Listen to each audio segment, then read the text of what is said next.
Mr. President, as I think everyone knows, the President of the United States, President Obama, and the Republican leadership have reached an agreement on a very significant tax bill. In my view, the agreement that they reached is a bad deal for the American people. I think we can do better. And I am here today to take a strong stand against this bill, and I intend to tell my colleagues and the nation exactly why I am in opposition to this bill. You can call what I'm doing today whatever you want. You can call it a filibuster. You can call it a very long speech. I'm not here to set any great records or to make a spectacle. I am simply here today to take as long as I can to explain to the American people the fact that we have got to do a lot better than this agreement provides. Now, let me just enumerate some of the reasons that I am opposed to this agreement. First, as everybody knows, this nation has a record-breaking $13.8 trillion national debt at the same time as the middle class is collapsing and poverty is increasing. And, Mr. President, I think it's important that we say a word, because I'm not sure that a lot of Americans necessarily know this, about how we got to where we are today in terms of the national debt. I know there are some people who think that this all began the day that President Obama took office. Well, it's not quite the case. When President Clinton left office, this country was running, in fact, a very significant surplus, and the projections were that we were going to continue to run a surplus. During the 8 years of President Bush, for a number of reasons, including the war in Iraq, the war in Afghanistan, including huge tax breaks for the wealthiest people in this country, including a Medicare Part D prescription drug program, and including the Wall Street bailout, among other things, all of which were not paid for. Those are the primary reasons that we saw an almost doubling of the national debt during the Bush administration. And since President Obama has been in office, we have passed a stimulus package, also adding to the deficit in national debt.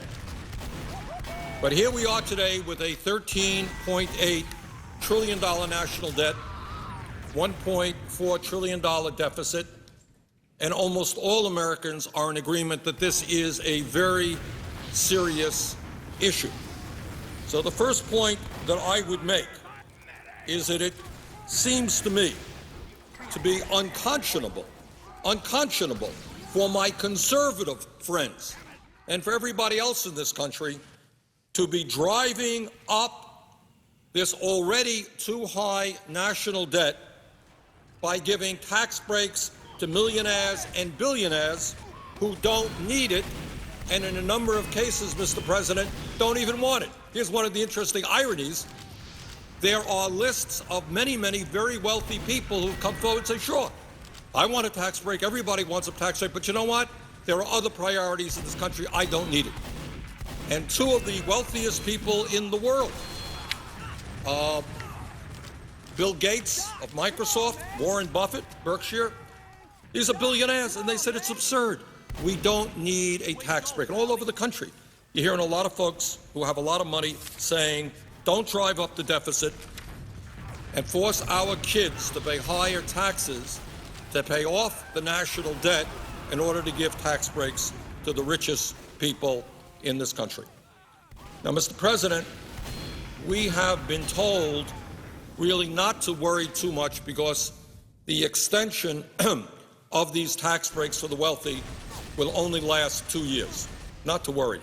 Well, maybe that's the case. But given the political reality that I have seen in Washington, my guess is that 2 years from now, these tax breaks for the wealthiest people in this country will be extended again. What happens around here is that the argument will be made that if you end these tax breaks, you're raising taxes. It's what we're hearing right now. I see no reason why in the middle of a presidential election those arguments will not be made again, and I see no reason not to believe that those tax breaks will be extended again. And clearly we have a number of Republicans who want to make that extension permanent. Now, whether it will ever be made permanent or not, I don't know. But the point is, when you hear folks say that it's only a 2-year extension, I would suggest take that with a grain of salt. And let me just say that if, in fact, we do what the Republicans have wanted to do right now, as we enter this debate, they wanted a 10-year extension. That would add $700 billion to our national debt, $700 billion. Now, I've got 4 kids, and I've got 6 grandchildren. And I think it is grossly unfair. None of them have a whole lot of money. I think it is grossly unfair to ask my kids and grandchildren and the children all over this country to be paying higher taxes in order to provide tax breaks for billionaires because we've driven up the national debt. That is just plain wrong. And, Mr. President, I think the vast majority of the American people, whether they're progressives like myself or whether they're conservatives, I think they perceive that that concept of giving tax breaks to billionaires when we have such a high national debt makes no sense at all. Furthermore, Mr. President, it is important to point out that extending income tax breaks to the top 2% is not the only unfair tax proposal in this agreement. This agreement between the President and the Republican leadership also calls for a continuation of the Bush-era 15% tax rate on capital gains and dividends, meaning that those people who make their living off their investments will continue to pay a substantially lower tax rate than firemen, teachers, nurses, carpenters, and virtually all the other working people of this country. And I just don't think that that's fair. That's wrong. And we are continuing, if this agreement were to be passed, that unfair arrangement. Mr. President, on top of all of that, this agreement includes an horrendous proposal regarding the estate tax. And that is a Teddy Roosevelt initiative.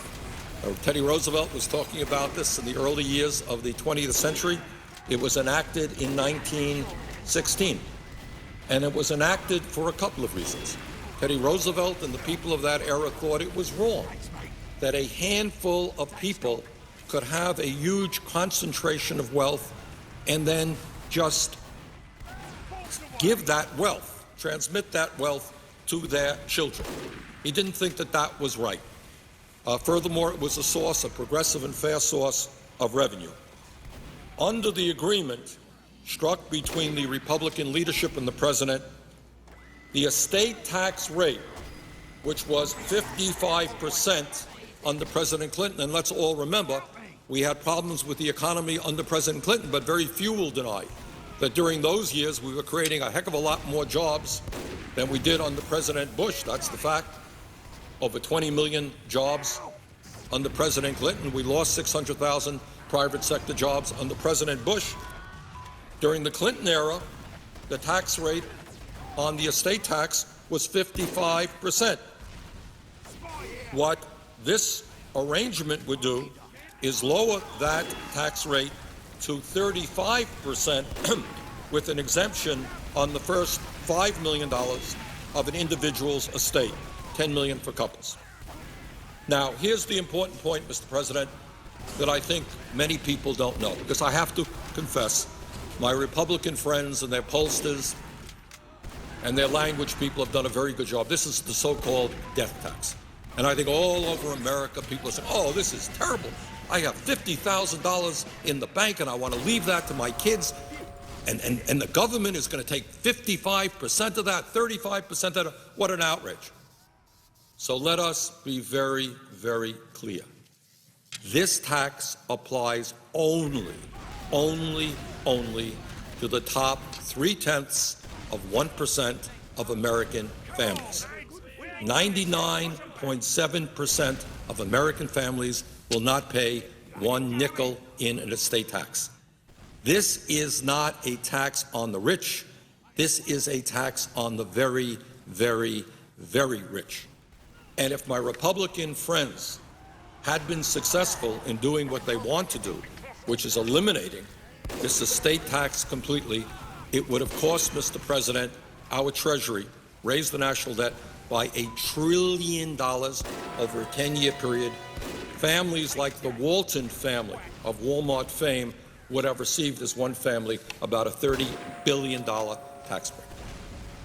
So I find it hard to believe that when we are talking about massive cuts in programs for working families, when we have this huge national debt, that anybody would be agreeing to lowering the estate tax rate to 35%. That is what this agreement does, and I think that that is a very, very bad idea. And once again, while the agreement on the estate tax is for 2 years, once again, there is very little doubt in my mind that the Republicans will continue to push for lower and lower estate tax rates because what they want, and I think Senator Kyle has been pretty clear about this, they want to permanently repeal that tax. That is $1 trillion in tax breaks to the top 0.3%. So I think we're down a bad path there, and that's another reason why this agreement does not make a whole lot of sense. Mr. President, I would say thirdly, and here's a very important point that I think has not yet gotten the attention that it deserves, and that is this agreement contains a payroll tax holiday, which would cut $120 billion from Social Security payroll taxes for workers. And I think there are a lot of folks out there who say, well, this is pretty good. You know, I'm a worker. My contribution will go from 6.2% today down to 4.2%. I'll have more money in my paycheck. It's a good idea. Let's take a deep breath and let's think about it for a second. Let's understand what this whole thing is about. This payroll tax holiday concept, as I understand it, originally started with conservative Republicans. And I know the Vice President recently made the point this was originally a Republican idea. Now, why did the Republicans come up with this idea? Well, these are exactly the same people who don't believe in Social Security.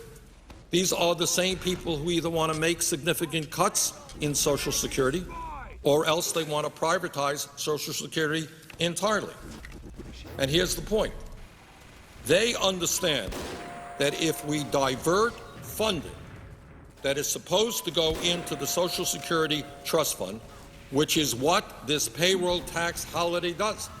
This is money that goes into the Social Security Trust Fund is now being diverted, cut back, in order to provide financial support for workers, but that is a lot of money not going into the trust fund. Now, what the President and others are saying, well, not to worry, because that money will be covered by the general fund.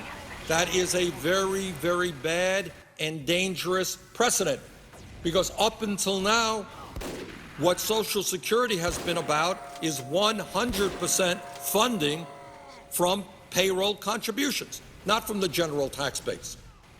Now, once again, this is a one-year program. The loss of revenue going into Social Security can be covered by the general fund. But we have a $13 trillion national debt. How much longer will the general fund put money into Social Security? Is it a good idea for the general fund to be doing that? So I would argue, Mr. President, that this is not a good idea. This is a very dangerous step forward for those of us who believe in Social Security. But this is not just Bernie Sanders saying this. Mr. President, one of the more effective and I think important senior groups in America is called the National Committee to Preserve Social Security and Medicare. They have, I don't know exactly how many, but they have many, many members all over this country. I know they're active in the state of Vermont. And I want to read to you from a press release that they just sent out the other day. And this is the headline on it, from the National Committee to Preserve Social Security and Medicare. Cutting contributions to Social Security signals the beginning of the end. Payroll tax holiday is anything but. And this is what they say. This comes from now Barbara Kennelly. Barbara used to serve in the House of Representatives. I've known Barbara for years. She's now the president and CEO of the National Committee to Preserve Social Security, one of the strong senior groups in America. And this is what Barbara says, and I quote, "Even though Social Security contributed nothing to the current economic crisis, it has been bartered in a deal that provides deficit-busting tax cuts for the wealthy. Diverting $120 billion in Social Security contributions for a so-called tax holiday may sound like a good deal for workers now, but it's bad business for the program that a majority of middle-class seniors will rely upon in the future." And that's what the National Committee to Preserve Social Security and Medicare says about that agreement, and I agree with them. So for all of us who understand that Social Security is life and death for tens of millions of Americans today and will be vitally important for working people as they reach retirement age, that we understand that Social Security has done a great job. You know, Mr. President, a few minutes ago you were on the floor talking about the strong work that our federal employees do, and you're absolutely right. Sometimes we also take for granted that Social Security has been an enormous success. It has done exactly what those people who created it wanted it to do. Nothing more, nothing less. It succeeded. It has taken millions and millions of seniors out of poverty, given them an element of security. It has also helped people with disabilities maintain their dignity. Widows and orphans are also getting help. For 75 years, it has worked well. It has a $2.6 trillion surplus today, and it can pay out benefits for the next 29 years. It is strong. We want to make it stronger. This payroll tax holiday, I'm afraid, is a step very much in the wrong direction, and that is one of the important reasons why this agreement between the President and the Republicans should be defeated. Mr. President, included in the agreement are a number of business tax cuts. And I'm not going to be here to say that some of them may not work. Some of them may work. Some of them will work better than others, the whole list of them. But this is what I will say. Economists on both ends of the political spectrum believe that if we are serious about addressing the horrendous economic crisis that we're in now, 9.8% unemployment, that there are far more effective ways of creating the jobs that we have to create than those tax proposals. With corporate America already sitting on close to $2 trillion cash on hand. It's not that our friends in corporate America don't have any money. We've got to help them. They've got $2 trillion cash on hand. The problem is not, in my view, that corporate taxes are too high. It is that the middle class simply doesn't have the money to purchase the goods and products that make our economy go and create jobs. So I think that if our goal is to create the millions and millions of jobs that we need, and if our goal is to make our country stronger internationally in a very tough global economy, I would much prefer, and I think most economists would agree with me, that a better way to do that, to create the millions of jobs we've got to create, is to invest heavily in our infrastructure. Now, the truth is, and I don't think anyone disputes this, the infrastructure in the United States is crumbling, and I'll go into more detail about that later. Got some very good information on it. But, you know, you don't have to be a civil engineer to know that. All you have to do is get in your car today and drive someplace. And in my state and all over this country, what you are going to see roads that are in disrepair. You're going to see bridges that in some cases have actually been shut down. You're going to see water systems. I remember, Mr. President, I was in Rutland, Vermont, the second or third largest city in the state of Vermont. And the mayor there showed me a piece of pipe. It was very funny. It's an old pipe. And he said, you know, the engineer who helped develop this water system and laid this pipe, he went off, after he did this work for Rutland, he went off to fight in the war. And he knew I knew there was a catch line coming. I said, well, what war was that? And he said it was the Civil War. So you're talking about water pipe being laid in Rutland, Vermont, and this is true all over the United States, laid in the Civil War. And the result is we lose an enormous amount of clean water every day through leaks, water pipes bursting every day, all over the United States of America. Well, we can put people to work improving our water system, our wastewater plants, very expensive proposition to develop good wastewater plants. I was a mayor, you were a governor. It is an expensive proposition. Roads, bridges. Furthermore, Mr. President, I don't have to tell anybody here, our rail system, which used to be the greatest rail system in the world, is now falling way behind every other major country on earth. In Vermont, as a result of the stimulus package, which did a whole lot of very good things in the state of Vermont, one of the things we're able to do is use $50 million of federal fund, private money, to make major repairs on one of our important railways in the state. But we remain far behind most other countries around the industrialized world. China is exploding in terms of the number of high-speed rail lines that they have. We have got to do better. Our airports need work. Our air controllers need to be updated in terms of the technology they use to make our flights safe. And the point here is that what most economists would tell you is, A, when you invest in infrastructure, you get a bigger bang for the buck, you create more jobs for your investment than in most instances giving a variety of tax breaks to the corporate world.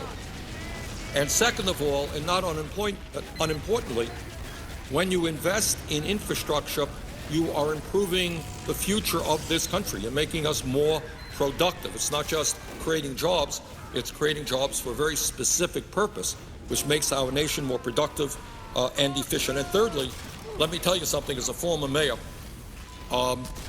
infrastructure does not get better if you ignore it. You know, you can turn your back if you're a mayor or a governor on the roads and on the highways because you don't have the money to fix them today. They ain't going to get better next year.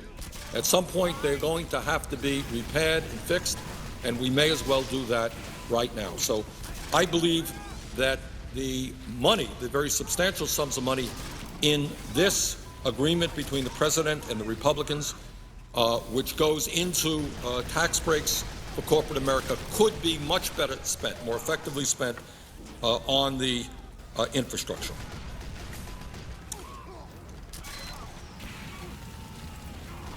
Point I want to make in opposition to this agreement is that what we have heard from the president and others is that, look, this is a compromise. You can't get everything you want. Right? Well, you can't get everything what you want around here. That's true. But one of the examples of the compromise is an extension of unemployment benefits for 13 months. Well, let me be very, very clear. In the midst of a serious and major recession, at a time when millions of our fellow Americans are not only out of work through no fault of their own, but they have been out of work for a very, very long time. It would be, in my view, immoral and wrong to turn our backs on those workers. Their unemployment benefits are going to be running out soon, and it is absolutely imperative that we extend those unemployment benefits for the 2 million workers who would lose them. But here's the point that I want to make, Mr. President. Some people say that this is a compromise. Well, the Republicans gave on unemployment, the President gave on extending tax breaks for the rich, et cetera, et cetera. But here's the point. I don't believe, honestly, that the Republican support now for extending unemployment benefits really constitutes much of a compromise. Because the truth of the matter is that for the past 40 years, under both Democratic and Republican administrations, under the leadership in the Senate and the House of Democrats or Republicans, it has been bipartisan policy that whenever the unemployment rate has been above 7.2%, unemployment insurance has always been extended. So what you have had is long-standing bipartisan policy. That's what we have always done. That is what we should be doing in the future. I do not regard that Republicans now supporting what their party has always supported, extending unemployment benefits when unemployment becomes very high. I don't see that as a compromise. I see that as what has been going on in this country and in the Senate for 4 decades. Now, Mr. President, I've talked about the negative aspects of this proposal, but I am going to be the first to admit that, of course, there are positive and good agreements in this. And what are they? What are some of the positive aspects of this agreement? Let me just tick them off. Number one, I believe very strongly, and I know the President does, that it is absolutely imperative that we extend middle-class tax cuts for 98% of the American people. I don't think there's been any debate about that. When median family income has gone down by over $2,000 during the Bush years, when millions of our people today are working longer hours for low wages, when people can't afford to send their kids to college or take care of child care, I think it makes absolute sense, and I don't think anyone denies that it is absolutely imperative that we extend middle-class tax cuts, and that's what this provision does, and that's the right thing. Furthermore, in this agreement, we have an extension of the Earned Income Tax Credit for working Americans, and the child and college tax credits are also in there. Every one of these agreements is very, very important. These programs will keep millions of Americans from slipping out of the middle class and into poverty, and they will allow millions of Americans to send their kids to college. So I'm not here to say that there is not anything of value in this agreement between the President and the Republicans. They are. And we have got to fight to make sure that all of those programs remain in the final package when it is passed, when the final package is passed. But when we look at the overall agreement, we must put it in a broader context, and that is, what will the passage of this legislation mean for the future of our country? And in that area, if you look at it in that context, I think the evidence is pretty strong that it is just not a good agreement and not something that should be passed. Mr. President, passage of this agreement would mean that we would continue the Bush policy of trickle-down economics for at least 2 more years. And that is not a good thing to do, because I think, as most Americans know, that philosophy, that economic approach, simply did not work. The evidence is quite overwhelming. I don't think there's much debate. When median family income during Bush's 8 years goes down by $2,200, when we end up losing over 600,000 private sector jobs, and all of the job growth was in the federal level, I don't see how anybody would want to continue that philosophy. But that, in essence, is what will happen if this agreement is passed. Now, I want to say make another point here about what happens if, and I will do my best to prevent this from happening, but what would happen if this agreement would pass? Does anybody seriously believe that our Republican colleagues would then say, oh, okay, well, we've got an extension of tax breaks for the very richest people. We've lowered the tax rate on the estate tax. Those are good victories for millionaires and billionaires, and we're going to go home now. We're not going to continue the fight. I don't think so. I don't think so at all. And we're already hearing soundings about where our Republican friends want to go. The President put together what I thought was a very poor Deficit Reduction Commission. I thought that the folks on it were not reflective of the American people. I thought there was a very much big business, corporate partiality there. And the initiatives that came out of that commission, which fortunately did not get the 14 votes they needed, suggest to me that those of us who are concerned about protecting the needs of the middle class and working families, we are going to have to be pushing back pretty hard for what's coming down the pike. I think that what we will be seeing is that if this proposal negotiated between the president and the Republicans is passed, what you will be seeing within a few months are folks coming here on the floor of the Senate, and this is what they'll say. They'll say, you know what? Deficit is high, national debt is too high, and yes, oh yes, we drove the national debt up by giving tax breaks to billionaires, but that's the way it goes. But we're going to have to deal with that national debt. And then the Republicans will tell us we have a great way to deal with it. We've given tax breaks to billionaires, but now what we're going to have to do is start making deep cuts in Social Security. And that Deficit Reduction Commission started paving the way for that. Very substantial cuts in Social Security. Maybe we'll have to raise the retirement age in Social Security to 69 or 70. Maybe we'll have to make cuts in Medicare. Maybe we'll have to make cuts in Medicaid. And I think we're beginning to see in the state of Arizona now what goes on when you make deep cuts in Arizona, in Medicaid. In Arizona right now, there are people who are in line who need transplants, who will die if they don't get transplants.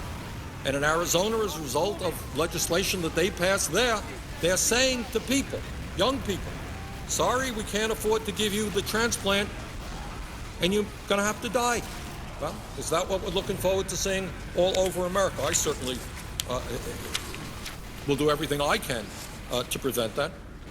We're certainly going to see attacks on environmental protection, on education. Some of us believe that if this country is going to prosper, succeed in the global economy, we've got to have the best educational system in the world, from childcare through college.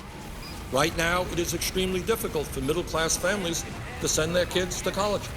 Does anyone have any doubt whatsoever that our Republican friends are not going to come back here and say, oh, we can't afford to raise Pell Grants as we have in recent years. We can't afford to support working families who are having their kids in childcare. Cut. That is in fairness to them. They've been pretty honest about it. So I would suggest, Mr. President, that if their argument is that we have a high deficit and a high national debt, that if we pass this agreement and the national debt goes higher, it only gives them more impetus to go forward to cut programs that benefit working families and the middle class.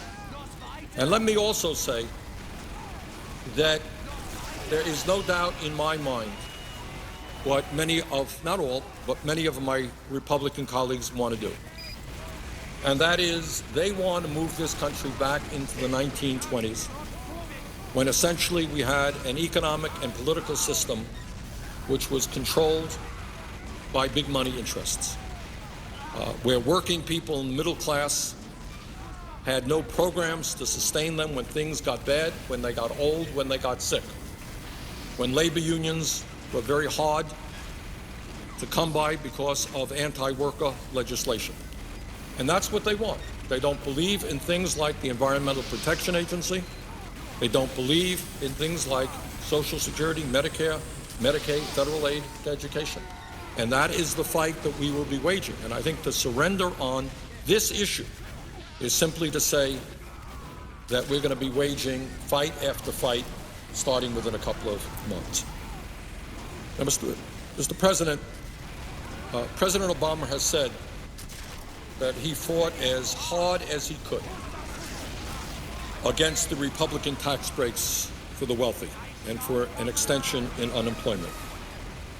Well, maybe, but the reality is that that fight cannot simply be waged inside the Beltway.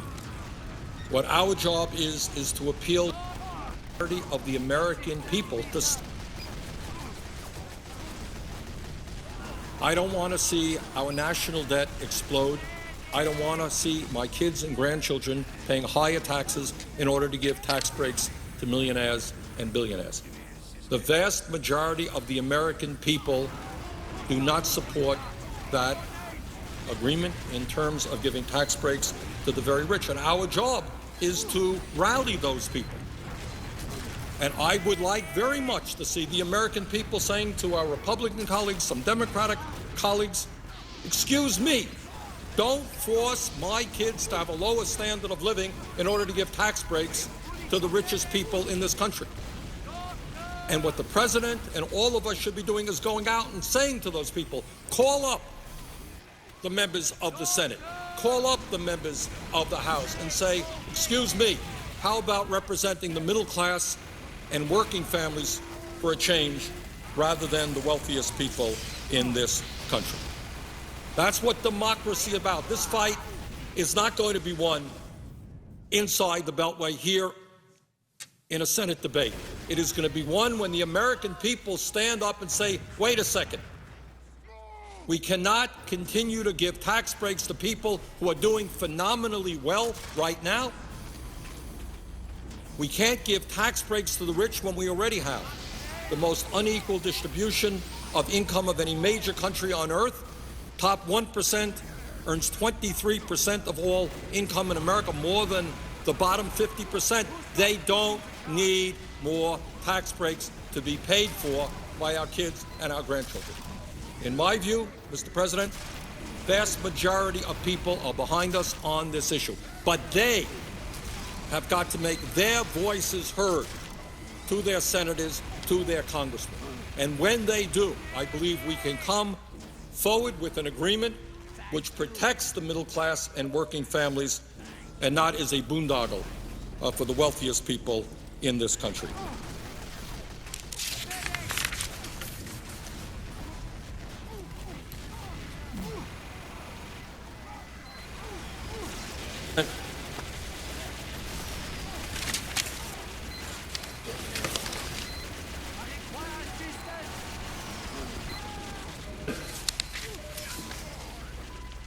It is important to put the agreement that the President struck with the Republicans in a broader context. You can't just look at an agreement unto itself. You have to look at it within the context of what's going on in this country today, both economically and politically. And in my view, and I think I speak for millions and millions of Americans on this, there is a war going on in this country. And I'm not referring to the war in Iraq or the war in Afghanistan. I'm talking about a war being waged by some of the wealthiest, the most powerful people in this country against the working families of the United States, against the disappearing and shrinking middle class of our country. The billionaires of America are on the warpath. They want more and more and more. And that has everything to do with this agreement reached between the Republicans and the President. Mr. President, in 2007, the top 1% of all income earners in the United States made 23.5% of all income. Let me repeat that. Top 1% earned over 23% of all income. That is more than the bottom 50%. 1% here, 50% here. But for the very, very wealthy in this country, that's apparently not enough. The percentage of income going to the top 1% nearly tripled since the 1970s. Now, all over this country, people are angry, they're frustrated. It's true in Vermont, I'm sure it's true in Virginia, it's true all over America. But one of the reasons that people are angry and frustrated is they're working incredibly hard. In the state of Vermont, which I represent, I can tell you, there are people who don't work one job, they don't work two jobs. There are people who work in 3 jobs and 4 jobs trying to cobble together and income in order to support their families. And I suspect that goes on all across the country. But people are working harder and harder. In many cases, their income is going down. And the fact is that 80% of all new income earned from 1980 to 2005 has gone to the top 1%. Let me repeat that because that's an important fact. And I think that explains why the American people are feeling as angry as they are right now. They're working hard.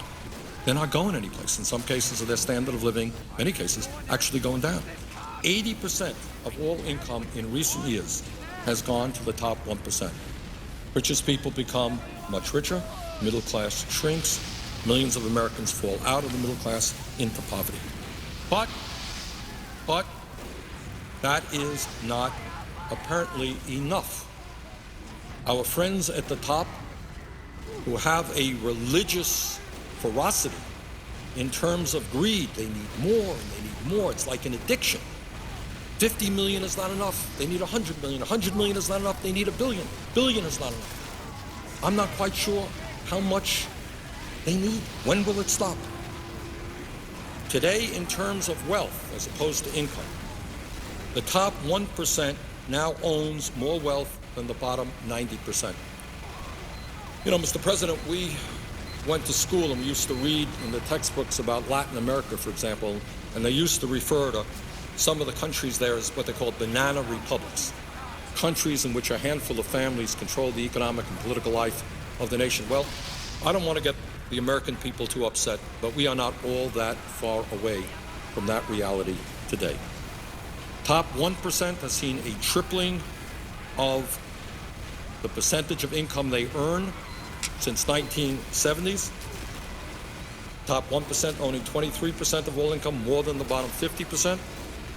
Top 1% now owns more wealth than the bottom 90%. That's not the foundation of a democratic society.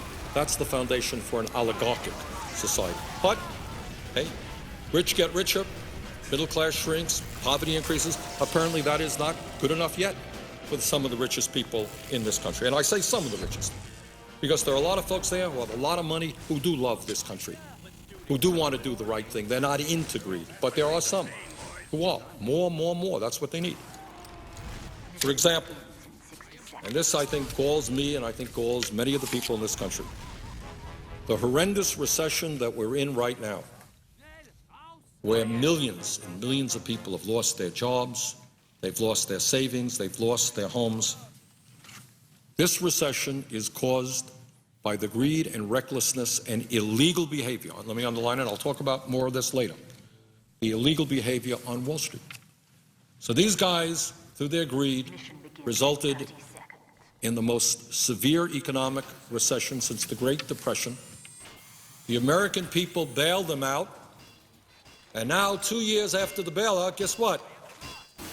They are giving themselves more compensation than they ever have. So they're saying to the American people, sorry we caused this recession because of our greed. Sorry you're unemployed. Sorry you lost your house. But you know what? That's not really all that important. What's important is that I, on Wall Street, continue to get tens and millions of dollars in compensation and in bonuses, that I have big parties. How can I get by on one house? I need 5 houses, 10 houses. I need 3 jet planes to take me all over the world. Sorry, the American people, we've got the money, we've got the power, we've got the lobbyists here on Wall Street. Tough luck. That's the world. Get used to it. Rich get richer, middle class shrinks. Not enough, not enough. The very rich seem to want more and more and more, and they are prepared to dismantle the existing political and social order in order to get it. So you got economics and distribution of income and wealth is one thing, but then we're talking about politics. And what happened last year is, I think most Americans know, is the Supreme Court made a very strange decision. The Supreme Court decided that corporations are people. They're people, and they have the right of free speech, and they have the right without disclosure. All of this is through the Citizens United Supreme Court decision that corporate heads can put as much money as they want into campaigns all over the country. In the last campaign, that's what we saw.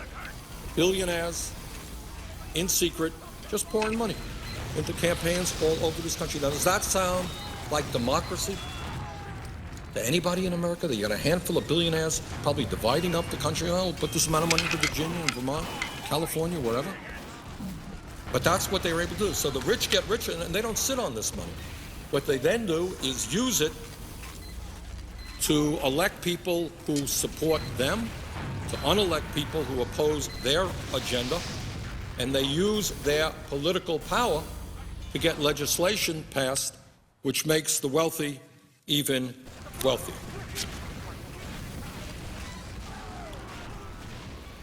Mr. President, one of the manifestations of that is, in fact, the agreement reached between the President and the Republican leadership. The wealthy contribute huge sums of money into campaign.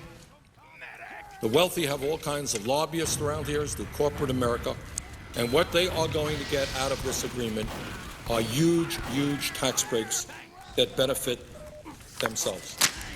And that is not what we should be supporting. As I mentioned earlier, we should understand that this legislation, this agreement, is really just the beginning of an assault on legislation and programs that have benefited the American people for 70 or 80 years. Mark my words. There will be an intensive effort to privatize Social Security and Medicare and Medicaid. Furthermore, as part of the Republican agenda, they want to expand, and it's not only Republicans here, I must say, some Democrats as well. They want to expand our disastrous trade policies so that large companies in this country can continue their efforts to outsource American jobs to China and other low-wage countries. I think any objective analysis of our trade policies have shown that it has been a grotesque failure for ordinary Americans. Hard to calculate exactly, but I think it is fair to say that we have lost millions of decent-paying jobs.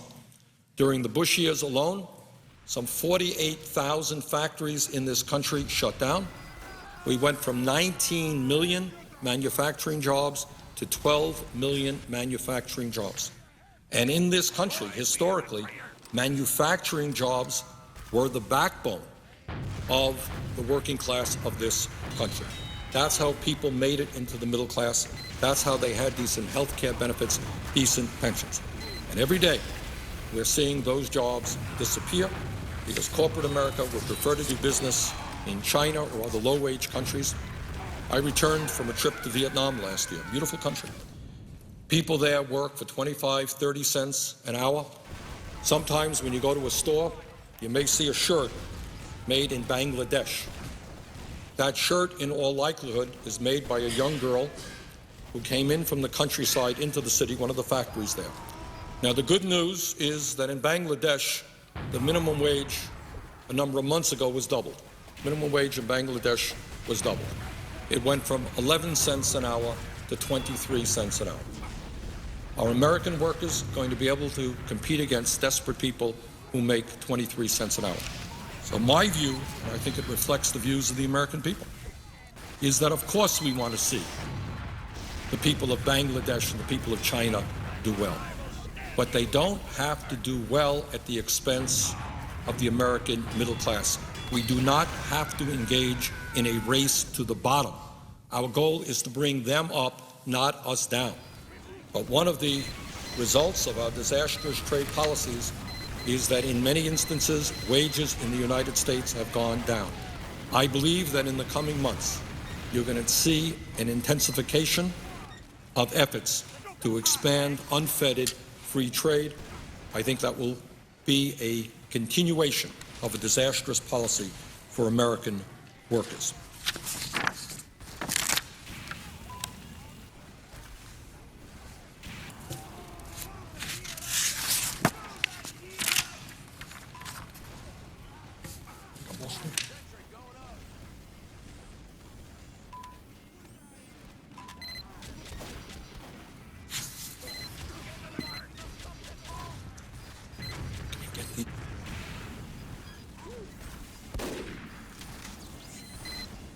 Let me just personalize this a little bit.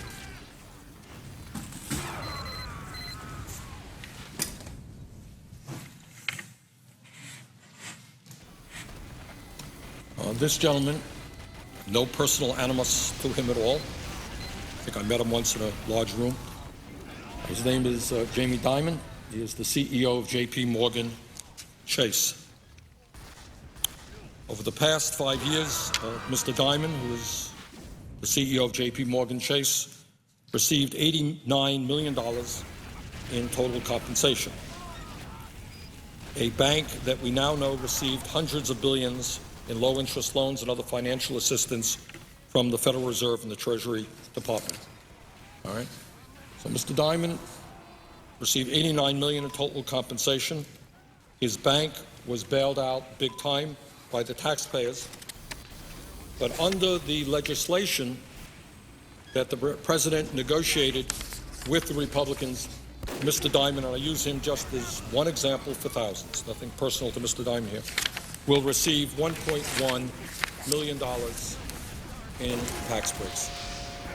$1.1 million in tax breaks for a major CEO on Wall Street who over the last 5 years received $89 million in total compensation.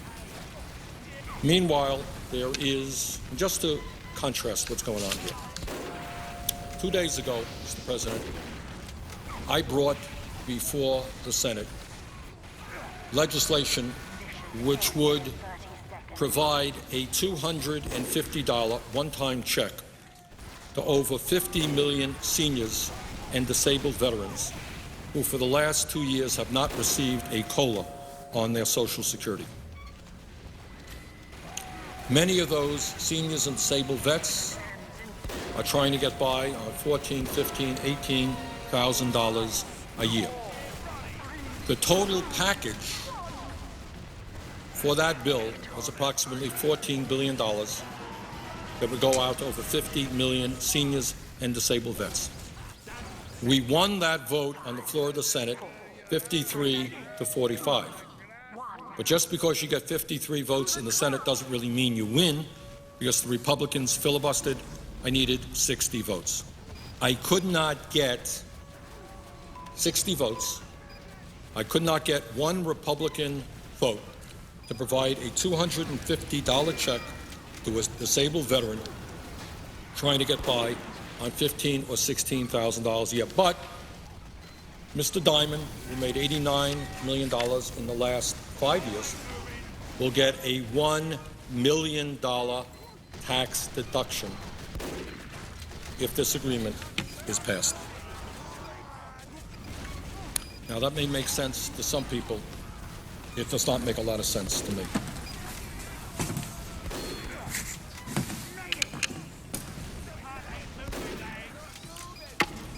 And again, there are no particular knowledge, animus. I don't know that I've ever met John Mack in my life. He is the CEO of Morgan Stanley.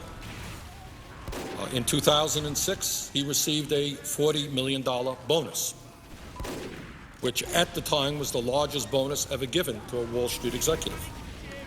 2 years after receiving this bonus, Morgan Stanley received some $2 trillion in low-interest loans and billions from the Treasury Department.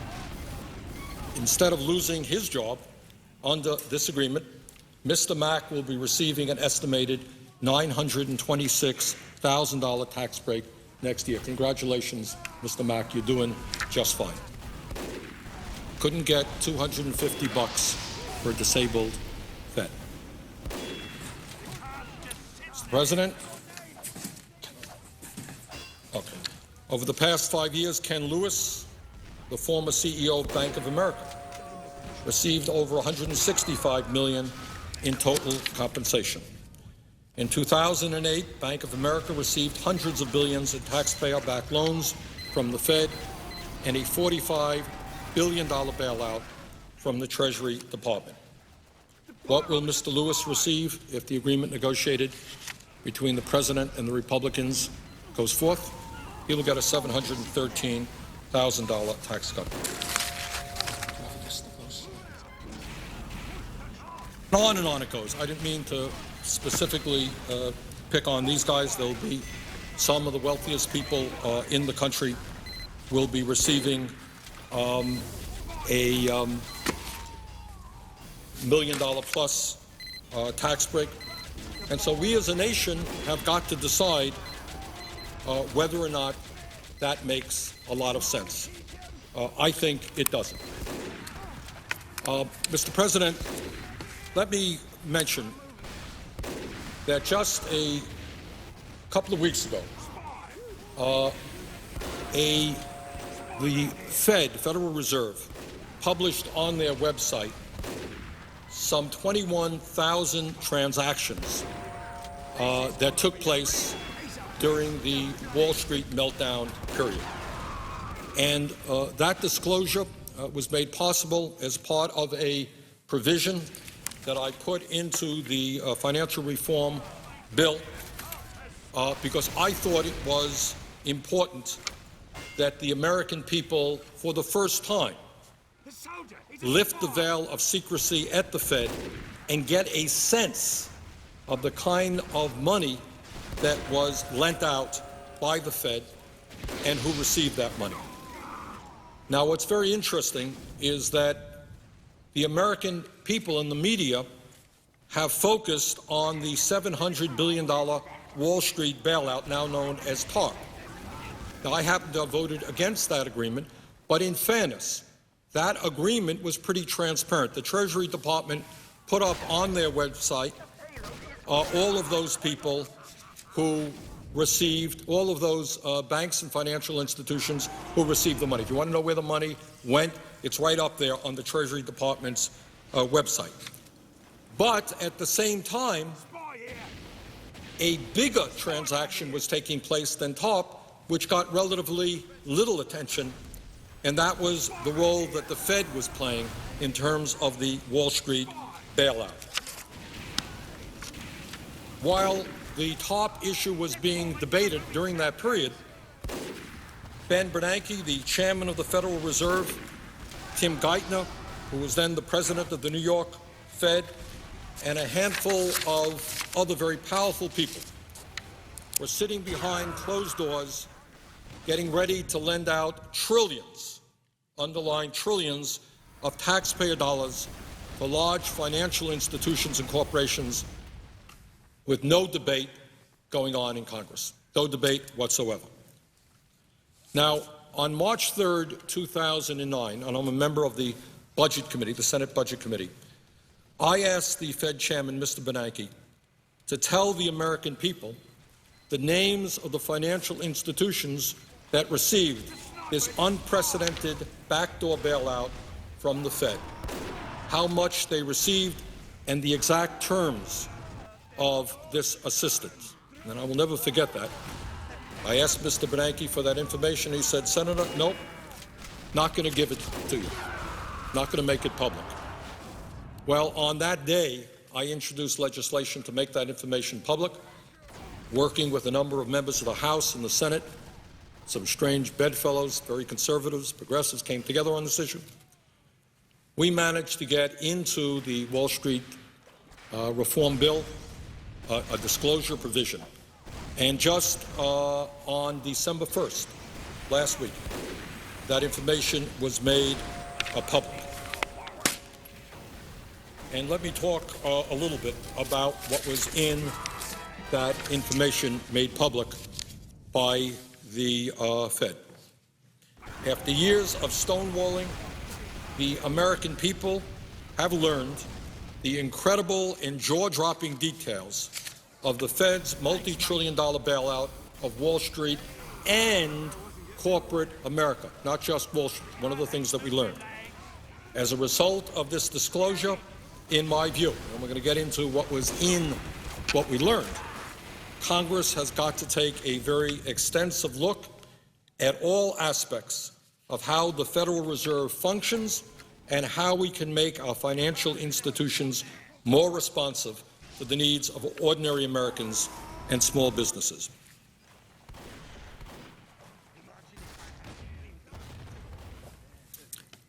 Now, what have we learned from the disclosure of December 1st? And this is based on an examination of over 21,000 separate Federal Reserve transactions. More work, more research needs to be done, but this is what we have learned so far.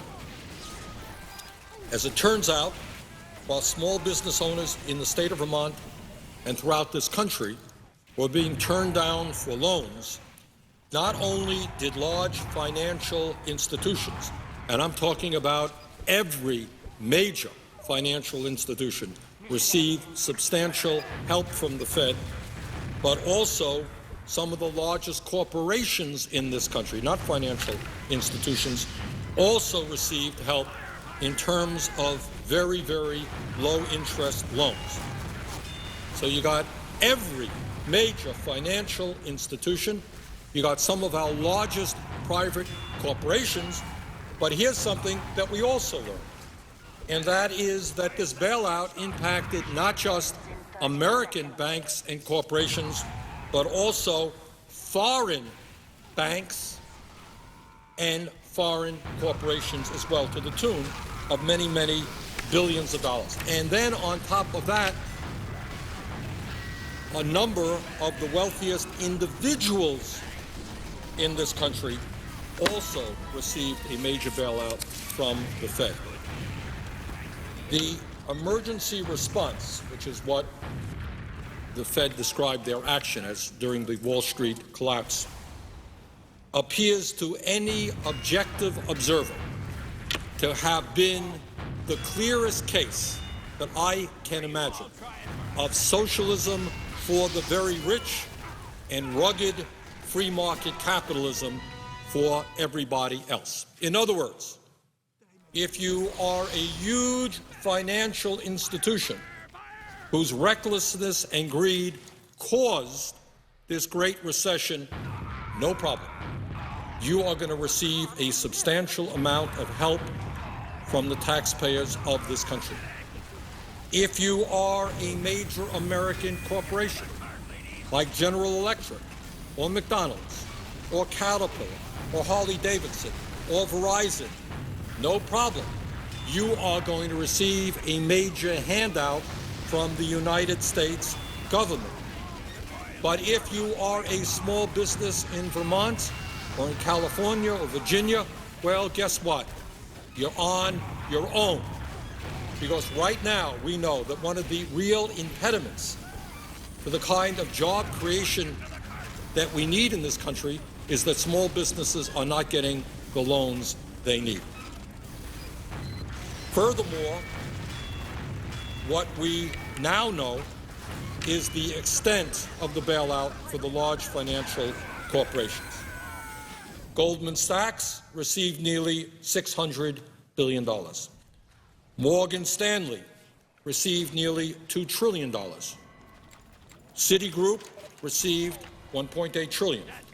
Bear Stearns received nearly $1 trillion, and Merrill Lynch received some $1.5 trillion in short-term loans from the Fed. But I think what is most surprising for the American people is not just the bailout of Wall Street and the financial institutions and the bailout of large American corporations like General Electric, but I think the American people would find it very strange that at a time when the American automobile sector was on the verge of collapse, and goodness only knows how many thousands and thousands of jobs we have lost in automobile manufacturing in this country, that the Federal Reserve was also bailing out Toyota and Mitsubishi, two Japanese car makers, by purchasing nearly $5 billion worth of their commercial paper from November 5th, 2008 through January 30th, 2009. While virtually no American-made cars or products of any kind are bought in Japan, I think the American people would be shocked to learn that the Fed extended over $380 billion to the Central Bank of Japan to bail out banks in that country. Furthermore, I think the American people are interested to know that the Fed bailed out the Korea Development Bank, the wholly owned state-owned bank of South Korea, by purchasing over $2 billion of its commercial paper. The sole purpose of the Korea Development Bank is to finance and manage major industrial projects to enhance the national economy, not of the United States of America, but of South Korea. I'm not against South Korea. I wish the South Koreans all the luck in the world. But it should not be the taxpayers of the United States lending their banks money to create jobs in South Korea. I would suggest that maybe we want to create jobs in the United States of America. At the same time, the Fed also extended over $40 billion to the Central Bank of South Korea so that it had enough money to bail out its own banks. Now, Mr. President, at a time when small businesses all over this country, in Vermont, all over this country, cannot get the loans they need to expand their businesses, I think the American people would find it extremely, I don't know what the word is, maybe amusing, that the Fed bailed out the state-owned bank of Bavaria. Bavaria, it's not Pennsylvania, not California, Bavaria, by purchasing over $2.2 billion of its commercial paper. Furthermore, when we cannot get support on the floor of this Senate to extend unemployment benefits to millions of Americans who are on the verge of seeing them expire, I think the American people would find it incomprehensible that the Fed chose to bail out the Arab Banking Corporation based in Bahrain by providing them with over $23 billion in loans with an interest rate as low as 0.25%. So small businessmen all over America, maybe you better run to Bahrain and work with the Arab Banking Corporation there. You get some pretty good loans. But it would be a nice thing, I think, if maybe the Fed would start to pay attention to banks in this country. Furthermore, the Fed extended over $9.6 billion to the Central Bank of Mexico. Now, what's interesting about all of this, Mr. President, is that we had a very, very vigorous debate here in the Senate and in the House over the $700 billion TARP program. Every person in America could turn on C-SPAN and hear that debate, hear what President Bush had to say, hear what then Senator Obama had to say, Senator McCain had to say. It was all pretty public. But what took place at the Fed, which in fact amounted to a larger bailout, was done behind closed doors. Over $3 trillion was lent out with zero transparency. In fact, as a result of this recent disclosure, this is the first time we have gotten a glimpse of the magnitude and the particulars, the specificities of where that money was lent out. And I think this is not a good thing for this country. Again, I voted against the bailout of Wall Street, but the debate was open, it was public, people wrote to their senators, called their senators. That's called democracy. After the TARP bailout took place, all of the loans were put up on the website. Transparency, the American people knew who got the money. But the actions of the Fed were done behind closed doors, and in my view, as an issue we're studying right now, I think that there were significant conflicts of interest. I think you had people sitting there at the New York Fed who were beneficiaries of this bailout, and that is just an issue that we've got to explore. And I should tell you, Mr. President, that as part of the provision, we got into the financial reform bill, the GAO is in fact doing just that, investigating possible conflicts of interest at the Fed with regard to this bailout. But I think the question that the American people are asking as they read about what the Fed did during the financial crisis is whether or not the Fed has now become the central bank of the world without any debate on the floor of the United States Senate or the Congress and without the knowledge of the American people. And I think that that is wrong. So I would hope that out of this effort in bringing disclosure and transparency to the Fed, that one of the things that will come will be more transparency at the Fed.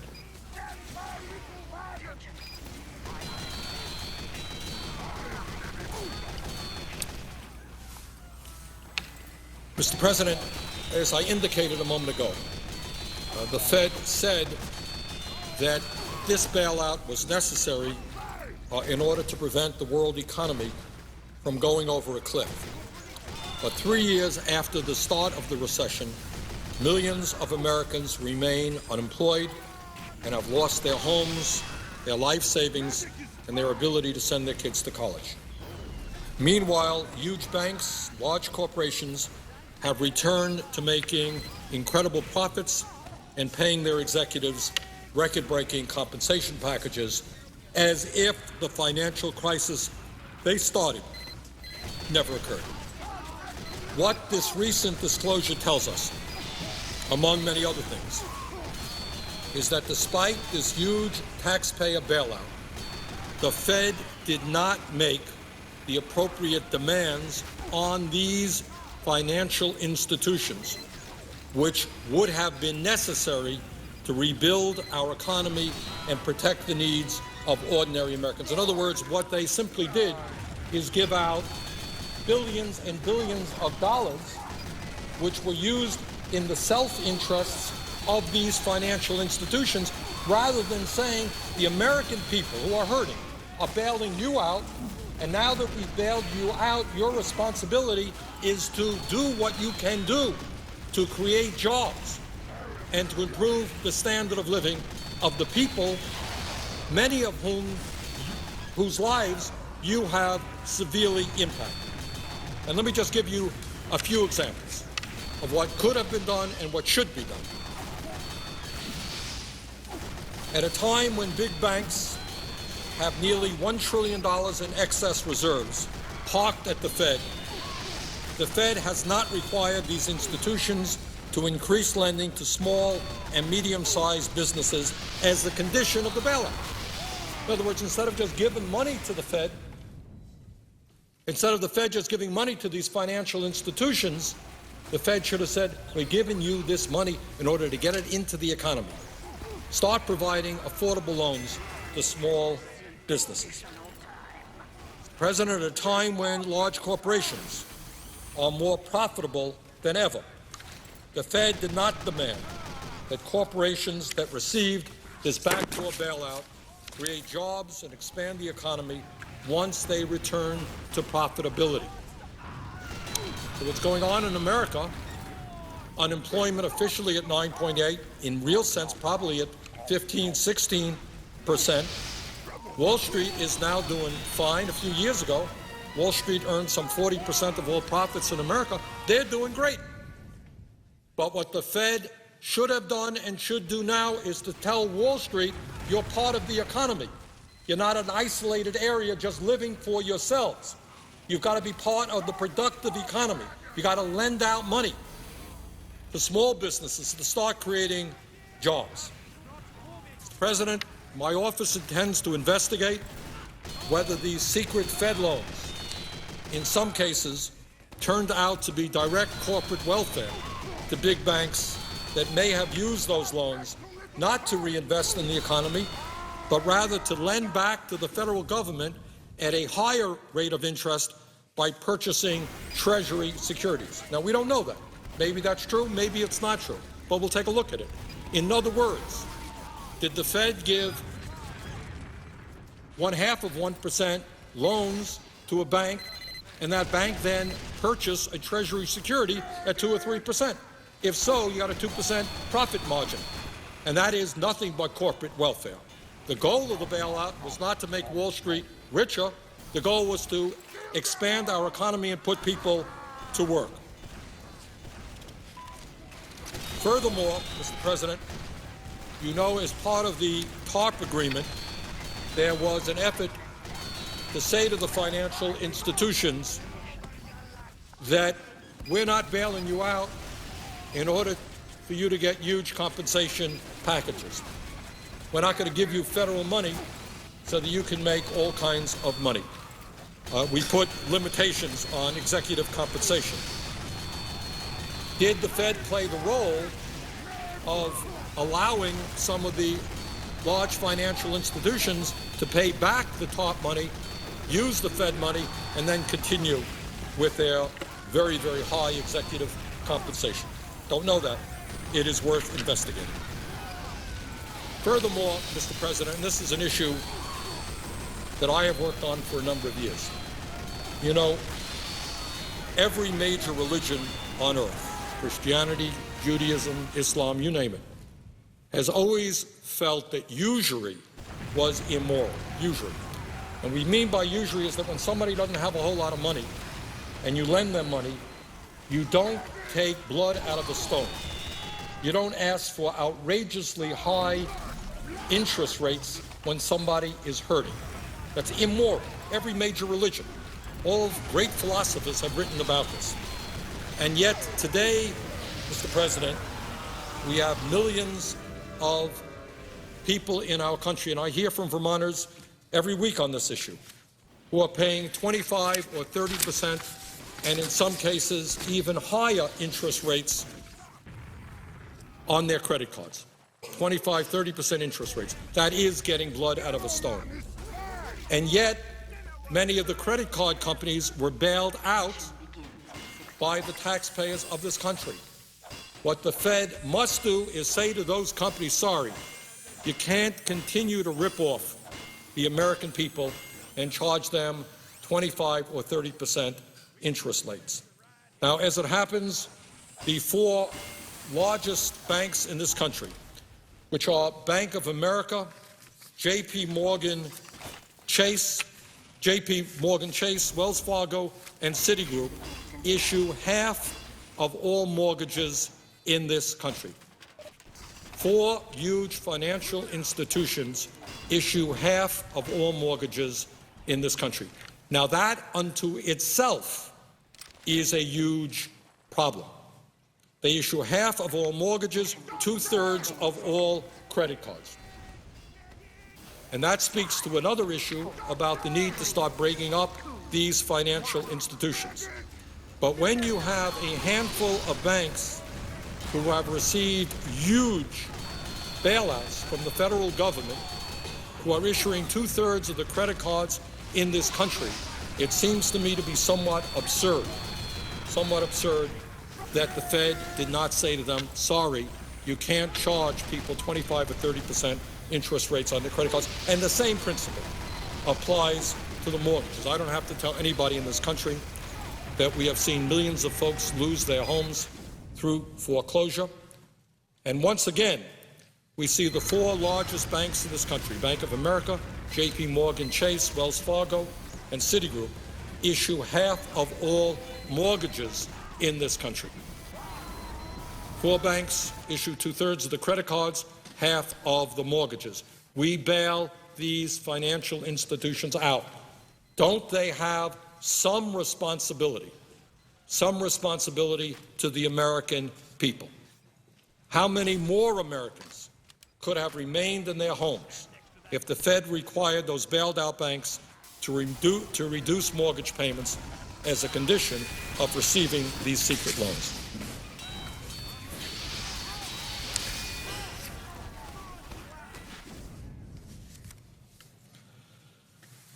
In terms of the interest rates on credit cards, a lot of people don't know this, but right now the banks are able to charge as much as they want to charge But in fact, credit unions are not. Right now, we are looking at a situation where over 1/4 of all credit card holders in this country are now paying interest rates above 20%, and in some cases as high as 79%. And in my view, Mr. President, when credit card companies charge over 20% interest, they are not engaged in the business of making credit available to their customers. They are involved in extortion and loan sharking. Nothing essentially different than gangsters who charge outrageously high prices for their loans and who break kneecaps when their victims can't afford to pay them. So that's where we are right now. I get calls, and I'm sure every other senator gets calls, from constituents who are really upset. They're going deeper and deeper into debt because they can't pay 25 or 30% interest rates on their credit cards. We bailed out the credit card companies. There was no provision that said, stop ripping off the American people, stop these companies from committing usury. And we are working on legislation which would say to these private banks not to charge any more money for the credit that they provide than do the credit unions. It's going to be a tough fight because the lobbyists from Wall Street are all over this place. Wall Street spends huge amounts of money in campaign contributions, and it's going to be tough. But I think we need to pass that. I think the Fed needs to be much more active in terms of what kind of interest rates credit card companies should be paying. Mr. President, today I'm going to focus a lot, obviously, on an agreement reached between the President and the Republican leadership that I think does not serve the American people well. And one of the areas, as I mentioned earlier, where I think we could do a lot better in addressing the crisis of high unemployment in this nation is by investing the kinds of money we need in our infrastructure.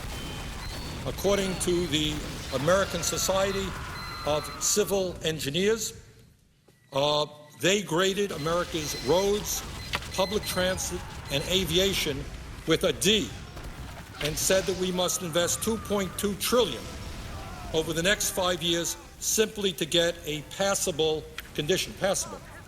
Unfortunately, in the agreement struck between the President and the Republican leadership, to the best of my knowledge, not one nickel is going into investing in our infrastructure. And let me tell you why we need to invest in infrastructure. A, that's where you can create the millions of jobs that we desperately need in order to get us out of this recession. But second of all, we need to invest in infrastructure because if we don't, we will become less and less competitive internationally. According to the National Surface Transportation Policy and Revenue Study Commission, $225 billion is needed annually for the next 50 years to upgrade our surface transportation system to a state of good repair and create a more advanced system. The Federal Highway Administration reports that $130 billion must be invested annually for a 20-year period to improve our bridges and the operational performance of our highways. At present, Mr. President, 1 in 4 of the nation's bridges are either structurally deficient or functionally obsolete. 1 in 4 of our bridges are either structurally deficient or functionally obsolete. And yet, in this agreement struck by the President and the Republican leadership, to the best of my knowledge, not one nickel is going into our infrastructure. We need to invest in our infrastructure. We need to improve our infrastructure, and when we do that, we can create millions of jobs. Mr. President, the Federal Transit Administration says that $22 billion must be invested annually for a 20-year period to improve conditions and performances for our major transit systems. In my state of Vermont, the situation is no different than in the rest of the country. 35% of Vermont's 2,700 bridges, nearly 1,000 bridges, are functionally obsolete. In recent years, we've had to shut down bridges, which caused a lot of inconvenience to people who lived in those areas, to workers who had to get to work using a bridge.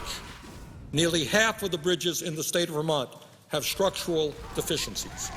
Rural transit options are few and far between, making rural low-income Vermonters especially vulnerable to spikes in gas prices. In other words, in Vermont and in other areas of rural America, you have one choice in the vast majority of cases as to how you get to work. And that one choice is you get in your car, you pay $3 for a gallon of gas, and that is it.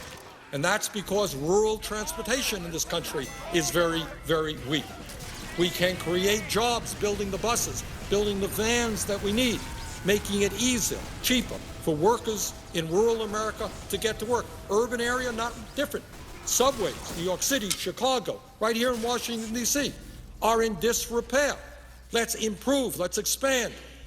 Our public transportation system makes America run better, makes us more efficient, makes us more productive, more competitive, and it creates jobs now. Not one nickel, as far as I can understand, has been invested in our infrastructure in this agreement. Mr. President, the United States invests just 2.4% of GDP in infrastructure, 2.4%, whereas Europe invests twice that amount. And here is something that I think every American should be keenly aware of and very worried about. I don't have to tell anybody that the Chinese economy is exploding every single day in almost every way. In China, they are investing almost 4 times our rate, or 9% of their GDP annually in their infrastructure. Years ago, I was in Shanghai, in China, and I was coming from the airport to downtown as part of a congressional delegation. And while we were on the bus coming in, my wife noticed something. She says, "What was that?" There was a blur that went right by the window. I, of course, didn't notice it. She did. Turned out that that blur was an experimental train that they were working on, high-speed rail, which is now operational there, but is similar prototypes are being developed all over China. So here we are, the United States of America, which for so many years has led the world in so many ways. And now you're seeing a newly developing country like China, high-speed rail all over their country, making their country more productive and efficient. And in our cities, our subways are breaking down. Amtrak is going 50 miles an hour, 60 miles an hour. And the Chinese and the Europeans have trains that are going hundreds of miles an hour.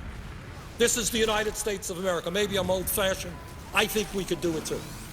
I think we could rebuild our rail system, make our country more efficient, and create jobs. Mr. President, China invested $186 billion in rail from 2006 through 2009, and according to the New York Times, within 2 years, they will open 42 new high-speed rail lines with trains reaching speeds of 200 miles an hour. That's China. So I think, Mr. President, if China can do it, the United States of America can do it. That's the way to rebuild America, make us stronger, and create jobs. By 2020, China plans to add 26,000 additional miles of tracks for freight and travel, as well as 230,000 miles of new or improved roads 197 new airports. 97 new airports. Anybody in America have the same problem that I have when you go to the airport and you're waiting on lines and you have to deal with all of the problems of older airports? China's building 97 new ones. We're not. We're not. And if we are going to be effective in the international economy, if our kids are going to have decent jobs, it's high time that we woke up and began investing in our infrastructure. So that is not only to improve the long-term strength of America, our economic prowess, but it is also to create jobs right now when we desperately need to do that. But unfortunately, in this bill, this tax agreement between the President and the Republican leadership, there are many, many billions of dollars going into tax breaks for corporations, but there is not a whole lot of money. In fact, there's $0 going into rebuilding our infrastructure.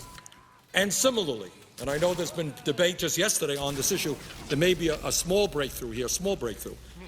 But I don't have to, again, tell Americans, least of all the people in the state of Vermont, about what happens when the weather gets cold and you're forced to pay very high prices for heating oil.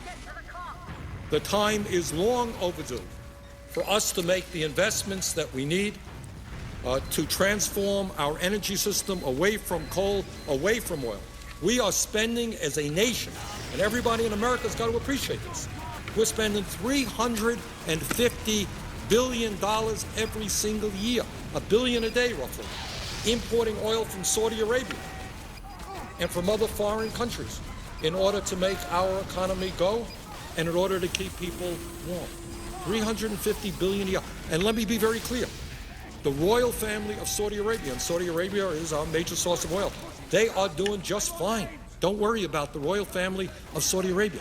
They got zillions and zillions of dollars. Maybe it's a good idea that we move to energy independence, that we broke our dependence on fossil fuel, that we became far more energy efficient, which, by the way, investing in public transportation certainly will do.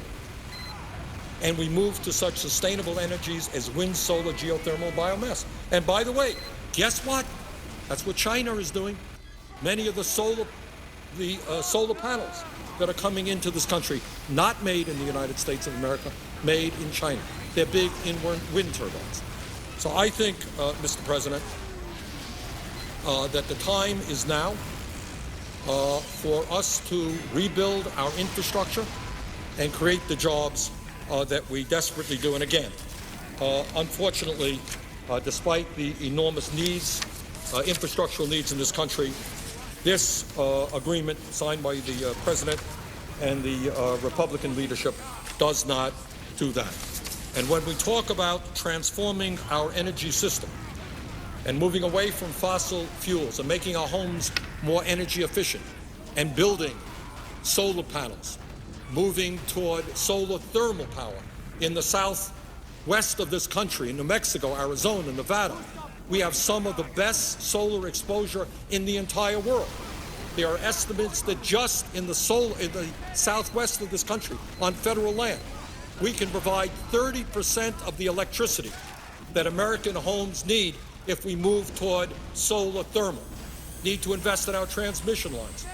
So, Mr. President, what we are talking about here is massive investments to create jobs, make us energy independent, clean up the environment, deal with the huge amount of greenhouse gas emissions which are contributing to global warming. That's a win-win-win situation. And yet, we are not seeing that in this bill.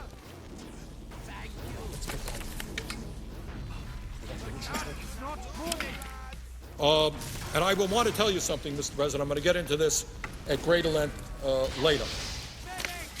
And that is when we talk about our good friends in the oil industry, and I'm not here to make a long speech about BP and what they've done in Louisiana, etc. But I want everybody to know this.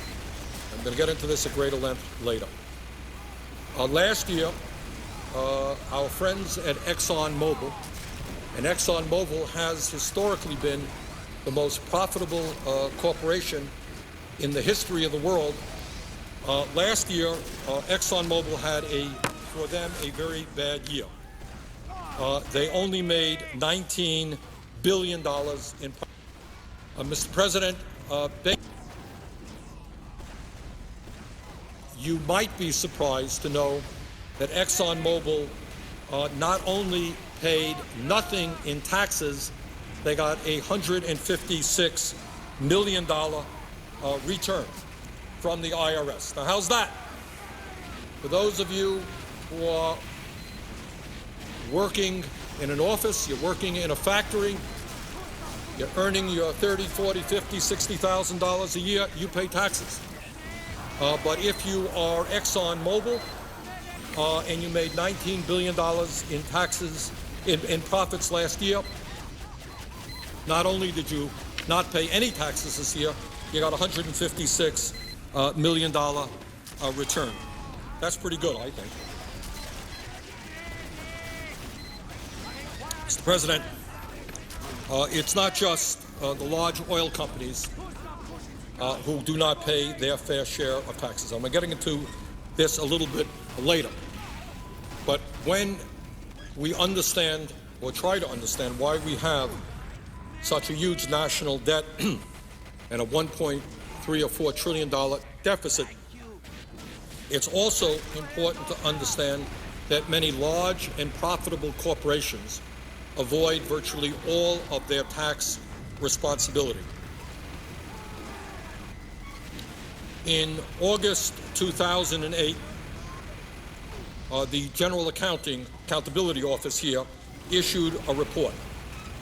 And according to this report, 2 out of every 3 corporations in the United States paid no federal income taxes between 1998 and 2005.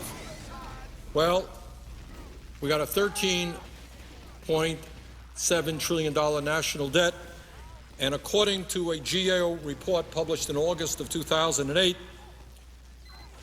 2 out of every 3 corporations in the United States paid no federal income taxes between 1998 and 2005.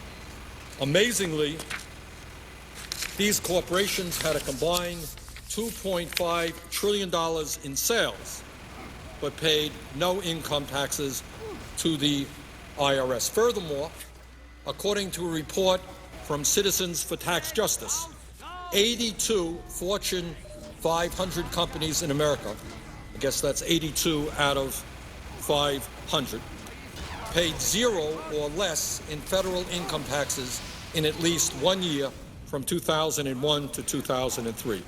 That's a report from Citizens for Tax Justice. And the Citizens for Tax Justice report goes on to say, and I quote, "In the years they paid no income tax, these companies earned $102 billion in U.S. profits.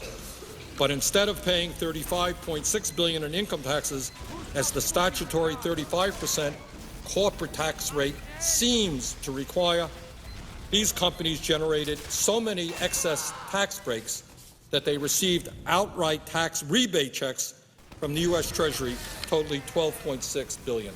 That's from the Citizens for Tax Justice. So, Mr. President, when we take a comprehensive look at what is going on in this country, why we have a $13.7 trillion national debt, it is terribly important to understand that while the middle class pays its share of taxes, there are many, many, many large corporations that not only are paying nothing in taxes, they are getting rebates from the federal government. I'm going to go on to this at greater length later on. But there, as a member of the Budget Committee, I can tell you, we discuss quite often about how every single year,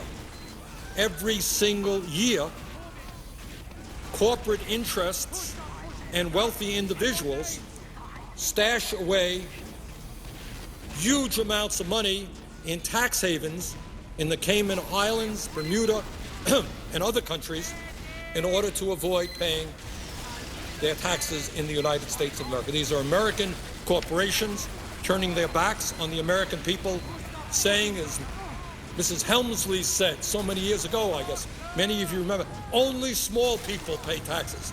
Only the working stiffs out there pay taxes. If you're a large corporation, you got a good lawyer, you know what you do. Good accountant. Invest your money in the Cayman Islands and in Bermuda. You don't have to pay American taxes. But by the way, as the disclosure report of last week indicated, no problem, you get bailed out. When things go bad, you will be bailed out by American taxpayers. So, Mr. President, on and on and on it goes. The rich and large corporations get richer. The CEOs earn huge compensation packages. When things get bad, don't worry. Uncle Sam and the American taxpayers are here to bail you out. But when you are in trouble, well, we just can't afford to help you if you're in the working class or the middle class of this country. Mr. President, I want to return for a moment to the agreement that the President and the Republican leadership negotiated, because I think that is the issue that all of America is now talking about. President, Republican leadership says it's a good deal. Democrats in the House yesterday said, wait a second. Doesn't look to us like it's a good deal. In fact, we don't even want to bring it up to the floor of the House. And I can tell you that here in the Senate, there are a number of us, I don't know how many, who say, wait a second, this ain't a good deal for the middle class, not a good deal for our kids, not a good deal for workers. We can negotiate a better deal. And the reason we are trying to delay passage of this agreement, and I hope very much it doesn't have the votes here, is we want the American people to stand up and say, wait a second, it makes no sense to us to be giving huge tax breaks to the richest people in this country, literally millionaires and billionaires, driving up the national debt so that our kids could pay more in taxes in order to pay that debt off. This is a transfer of wealth. It's Robin Hood in reverse. We're taking from the middle class and working families, and we're giving it to the wealthiest people in this country. So, Mr. President, I believe that the agreement struck between the President and the Republican leadership is a bad deal, some good parts to it, but by and large, it is not a good deal. We can do better, and if the American people stand up and work with us, if they get on the phones, if they call up their senators, they call up their congressmen, if they make their voices heard and said enough is enough, the rich have got it all right now. Top 1% earns 23.5% of all income, more than the bottom 50%, that it is absurd that we continue to bail out people who do not need any help, who are doing just fine. So, Mr. President, I am here to take a stand against this bill, and I'm going to do everything I can to defeat this bill. And I'm going to tell my colleagues and the American people exactly why, in my view, this is not good legislation. And let me just tick off some of the reasons why I think that this bill does not serve the best interest of the disappearing middle class of this country. And I should tell you, Mr. President, I don't know what kind of telephone calls you're getting from Colorado, but I can tell you that in the last 3 days alone, according to my front desk staff, both here in Washington and Vermont, I think we're over 5,000 telephone calls and emails, and well over 98% of those messages are against this agreement. And I don't know to what degree that's indicative of what's going on all over this country, but I suspect it is not radically different in other states. I think the American people are saying $13.8 trillion national debt. Let's not give tax breaks to billionaires, drive up that national debt, force our kids to pay more in taxes, and at the same time have Republicans come forward and start slashing Medicare and Medicaid and Social Security because of this large debt that we are making larger.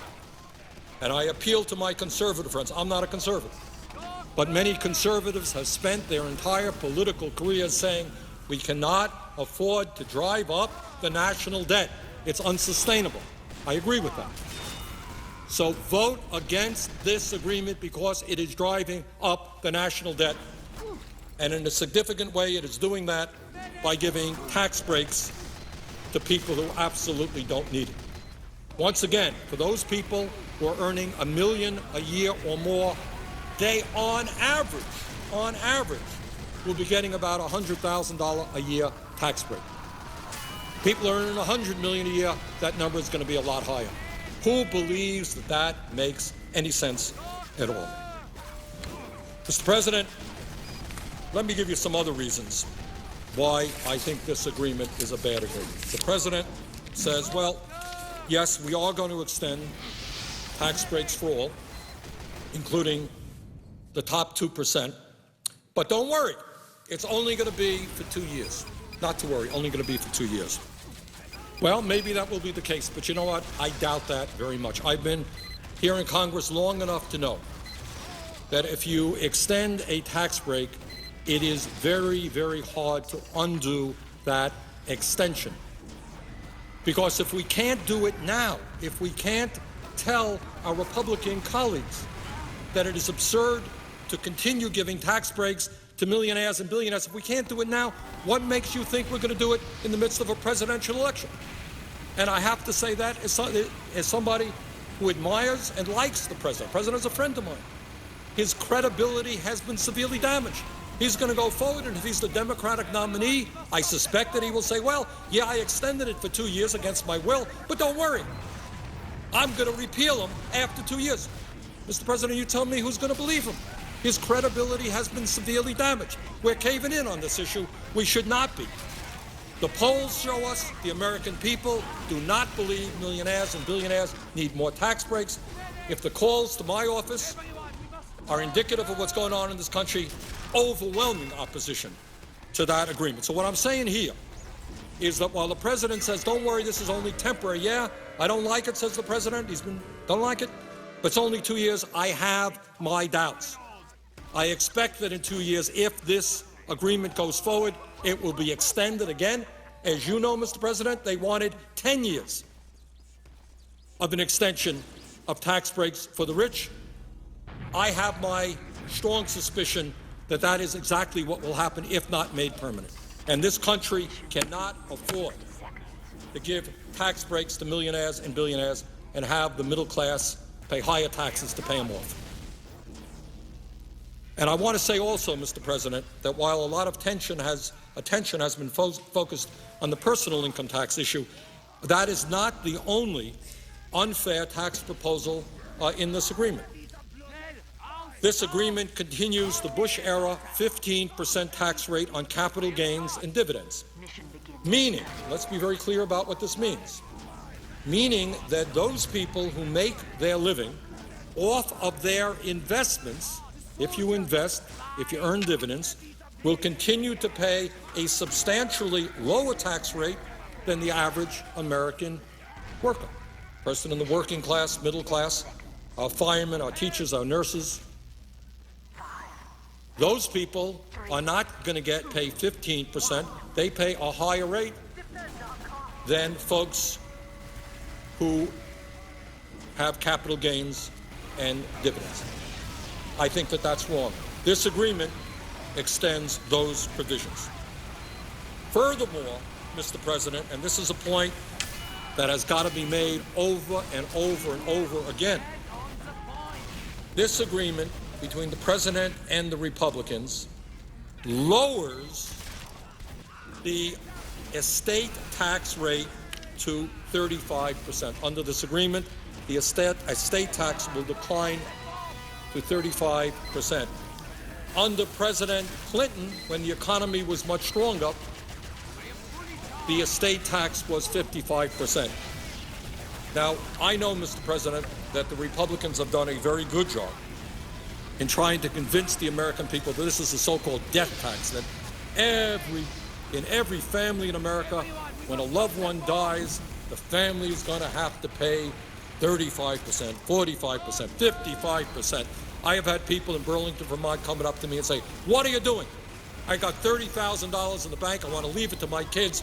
Why are you forcing my kids to pay such a large tax? So let us be very, very clear. The Republicans have done a very good job in totally distorting this issue. The estate tax is paid only by the top 0.3% of families in America. If you are in the middle class, even if you're modestly wealthy, even if you're wealthy, if you're poor, if you're lower middle class, you don't pay a nickel in estate tax if somebody in your family were to die and leave you wealth. Not a nickel. This applies not just to the rich, but the very, very, very rich. So what the Republicans have been arguing for several years now is they want to repeal the estate tax entirely. If they were successful in doing that, Mr. President, that would mean increasing the national debt by $1 trillion over a 10-year period. How's that? And all of the benefits, not some, all of the benefits go to the top 0.3%. 99.7% of the people do not gain one nickel. Now, what's in this agreement is not what the Republicans ideally want, which is a repeal of the tax entirely, but what they do get is a reduction to 35% with an exemption on the first $5 million of an individual's estate. And here, Mr. President, is a chart which indicates just what I said a moment ago. Repealing the estate tax would add more than $1 trillion to the deficit over 10 years. Over $1 trillion, and the beneficiaries of it are just the very, very wealthy. So, Mr. President, let me give you an example of what the repeal of the estate tax would be. I'll read it right off of this chart right here. Sam Walton's family, and those are the heirs to the Walmart fortune, are worth an estimated $86.8 billion. The Walton family, one family, would receive an estimated $32.7 billion tax break if the estate tax was completely repealed. And this is what our Republican friends want.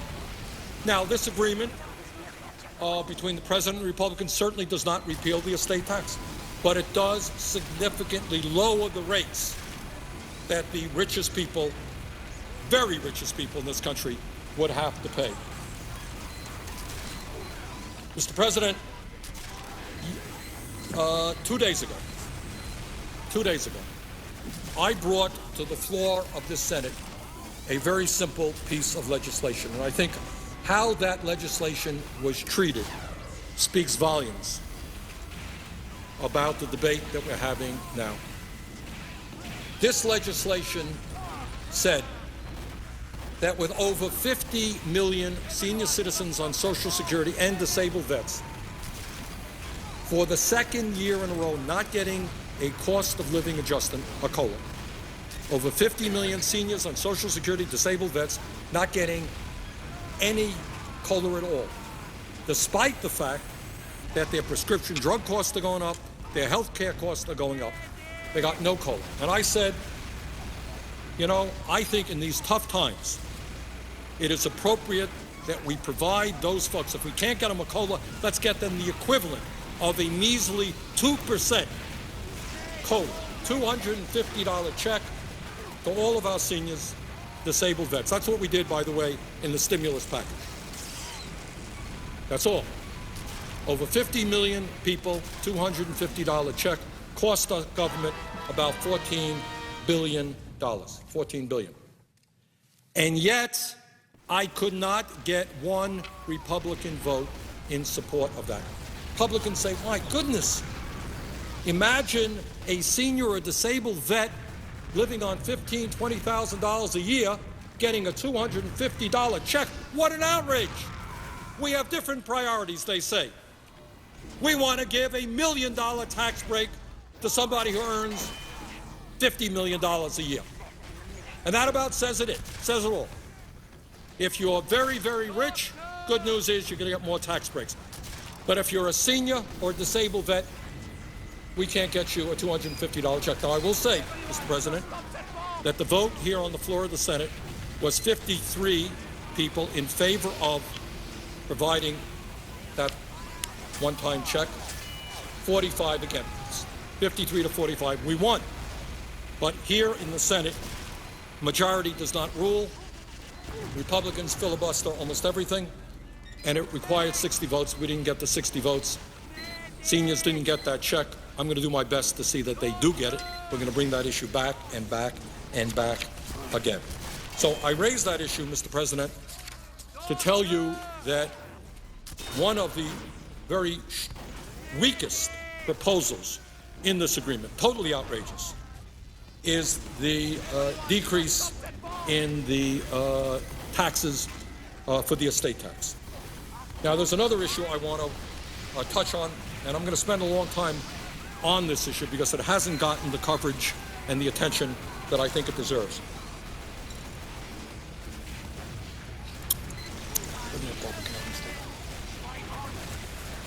And this agreement deals with the so-called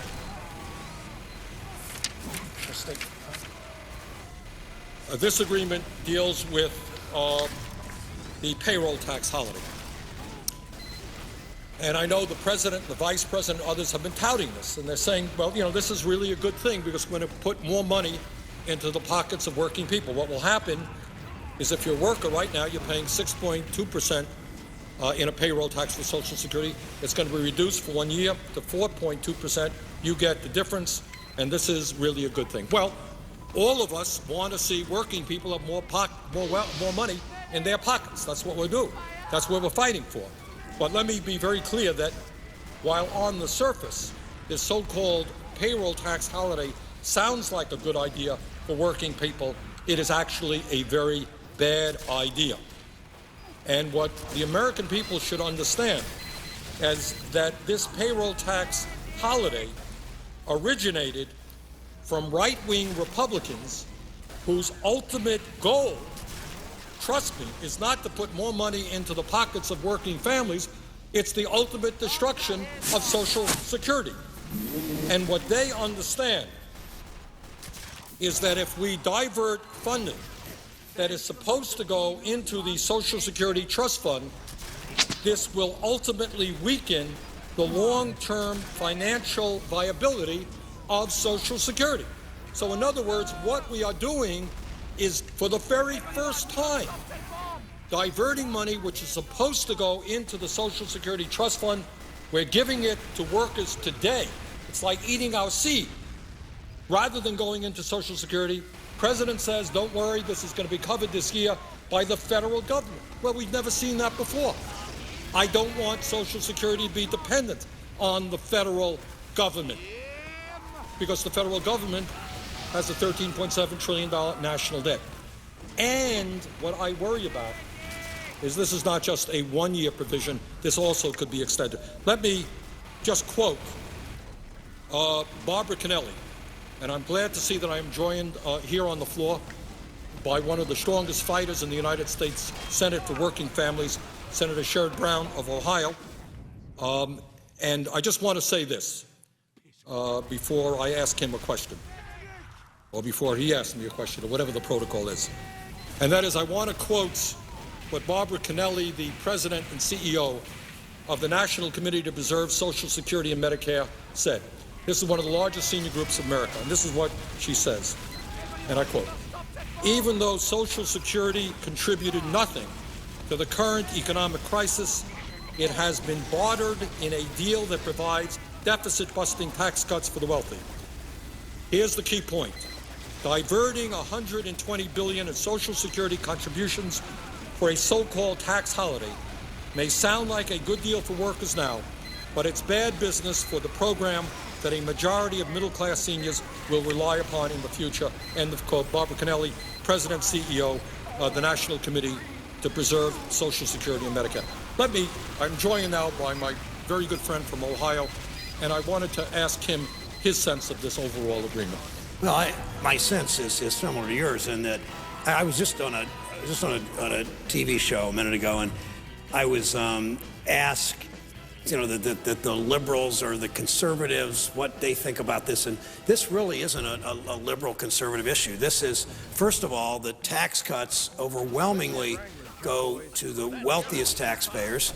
We're seeing the kinds of tax cuts that millionaires and billionaires get from the income tax and from the estate tax. But it's also, equally importantly, it blows a hole in our budget deficit.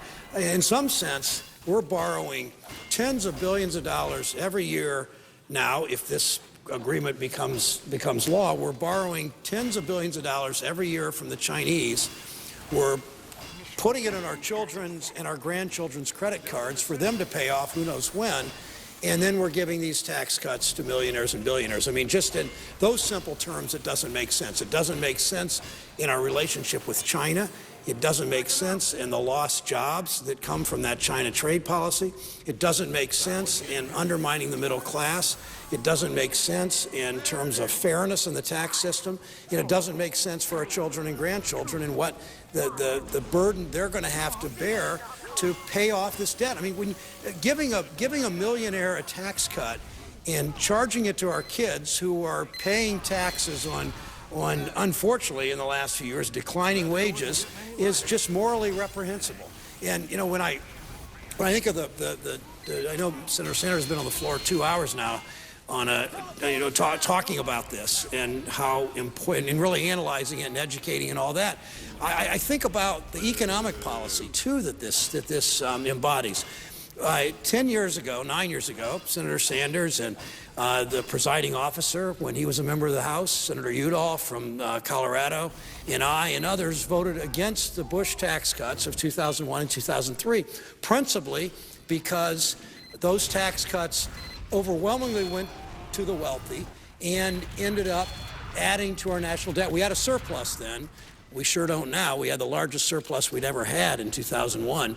Blew a hole in that. But we passed those tax cuts under the belief, those who supported it, President Bush and Senator McConnell and so many others, under the belief that kind of trickle-down economics would grow our economy.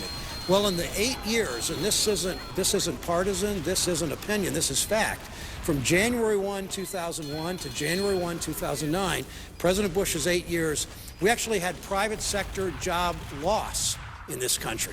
Contrast that with a different economic policy, January 1, 1993 to January 1, 2001, the Clinton 8 years. Again, this isn't partisan, this isn't opinion, this is fact. During the Clinton 8 years, we had 21 million private sector jobs created. 21 million private sector jobs created, zero, literally, job loss, private sector jobs created in the Bush 8 years because of trickle-down economics. So why would we blow a hole in the budget, which this bill does?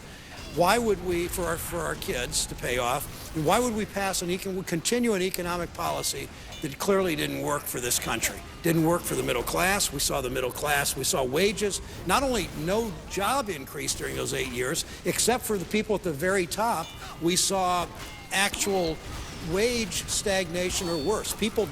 Most Americans didn't get a raise during the 8 Bush years. Most Americans simply saw their wages flat or in many cases decline. The super wealthy saw a big increase in their incomes and in their net assets, and now we're going to give a tax break to them.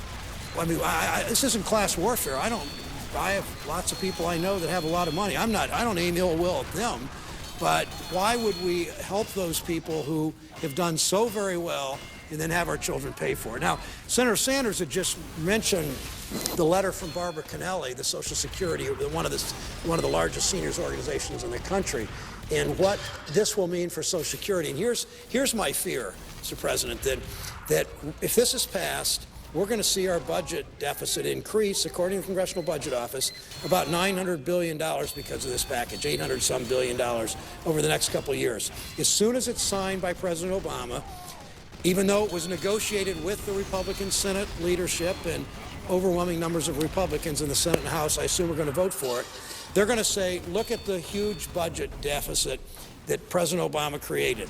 From that day on, they're going to go after ways to cut the budget. That's okay. I agree we need to deal with spending and taxes and the whole picture. But I also know from watching Republicans, I saw them in the House when they moved towards Medicare privatization in 2003 and 4 and 5. They had some success. Fortunately, we were able to beat back most of it. I remember in 2005, after President Bush was reelected in a very, very close race, he spoke repeatedly about privatizing Social Security. I know that's what they want to do. In the 1990s, Speaker Gingrich, fortunately beat back by President Clinton, but Speaker Gingrich tried to privatize Medicare. And that's the way they cut the budget. They go after Medicare and Social Security. So this vote on this package, and to me, it's, you know, we need to call the president, to write to the president, to work with the president, to say no deal, and that this has got to be something very different from what it is now, because it will cause huge deficits that our children and grandchildren will have to bear. It will not help the economy appreciably, because we saw what the trickle-down economic policies of the Bush years did, and it doesn't help the middle class enough. So it's pretty clear to me how this jeopardizes Social Security, it jeopardizes Medicare. It will force more cuts and more pressure on those programs that have lifted so many people into the middle class. In 1965, when Medicare was first passed, half of senior citizens in this country had no health insurance. Half of seniors had no health insurance. Today, 99% of seniors have health insurance, something like that. And I know that we're a country now that has created a strong middle class. We've seen that middle class because of these tax cuts for the wealthy, trickle-down kind of economic policy. We've seen the middle class shrink in the last few years.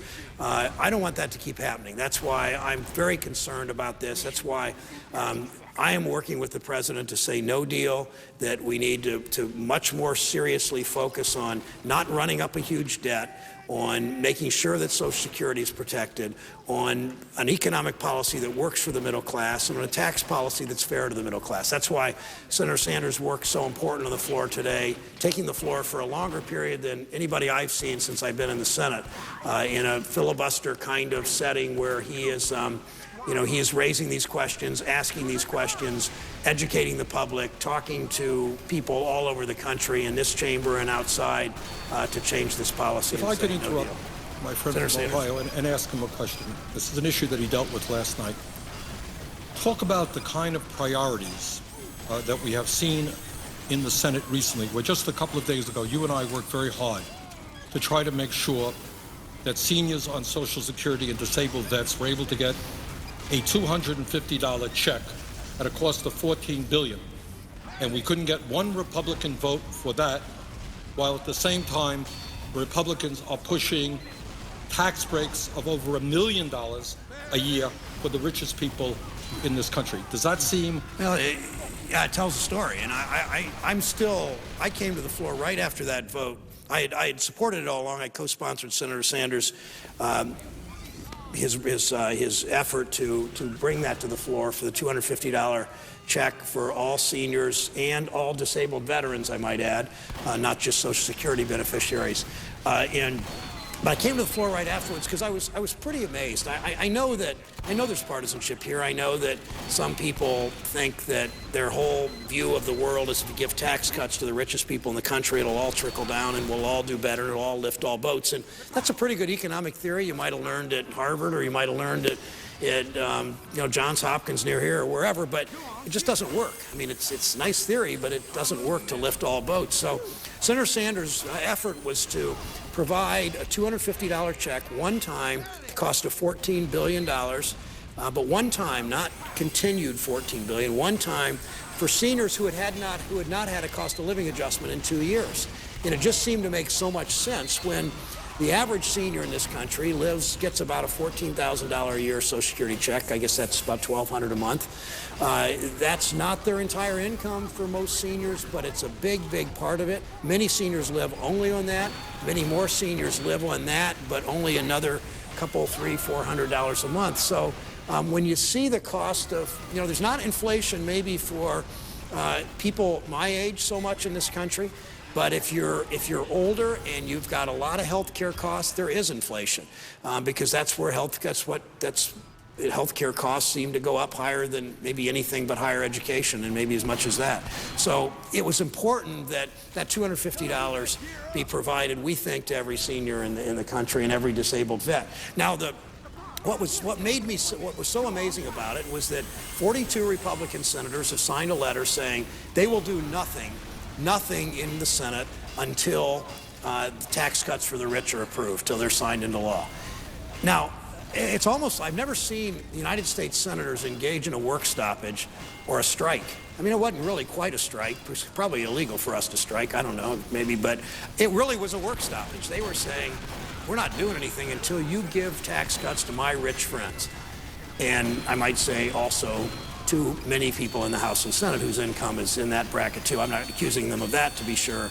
But they were there for their rich friends and their biggest contributors and the wealthiest people in this country. But they weren't there for a senior citizen living on $1,200 a month that could use that extra $250. I've met too many seniors, and I know that the presiding officer, when he travels to Colorado Springs, or he goes to Cimarron, or he goes to Denver, I know that he hears seniors say, I cut my pills in half because I need my prescription to run for 2 months rather than one because I can't afford it, or I skip my medicine today because my house is too cold and I don't have enough to eat. I mean, we know seniors make those choices, and we make choices here.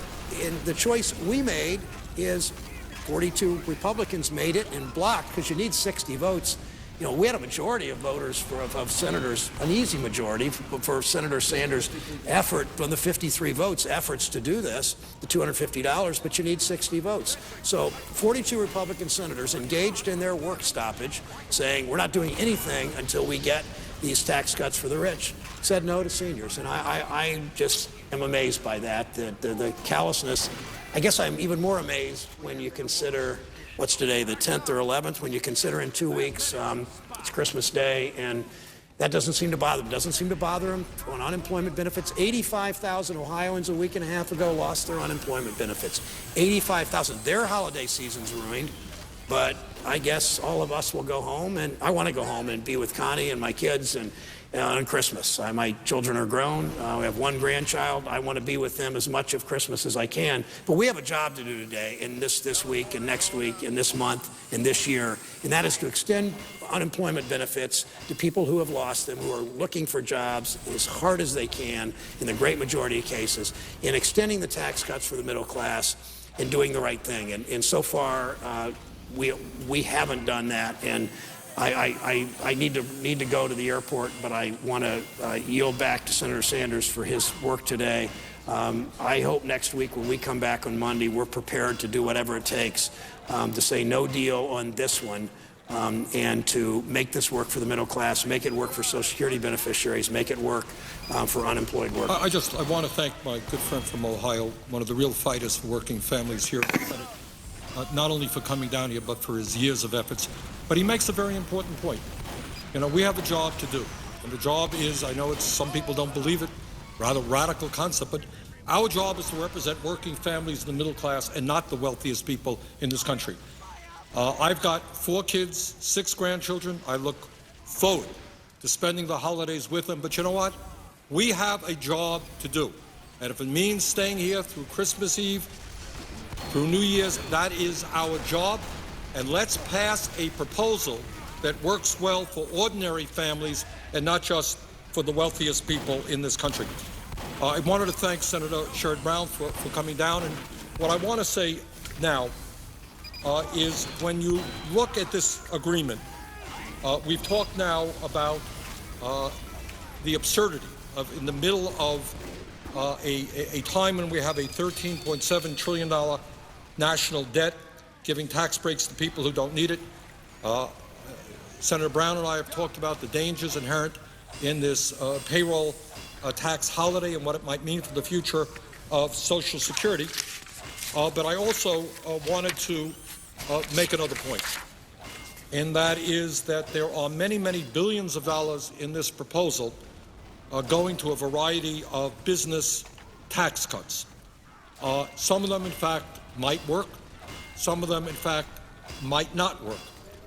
But what is very, very clear is that if your goal is to create as many jobs as possible for every dollar of investment, this particular approach is not very effective.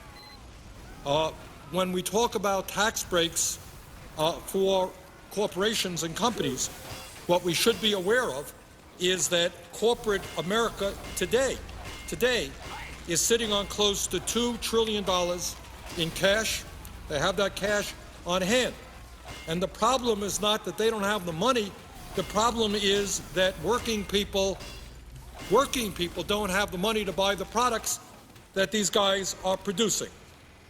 And I believe, and not just me, but I think a variety of economists from across the board believe that it makes a lot more sense, if we're serious about creating jobs, to invest in our infrastructure. And I say that for a number of reasons. When you put money into roads and bridges and public transportation, you are creating, for every dollar that you spent, far more jobs than giving a variety of tax breaks. That's just what is an economic fact. Second of all, when you are investing in our infrastructure, not only are you creating jobs short-term, you're leaving the country with a long-term improvement that increases our competitiveness in a very tough global economy. I mentioned a moment ago, and we'll get back to it later, China is investing huge amounts of money into high-speed rail, into their roads, into their bridges, and yet if you drive around certain parts of America, you think we are a third-world nation. You got roads with all kinds of potholes. You have bridges which you can't go across. You got rail systems where trains are going slower. There's a study out there, and I'm going to get to it later, where somebody said that decades and decades ago, it took less time to go from various parts of this country to the other on train than it does today, because our rail beds are in such bad shape. So if we're going to make our country competitive, you've got to invest in infrastructure. It creates jobs. It adds long-term value to this country. Unfortunately, in this agreement, there is, to the best of my knowledge, not one nickel going into infrastructure. And it is important that we, in fact, add provisions which do invest in our infrastructure and create jobs. Another point, Mr. President, that should be made when we look at this so-called compromise agreement established by the President and the Republican leadership is that in the agreement there is an extension of unemployed benefits for 13 months. Now, there is zero question in my mind that that is something that absolutely has to be done. Right now, Senator Brown made this point, we have millions of Americans who have, through no fault of their own, lost their jobs. Maybe their plants went to China. Maybe their companies couldn't get the loans they needed to stay in business. Small businesses going under, big businesses shutting down plants. No question that we have got to extend unemployment benefits. But what bothers me is that this provision in this agreement, which is a good provision, suggests that this is a hard-won compromise, that the Republicans really conceded something and they agreed to a 13-month extension of unemployment benefits. But here's the fact. The fact is that for the last 40 years, when unemployment rates have gone above 7.2%, Republicans and Democrats, in a nonpartisan way, have come together to say, of course we're going to extend unemployment benefits. This is America. We're not going to let working families who are suffering hard times because through no fault of their own, they've lost their jobs, we're not going to let them lose their homes or not enable them to feed their families. This is America. We're not going to do that. And Republicans have said that 40 years. Democrats have said that 40 years. Democratic and Republican presidents, leaders here in the House and the Senate have said that. So to say, oh my goodness, the Republicans made a major concession, they're going to allow the extension of unemployment benefits for 13 months, that's not a concession. That has been bipartisan public policy for the last 40 years. Now, Mr. President, I've been expressing to you and to the American people why I think this is not a good agreement, why I think this agreement should be defeated, and why I think we can put together a much better agreement. But I do want to be very clear that there are positive aspects to this agreement which should be maintained in an improved proposal. And let me just mention some of them. This proposal, of course, in addition to extending unemployment benefits for 13 months, extends the middle-class tax cuts. And that is obviously something that we have to do. The reality is that the middle class in this country is collapsing. During the Bush years, we saw a $2,200 decline per year in median family income, and working families are hurting, no question about it. And not to extend that tax cut for 98% of America would be a travesty. So we have got to maintain those tax cuts, and that is a positive thing in that agreement, which obviously any future agreement must maintain. Also in this agreement is the Earned Income Tax Credit for working Americans, a very important provision, and the child and college tax credits are also in this agreement. And these proposals will keep millions of Americans from slipping out of the middle class and into poverty, and they will allow millions of Americans to send their kids to college. So I'm not here to say to the president or the vice president that there aren't any good proposals and parts of this agreement. There are. But we can do much, much better. Now, what the president says, and he makes a valid point, he says, well, okay, show me the votes. Show me the votes. He's good at counting. We've tried a proposal here, Mr. President, as you well know, was it last week, where we only got 53 votes, which said that we're going to extend the tax breaks for the middle class and not the very, very rich. And the president knows, as everybody else knows, that around here, Republicans filibuster everything. You need 60 votes. And he says, show me the votes. Well, this is what I would say. What our job right now is about is reaching out to the American people from one end of this country to the other, from California to Vermont, including a lot of our very conservative states. Because, frankly, it is not a conservative approach to substantially increase the national debt by giving tax breaks to billionaires.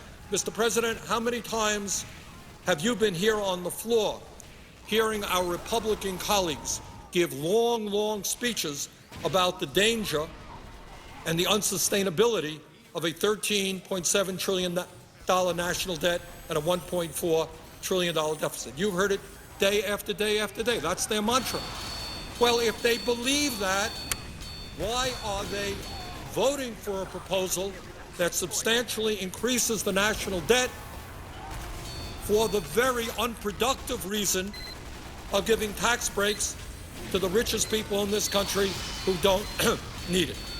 And I would hope, and the reason why we have to defeat this proposal and fight for a much better one, is I would hope that people throughout this country, in Vermont and Colorado, in many of our conservative states, that they come forward and they say, wait a second, I do not want to see my kids and grandchildren pay more in taxes because we borrowed money from China to increase the national debt in order to give tax breaks to millionaires and billionaires who have done extraordinarily well in recent years and, by the way, have seen a significant decline in their effective tax rate.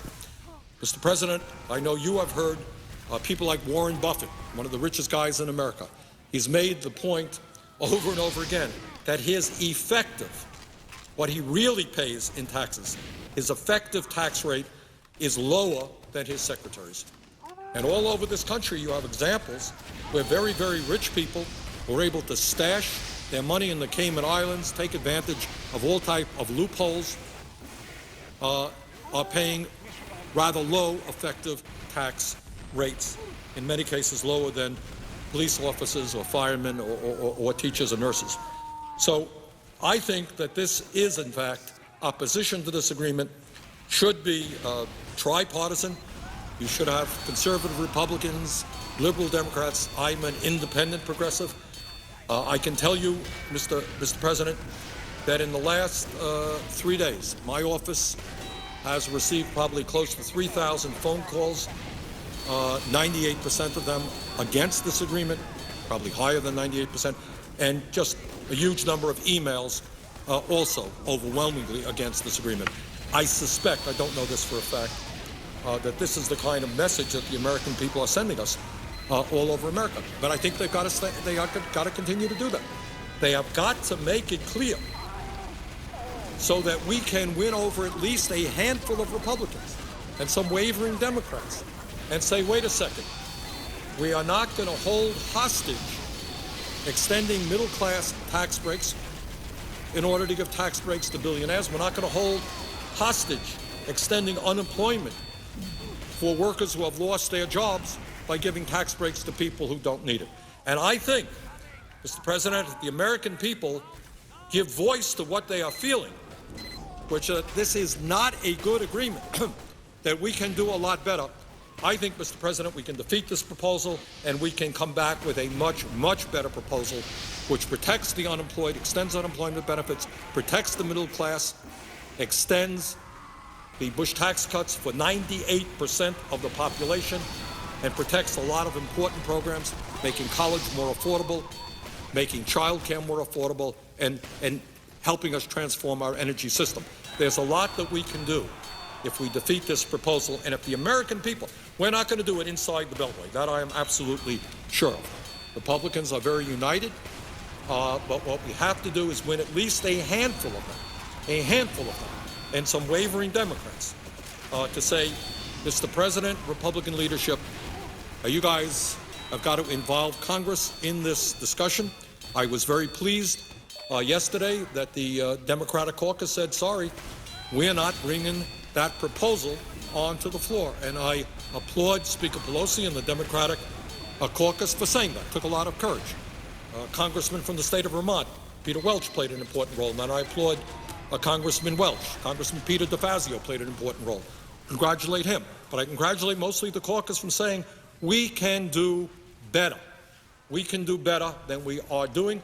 But let me be very frank. We're not going to do better unless the American people stand up and help us. We're going to need a lot of phone calls, a lot of emails, a lot of messages so that all of our colleagues in the House and the Senate understand the American people do not want to see their kids having to pay off the debt incurred by giving tax breaks to billionaires. Mr. President, this agreement, doesn't come out of the blue.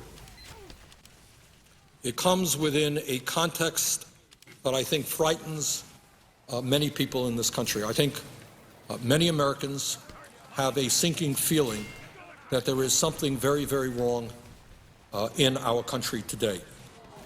I know that my father came to this country at the age of 17 without a penny in his pocket and became the proudest American that you can ever see. He didn't have much of an education. But he knew that this country gave him a great opportunity, and that is that's the American story. That's what it's all about.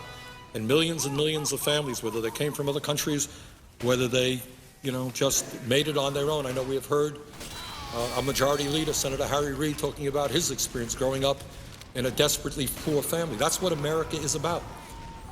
But I think there are a lot of folks out there who believe, and the facts back them up, there's something wrong. And what's going on in this country is the middle class is collapsing, poverty is increasing, and I think what people worry about, and I've got 4 kids and I've got 6 grandchildren. I'm not worried about me. I'm worrying about what happens to my kids and my grandchildren. And we have some wonderful young pages here, and we're sitting on the floor, and we worry about their futures as well. And we don't want to see our kids and our grandchildren be the first generation in the modern history of America to have a lower standard of living than their parents. We don't want to see this country the economy of this country move in the wrong way. We don't want to race to the bottom. We want to see our kids live healthier and better lives than we do. Not have to work longer hours, not getting a lower quality of education or less education. That is not the history of this great country. And I want to spend a minute now in talking about one aspect of what's going on in this country that does not get the kind of attention that it deserves. And there are obvious reasons why, having to do with who owns the media and corporate control over the media, having to do with who pays, who provides the campaign contributions that elect members of the House and the Senate, having to do with all the lobbyists that surround this institution that, Wall Street and the oil companies spend, hundreds and hundreds of millions of dollars, lobbyists, campaign contributions. We don't talk about an issue. And the very simple issue that I want to talk about for a moment is who is winning and who's losing in the economy. I come from New England. Everybody follows the Celtics, and we follow the Red Sox, and we follow the Patriots. And when everyone says, okay, who won the game? Patriots win or they lose? That's what you want to know. Who's winning, who's losing? And in fact, in America, it's pretty clear in the economy who's winning and losing.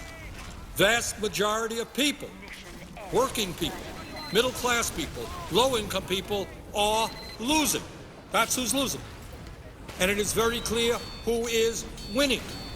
The wealthiest people in this country are doing phenomenally well. They are winning the economic struggle. In America today, Mr. President, and again, we don't talk about this too much. We don't talk about it too much, but it's time we did. In America today, we have the most unequal distribution of wealth and income in the industrialized world. Now, I haven't heard too many people, Mr. President, talk about that issue. Why not? Our Republican colleagues want huge tax breaks for the richest people in this country, but the reality is that the top 1% already today owns more wealth than the bottom 90%. How much more do they want? When is enough enough? You want it all? We already have millions of families today that have zero wealth. They own less, they owe more than they own. Millions of families have below zero wealth. We are living in a situation where the top 1% owns more wealth than the bottom 90%. Top 1% owns more wealth than the bottom 90%. And Mr. President, that is simply unacceptable. Today in our country, and this is something we must be absolutely ashamed about and have got to address, that instead of giving tax breaks to billionaires, maybe we should appreciate the fact that about 25% of our children are dependent on food stamps. We should understand that in the industrialized world, the United States of America has as this chart shows, the highest rate of childhood poverty in the industrialized world. Is this America? Is this America? The United States today has over 20% of its kids living in poverty. In Finland, the number is about 2 or 3%. Norway, maybe 4%. Sweden, maybe 4.5%. Switzerland, 6%, whatever it may be. But here we are. If you're watching on television, what you're seeing is the red line. Here's the United States, well over 20%. Here's the Netherlands in second place. Looks to me like about 7%. This is the future of America. So we're sitting here talking about an agreement which says let's give huge tax breaks to billionaires, and here's the reality. We have a rate of childhood poverty far, far surpassing any other country on earth. And let me tell you something else. I don't know that we have a chart for this, but it is the other half of the equation. What do you think happens when you have millions and millions of kids living in poverty? What do you think happens when you have kids who are dropping out of school when they're 13 or 14? I will tell you what happens. Because I talked to a fella in Vermont who runs one of our jails. And he said that about half the kids who drop out of school end up in the penal system. That's what happens. So the result is the highest rate of childhood poverty in the industrialized world. And then what we end up with is more people behind bars than any other country on earth. You got that? China is a communist totalitarian society, much, much larger than the United States of America, which is a democratic society. We have more people in jail than China and more people in jail than any other country. So what we end up doing, right, is we keeping people in jail because they dropped out of school, they never found a job, they got hooked up on drugs or whatever. And we pay to put them in jail rather than investing in child care, in education, in sustaining their families. So, Mr. President, when we look at the context in which this agreement was reached, we have got to see that it takes place at a time when the rich are already doing phenomenally well, while we have the highest rate of childhood poverty in the industrialized world. Mr. President, during the 8 years of President Bush, the wealthiest 400 Americans, that's not a lot of people, 400 families, saw their income more than double, while their income tax rates dropped almost in half. So you got 400 families, all of whom are already multi-millionaires. During the 8 years of President Bush, their income more than doubled, while their income tax rates dropped almost in half. I would say to my colleagues here in the Senate, we don't have to worry about these guys. They're doing just fine. They don't need an extension of tax breaks. Mr. President, the wealthiest 400 Americans now earn, on average, $345 million a year, and they pay an effective tax rate of 16.6%. How's that? All right? Top 400 wealthiest people in this country earn $345 million a year, and they pay an effective tax rate of 16.6%. They do not need an extension of tax breaks. And by the way, for the United States of America, this effective tax rate of 16.6% on average is the lowest tax rate for the very rich in America that has ever been. So we've already given the wealthiest people in this country the lowest effective tax rates in the history of our country. That's what we've done, on record, at least since they've been keeping records. So the idea of giving these guys who are doing phenomenally well, who already own more wealth than the bottom 90%, more tax breaks is totally absurd. Mr. President, under the 8 years of President Bush, the wealthiest 400 Americans, we talked about how they doubled their incomes. Incomes is what happens in 1 year. Under the 8 years of Bush, the wealthiest 400 Americans increased their wealth by more than $380 billion. 400 families increased their wealth by $380 billion. That averages to almost $1 billion a family. $1 billion in 8 years. That's the average. Some obviously are more. Collectively, and I know this is not an issue that we talk about too much, collectively the 400 richest Americans have accumulated $1.27 trillion in wealth. If any of them die this year, their heirs can receive, right now, all of this money tax-free because the inheritance tax has been eliminated in 2010 as part of the Bush tax, estate tax repeal this year. Mr. President, the top 25 hedge fund managers last year made a combined $25 billion in income, a combined $1 billion per person, okay? So if you are a hedge fund manager, you're doing pretty good. And I mentioned a moment ago, we tried just the other day to get checks of $250 out with disabled vets and senior citizens on Social Security who haven't had a COLA in 2 years, couldn't get them that check. but the top 25 hedge fund managers last year made a combined $25 billion in income, $1 billion per person, and our Republican friends say, oh, my word, we have got to lower their taxes.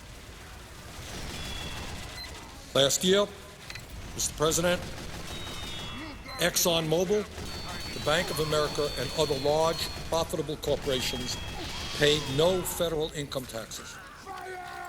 So what you got is a tax system which is totally distorted in the sense that it allows large, profitable corporations to pay, in some cases, and in many cases, zero.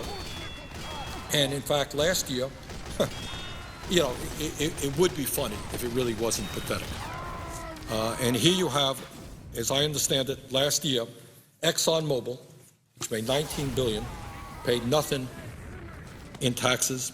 Bank of America, huge bailout for the American taxpayer, paying their executives all kinds of fancy, huge compensation packages. They got a refund check from the IRS. That's how absurd the situation is. And people say, oh, my word, in order to deal with our deficit, we're going to have to cut back on Medicare, Medicaid, and education. We can't afford it. I guess we can afford to allow ExxonMobil, the most profitable corporation in the history of the world, to make huge sums of money and pay nothing in taxes. We can afford to do that, but we can't afford to protect the working families and the middle class. Mr. President, in the year 2005, 1 out of every 4 large corporations in the United States paid no federal income taxes on revenue of $1.1 trillion. Now, what do you think? Maybe before we start cutting Social Security and Medicare and Medicaid and veterans programs, maybe we want to ask some of these very large and profitable corporations to pay at least something in taxes. From 1998 to 2005, 2 out of every 3 corporations in the United States paid no federal income taxes, according to the GAO report. Sadly, the economic pain that millions of people are experiencing didn't even begin as a result of the Wall Street bailout. The middle class was collapsing long before that. It's wrong to blame Bush for all of the problems. He contributed a lot to it, but not all. That trend has been going on for many, many years. As the Washington Post reported last January, and let me quote from an article because, again, I want to put the economic reality facing the middle class in contrast to the economic reality facing the very rich in that broad context of this agreement signed by the President and the Republican leadership. As the Washington Post reported last January, and I quote, the past decade, the Bush 8 years plus 2 years, was the worst for the U.S. economy in modern times. It was, according to a wide range of data, a lost decade for American workers. A lost decade for American workers. Do you know why people are furious? Do you know why they're angry at Washington and everybody else? The last decade was, according to the Washington Post, a lost decade for American workers. There has been zero net job creation since December 1999. 12 years, zero job creation, which is why unemployment is so high, not only for the general population, but even worse for our young people, kids getting out of high school, young people graduating college. According to the Washington Post, this came from the Washington Post in January, middle-income households made less in 2008 when adjusted for inflation than they did in 1999. In other words, the American economy has turned into a nightmare for tens of millions of families. Imagine that. Middle-income households made less in 2008 when adjusted for inflation than they did in 1999. And the number is sure to have declined further during a difficult 2009. They didn't have those numbers, but because of the Wall Street collapse, that certainly is the case. So what are we talking about? You're talking about, as I've just demonstrated, the people on top seeing a doubling of their income while their effective tax rates are going down. You're seeing the middle class collapsing. And what this agreement says is we're going to provide huge tax breaks for millionaires and billionaires. That is insane. And only within the Beltway could an agreement like that be negotiated. As I mentioned earlier, we have in the last 3 days received thousands and thousands and thousands of phone calls and emails to my office. And over 98%, I dare say 99%, say this is not a good agreement. Don't support it. Mr. President, I've been joined on the floor by the very distinguished senator from the state of Louisiana, and I ask unanimous consent that I be permitted to enter into a colloquy with Senator Landrieu. Is there objection? Without objection, so ordered. Well, Senator Landrieu, I thank you very much for joining us here, and I just wondered if you could give the American people your thought about this agreement and what's been going on. I thank the senator. I thank the senator from Vermont for his eloquent and passionate presentation for hours this morning, and he clearly has presented to this chamber and to the American people some stark realities that are unpleasant. Some people might even find them hard to believe, but he has done his homework. He has documented what he has said, and in that backdrop, it does make this agreement made between the Republican leadership and the President of the United States even harder for some of us to understand. And I want to acknowledge, as the senator said, I know there are pressures on all sides and their time is running out. We've got to make a decision about tax cuts in a short period of time. We don't have the benefit of several months or even a half a year. I understand the pressures of time. But as the senator from Vermont pointed out, how about the pressures of the middle class? What about these pressures? What about this pain? And I was wondering, because I wanted to ask the senator from Vermont, I was not able to follow his entire presentation this morning. Did he quote from the Income and Inequity and the Great Recession, the report done by the U.S. Congress Joint Economic Committee, represented by, or led by Charles Schumer? Did Senator Schumer, did you quote from this? We quoted from a number of studies, but not that one, Senator. Well, I'd like to add in our colloquy if he was aware that according to this report that just came out September of this year, it says income inequality has skyrocketed. Economists concur that income equality has risen dramatically over the past 3 decades. Middle-class income stagnated under President Bush. During the recovery of the 1990s under President Clinton, middle-class incomes grew at a healthy pace. However, during the jobless recovery of the 2000s under President Bush, that trend has reversed course. Middle-class incomes continue to fall well into the recovery, never regained their highs of 2001.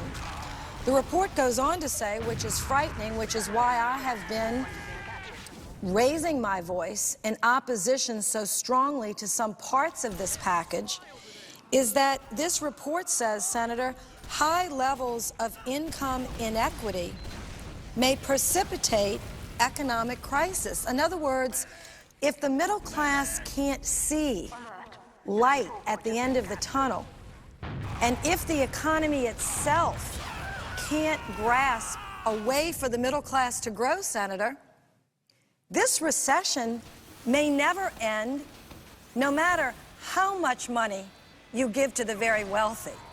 I mean, this is the reality that we're facing at this moment, how to end this recession.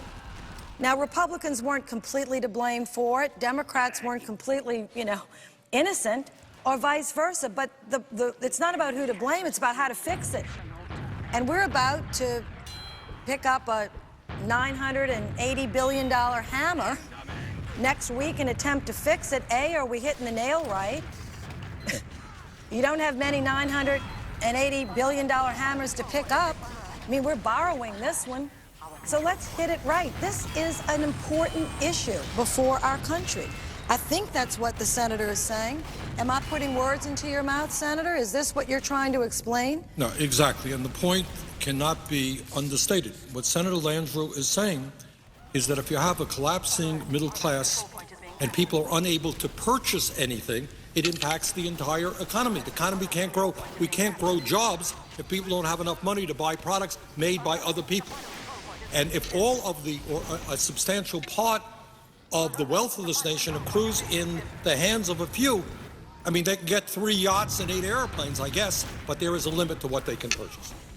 And there's a limit to what they can consume. And what the senator is saying and what I'm saying, and I want to be very clear because the senator and I don't agree on every piece of legislation. He tends to be a little bit more liberal and progressive in his politics than I am. But on this subject, we are both equally concerned about the shrinking of the middle class. And I want to say, from my perspective, the senator may have a different view. I'm talking about the broad middle class.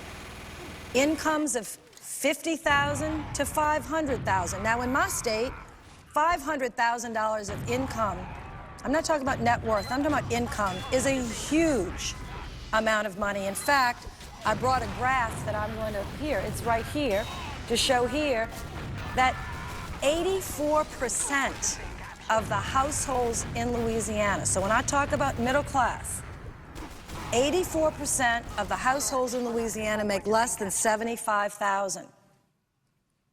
84%. Now, most people in Louisiana, most, believe they're in the middle class. But 84% make below $75,000. So when I use the term middle class, and we all have a different view, I try to say the broad middle class, between $50,000 and $500,000. If you have $500,000 in income, you're quite wealthy in Louisiana. But I realize that we're not New York. We're Connecticut, California. Maybe if you make $300,000 or $400,000 in income in some of these places, you don't consider yourself very wealthy or rich. I think by Louisiana standards you would be. But this is a big nation, so I want to be as broad as I can possibly be here. I'm not talking about the wealthy being $400,000 or $500,000. That may not be the case in California. But what we're talking about in this tax bill is borrowing $50 billion to give tax breaks to families earning over $1 million. So as the senator from Vermont said, whether you put your mark at $250,000 or $100,000 or $500,000, we could disagree about how broad the middle class is. But is there anyone in this chamber, on any side of the aisle, from any state, that believes seriously, given what the senator from Vermont just outlined, which is really not debatable. I mean, these economic studies are not just from one side of the aisle or another, that we should actually, next week, provide $50 billion in extended benefits for the families in America who are making more than $1 million a year. When the inequities are so great, when the needs of the middle class are so great, when there is no evidence to suggest that even after this tax cut that I've seen that's convincing, that the recession will end. And we're doing this for 2 years. What happens, Mr. President, if the recession doesn't end? And we've borrowed all of this money to provide the extension of these tax cuts, and in addition given the $50 billion to the $1 million earners in this country. What do we do then? Go borrow another $1 trillion and try it again? I think we have to try something different. Now, I don't know if the senator has another point before I go into just a few thoughts that I have. I wanted to ask him if he, yes. Thank you very much, and agree with what she has been saying. I was mentioning earlier, Senator, that The calls that are coming in and the emails that are coming into my office are overwhelmingly, like 99% against. I don't know what's going on in your office. Are you getting calls in? I'm getting calls, actually, and I checked this morning, about 50% for, 50% against. Now, the state of Louisiana is a little different than the state of Vermont. Many of the calls coming in from around the country are against giving, well, actually, let me say this. Most of the calls coming in are absolutely against giving tax cuts to people over $1 million. Okay, yeah, that's what I'm saying, yes. I mean, overwhelmingly, people are calling in saying, is that really happening? And geez, and in fact, my office told me today that actually 10 people called that had incomes over $1 million, which I found very interesting, to say they supported my position. Tell Senator Landrieu I make $1 million a year, and I agree with her. So I know people are listening. So I thank those callers. You know, they make $1 million over a year. They said, please, use the money for somebody else or something else. I'm doing fine. I'm counting my blessings. I survived the recession. They know that 33,000 people are getting ready to run out of unemployment benefits in Louisiana alone if we don't extend it. They know that middle-class families making under $75,000 in income or $200,000 in income, or even $300,000. You can have $300,000 of income in Louisiana, be a very strong business person, and be doing very well, and have 8 children. You know, you have large families out in the West. We have very large families in the South. No one ever gives us credit enough, I think, for that. The fact that people work very hard, sometimes a mother and a father. Their income might be $200,000, $250,000, but with 6 children, that doesn't go that far these days, Senator. And with 8 children, I grew up in a neighborhood where we routinely had 12 children in a house. How much money do you think you have to make to feed and clothe and send to college 12 children? My father sent 9 of us to college. We never made anywhere near that money. I still think it was a miracle any of us ever got there. But nonetheless, the issue is, next week, we're going to debate this agreement. And I want to say I support extending tax cuts to the middle class, to the broad middle class. But there is something terribly wrong here in Denmark. Something is not right in Denmark. If we're spending or borrowing $50 billion, which is about what it cost to extend income tax rates, the lower rates, and the dividend rates, and the capital gains rates to people making over $1 million. Someone on the radio today said, well, Senator, don't you think that giving tax cuts, that will stimulate the economy? I said, no. I'm not an economist, but every economist that I've read on this tax package says that's one of the least stimulative, am I correct, Senator? One of the least stimulative provisions of the bill. So I want to know next week when we're debating this, I'd like at least one Republican, just one. It could be the Minority Leader Mitch McConnell. It could be the Budget Director, Judd Gregg. It could be just one Republican to give a passionate argument for why they insisted this be in the package. I'd just like to listen to it. I'd like to hear it with my own ears. What was it about it that they thought was so important that they had to have it in the package? Because I know, as angry as I am with the president right now about some matters, I know the president did not insist this be in the package. I know enough about him to know that he didn't call everybody in the room and say, oh, we forgot something. Let's make sure that this tax extension includes people over $1 million. So I know he didn't give that speech. I want to know who did. Who did give it? Because your constituents should know about it. And the American people have a right to know. That's one thing about our democracy. It's open. It could be more open. We could be like Britain, where they all stand up and talk at one another in one of the rooms. It's very interesting. I find it very interesting to watch sometimes. We don't do that. But at least if the people of Britain want to know what their people are saying, they can hear them. Somebody said this. I'd like to know who, and where, and when. Was it in the Oval Office? Was it in the cloakroom? Because I am going to be forced to vote, because now I think the senator understands we aren't going to have any amendments.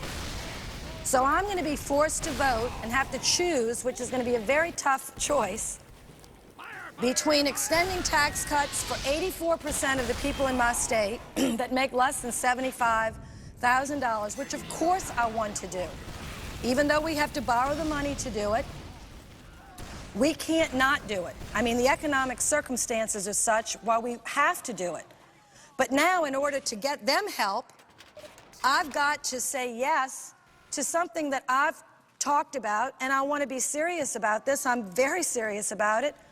For me, borders on moral recklessness. I've been criticized on both sides of this debate. How can you use words like this? I don't know. I went to Catholic school. We went to Mass almost every week. Every week. Every week. The priest would say, don't take more than you need. Don't be greedy. Share with others. I mean, did I go to the wrong school? So I'd like to know. Maybe those lessons were missed on the other side. And I don't normally speak like this. I've been criticized for it. I'm very, very torn.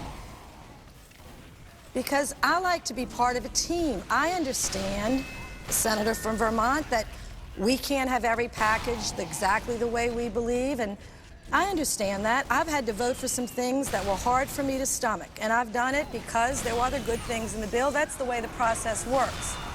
But I actually cannot remember a time on either an appropriations bill of this magnitude or a tax bill of this magnitude that we've been asked to cast a vote for something that on its face is so reckless, so unnecessary, so sort of in your face to the poor, in your face to the middle class.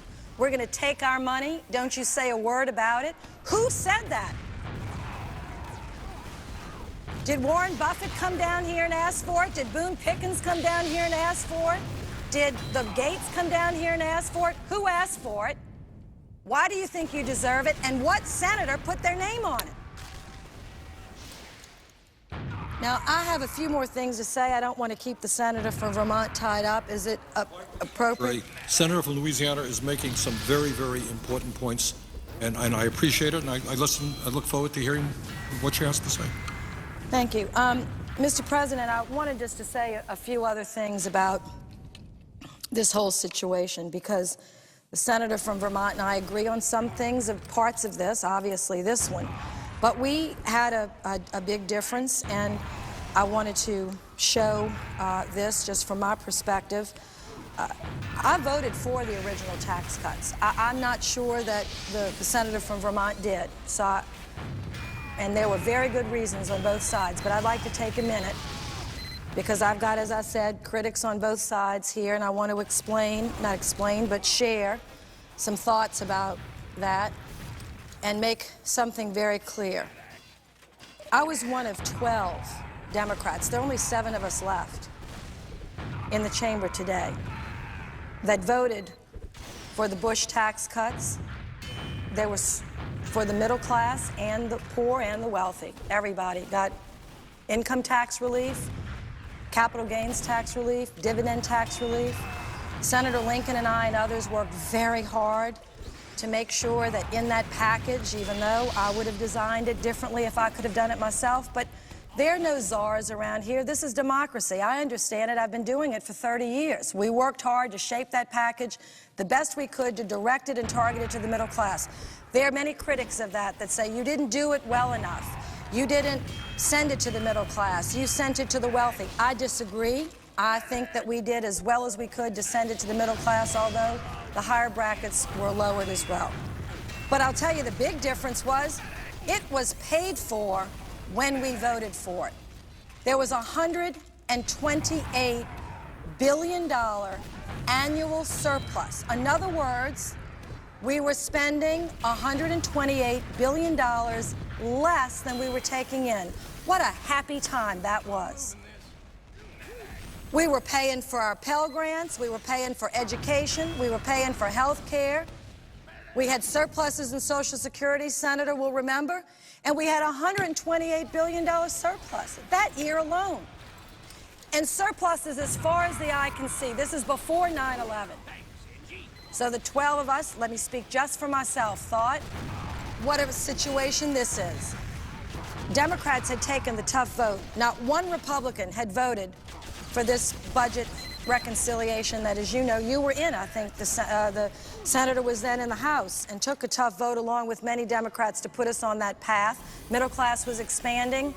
Jobs were being created at unprecedented levels. And yes, we were creating millionaires. I'd like to say this. I love creating more millionaires. It's why I got into politics. One of the reasons I like when people are successful. I love to hear stories about my constituents who came from poor families, whose mothers were household servants, whose fathers never went to high school.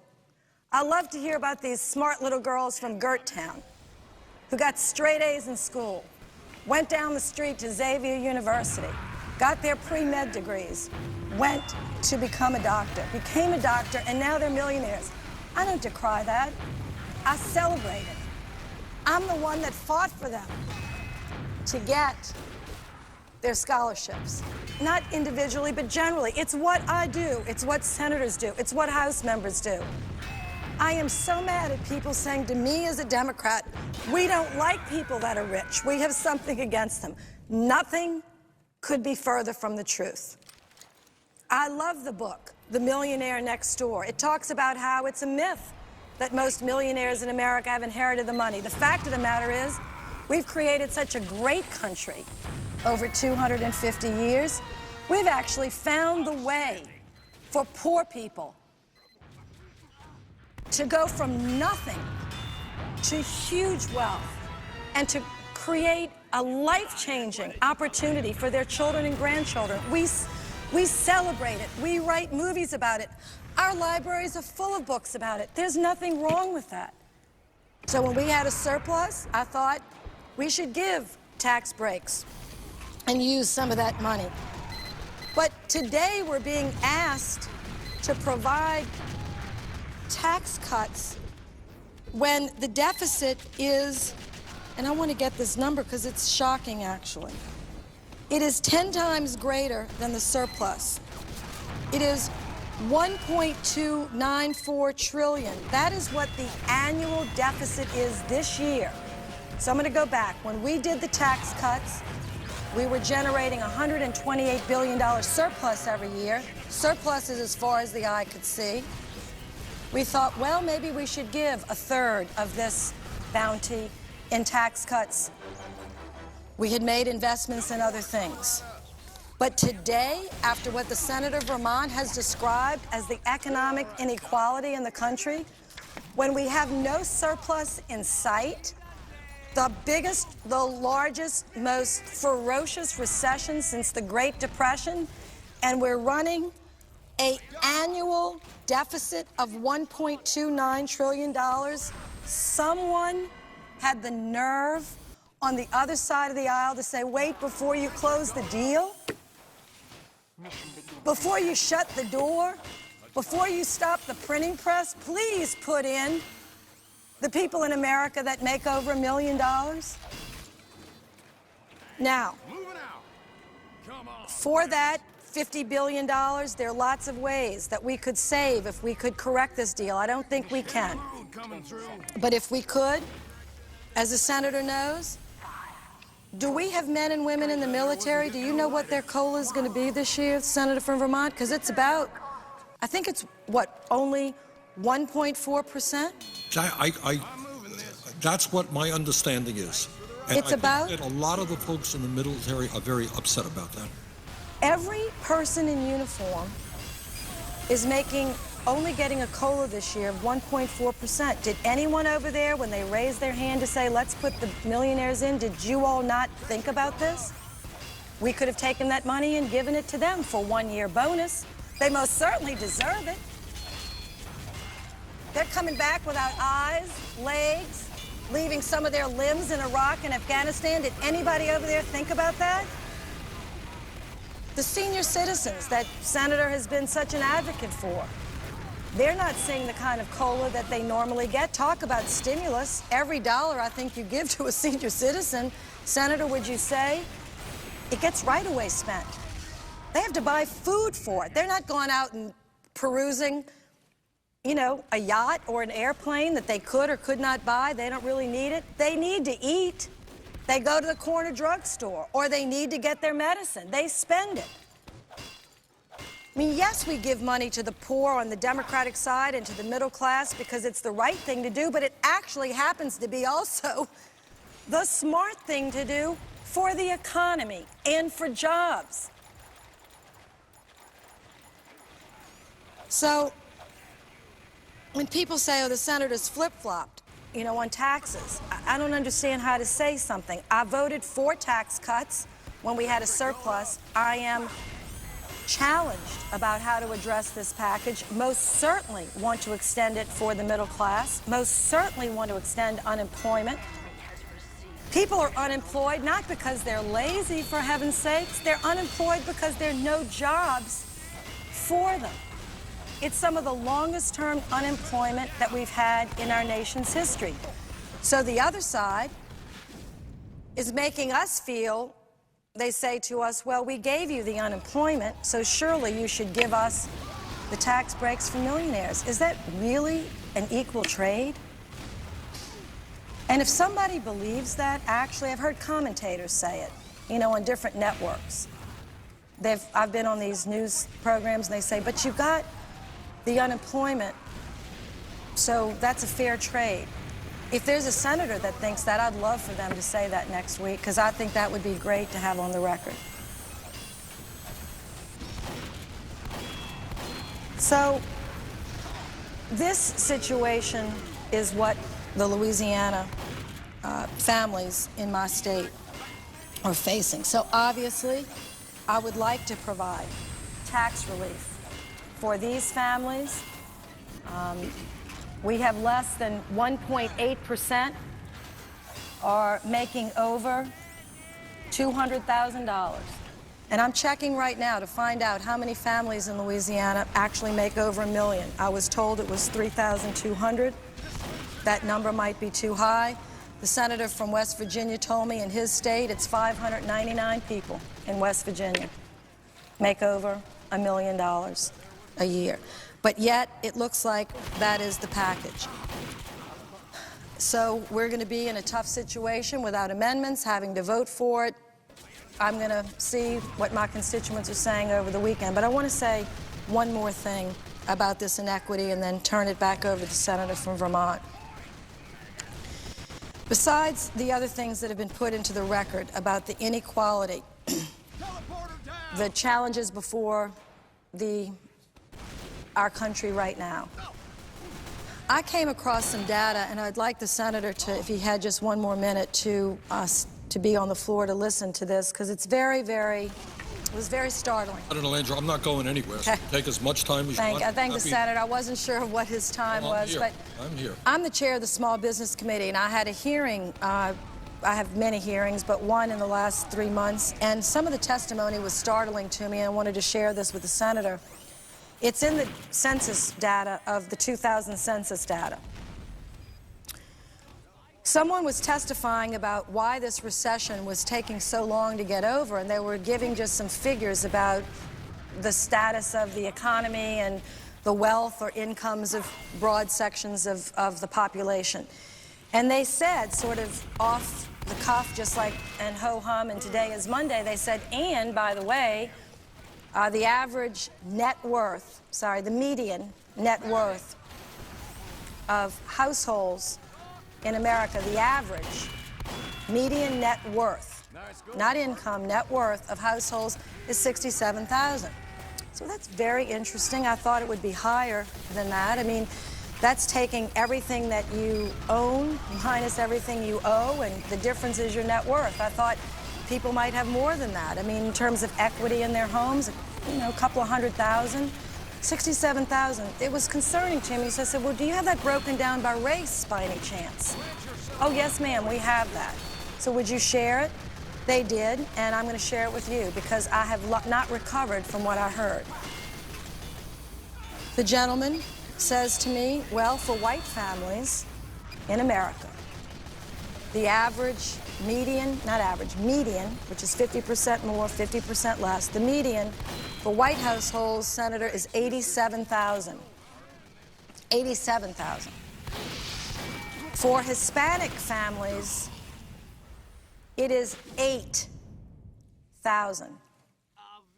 And for African American families, it is 5,000.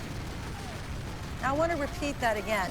50% of all families in America who are Caucasian, their net worth is $67,000 or less. For Hispanic families in America, 50% of all Hispanic households, their net worth is $8,000. And for African American families today, 2010, 40 years after the peak of the civil rights movement and 150 years or so after the Civil War and all the things we think we've done to try to get people in a more equal position in our society, is $5,000. That's including home equity. That's including home ownership, I mean. Without home ownership, that net worth for African American families falls to $1,000. So when people say people are in pain and suffering and anxious and they can't buy anything, well, you wonder why. There's no cushion in a recession like this. How brutal is a recession to people that have so little cushion? For a middle-class family of any race, if you lose your job, you can get unemployment, you've got some equity in your home, maybe you have some savings, you can fall back, there's a cushion, you can land, you can bounce back up. How brutal is this recession to millions of families in America that have no cushion? They're just hitting hard rock. They're just hitting steel. There's no cushion there. And you wonder why people are angry? You wonder why this Tea Party movement is festering? You wonder why people want to, people are so angry that call? I understand that anger. I'm so angry myself, I don't know what to do. My good friend, and I thank her very much. And she is right. No great secret to anybody here. Her politics and mine are not the same on many issues. But she's down here speaking from her heart, coming from a state of Louisiana, and not radically different in Vermont. We got a lot of struggling families. And I want to just reiterate a point, because she's been talking, I think, so effectively about the stress on the middle class and working families in her state and around the country. I want to reiterate this point, Senator, if I might. And I'm not here to pick on George W. Bush, but during the presidency, his 8 years, the wealthiest 400 Americans, those are pretty high up guys, that ain't in the middle class, though, no matter how broadly you define that, their income more than doubled. Got that? While their income tax rates dropped almost in half. The wealthiest 400 Americans now earn on average $345 million a year and pay an effective tax rate of 16.6% on average. That's the lowest tax rate for wealthy individuals on record. So the point is, Senator Landrieu is talking about, and I'm talking about, that people out in the real world are working longer hours for low wages. Median family income has declined. People are scared to death that for the first time in our modern history, their kids are going to have a lower standard of living than they do. You're hearing that in Louisiana? I am. All right. And the people on top are doing well. And Senator Landrieu is asking a very simple question. Millions of people are asking the same question. The wealthiest people are becoming much richer. Middle class is declining. Poverty is increasing. Who decided? Who are the people who said that billionaires really need an extended tax break? and a reduction in the estate tax? It is a very simple question that she's asking. It's a very profound question because it speaks to what this country is all about. I didn't mean to interrupt the Senator. No, and I thank the senator from Vermont, and I want to submit to the record this income inequality and Great Recession report from Senator Schumer and the Joint Economic Committee. Without objection.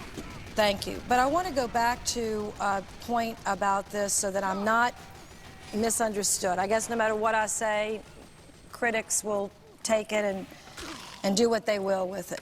But I am not against tax cuts. I voted for them in many times in my life when we had surpluses. I've even been pressured to vote for things and have done so even when we didn't have the surpluses we had, when they were targeted and focused, and there actually had been some rational thought attached to, well, we might need to borrow some money like we did in the stimulus package and spend it, because if we don't get some spending going, we could slip further into a recession. Even conservative economists counseled us on parts of the stimulus package, which, by the way, contrary to popular myth, was about the same size as this package. This package is actually larger. This package is going to be $900 billion. The stimulus was 800 something. It's going to be less. But in that stimulus package, there was about a third of it were tax cuts. Do you remember that, Senator? Mr. President? A third of it were tax cuts. It wasn't all just spending. But every economist, Republican, conservative, liberal, said the government's got to step up and spend in this economy because this place is shutting down, meaning the country. And so we did. People will still argue on the other side that was the wrong thing to do and we shouldn't have done it. But I'm here to say that for the $2.8 billion that was spent in Louisiana through that stimulus package, tax cuts and spending, I'd like to ask my legislature, who's struggling to balance the budget as I speak, they've been in budget committee over the last couple of weeks, where would you be today without the $2.8 billion? I don't know how much went to Vermont or went to California or went to Colorado. But, you know, people say it was a failure. Let me say that $2.8 billion went to our state, and it warded off some draconian cuts that our cities and counties and parishes would have had to take. And it warded off tax increases so that governors didn't have to raise taxes and mayors didn't have to raise taxes all over this country. Some of them have done that, but they've tried to limit it because they know how fragile this middle class is. I am not unmindful of the importance of providing tax cuts when we can. But when we're asked to vote on a package that has a provision like this, that borders on moral recklessness, I have to catch my breath and say, whose idea was this? I'd like to know. So it's going to be a long weekend.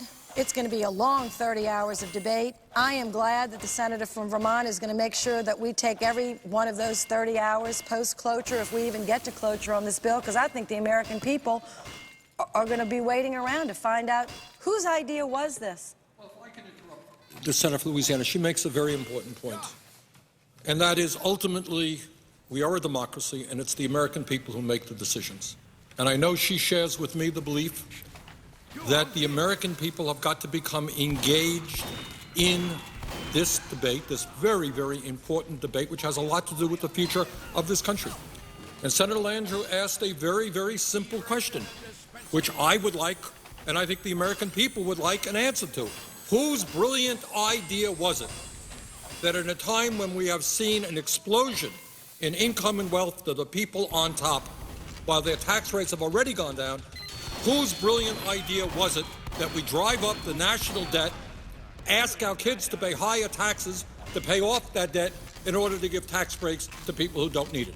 That's the question Senator Landrieu was asking. I think the American people need an answer to that.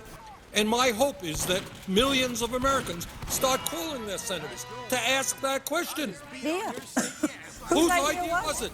And I would like to know, I don't think, and the irony here, I think Senator Landrieu made this point as well, There are millionaires out there who say, thank you, I don't need it.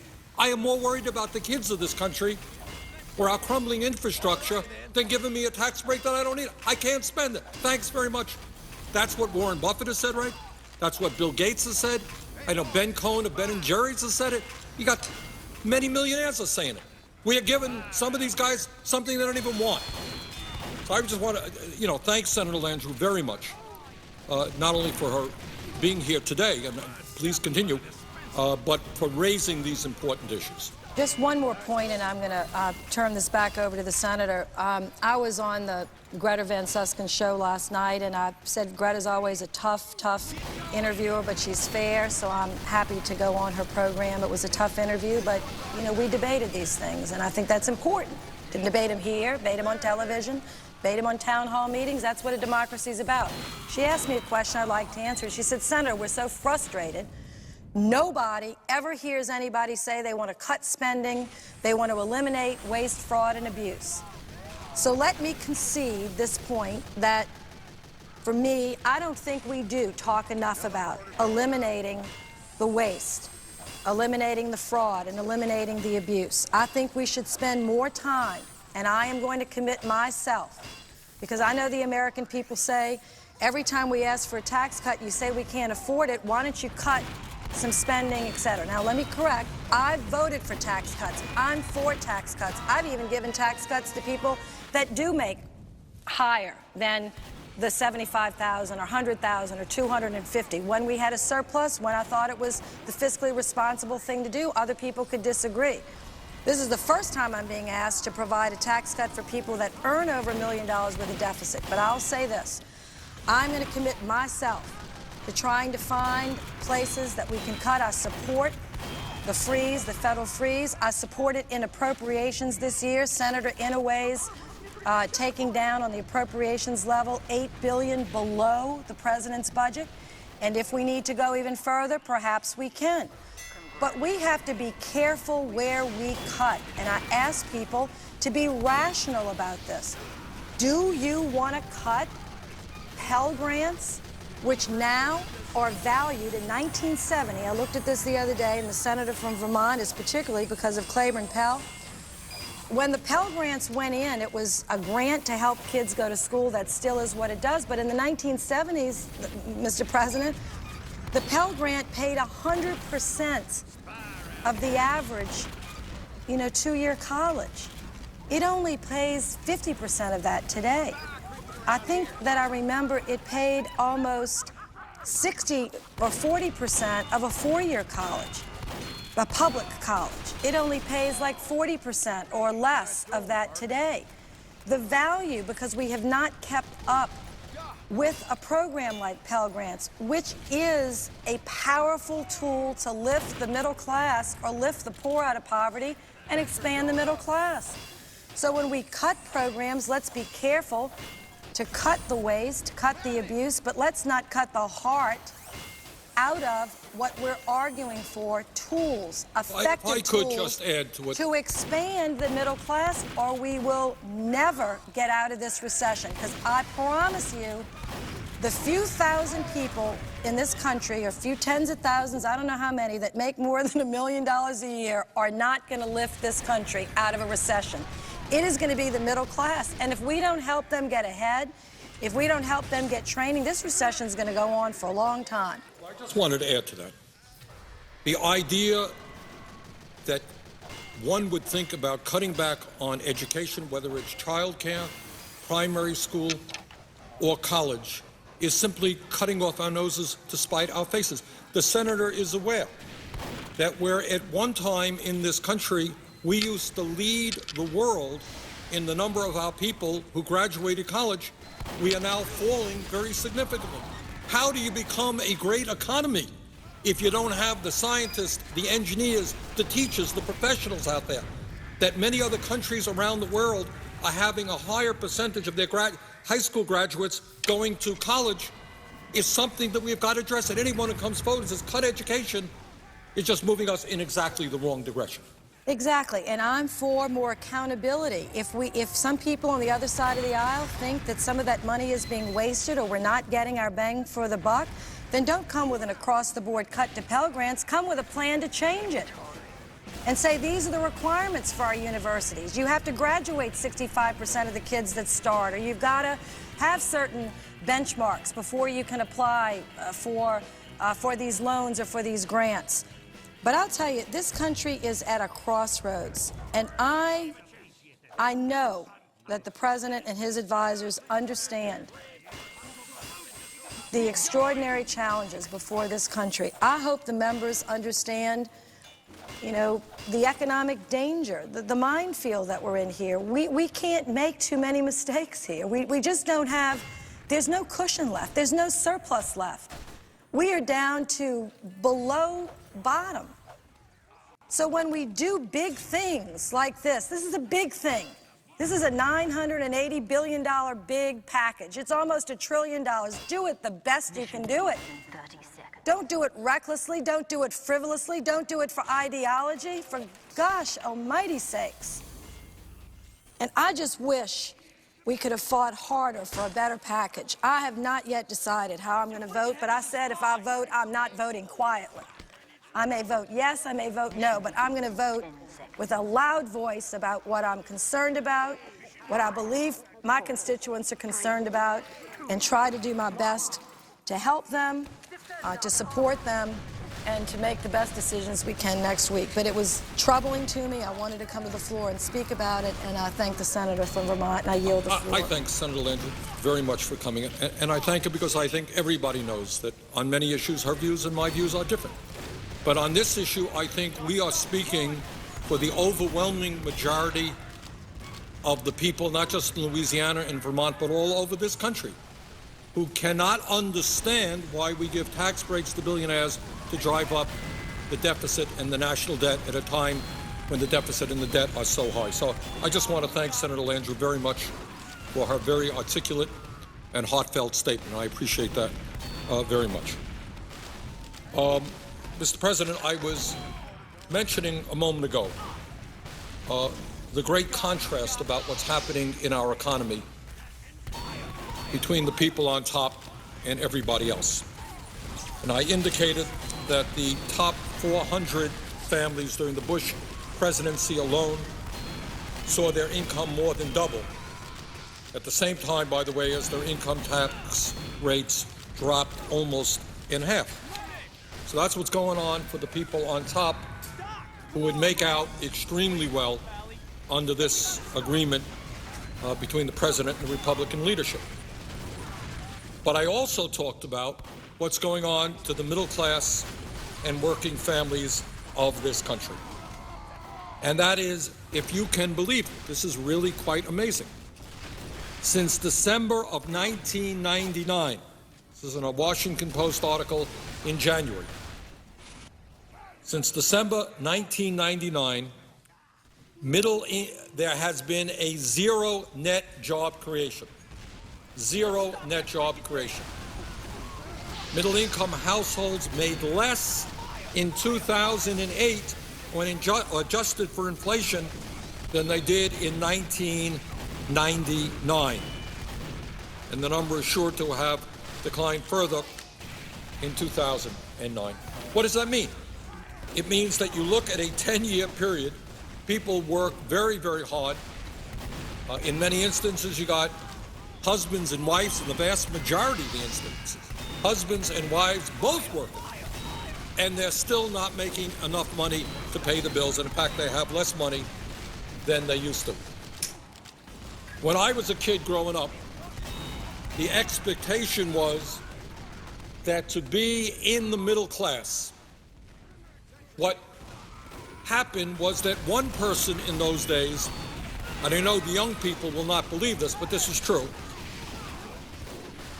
Years ago in the United States, before the great global economy, before robotics, before computers, one person could work 40 hours a week and earn enough money to pay the bills for the family. One person.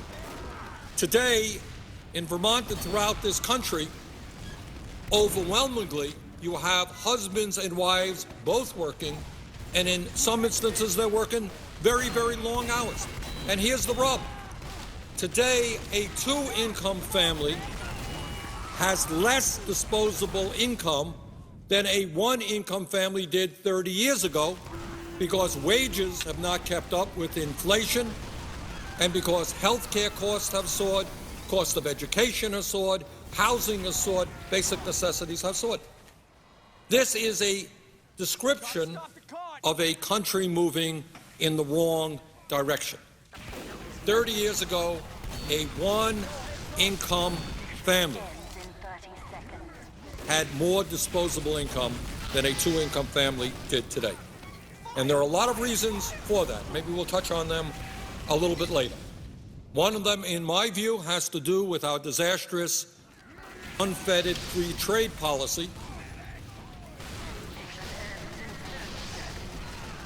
of tens and tens of thousands of factories in this country. Under President Bush alone, we lost some 48,000 factories. We went from 19 million manufacturing jobs to 12 million manufacturing jobs. And in many instances, those were good jobs. Where'd they go? Well, some shut down for a variety of reasons, but others shut down because we have trade laws that say you got to be a moron not to shut down in America, because you go to China, go to Vietnam, go to Mexico, go to a developing country, you pay workers there a fraction of the wages you're paying in America. Why wouldn't you go? And then you just bring your products right back into this country. A couple of weeks ago, my wife and I did some Christmas shopping. Frankly, we went to a couple of stores. Very hard to find a product manufactured in the United States of America.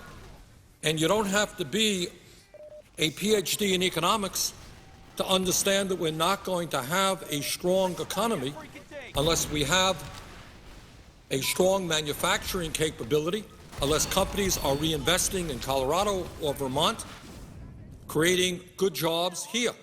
You don't have an economic future when virtually everything you're buying is coming from China or another country. And we're not just talking about low-end products. This is not sneakers or a pair of pants. This is increasingly high-tech stuff.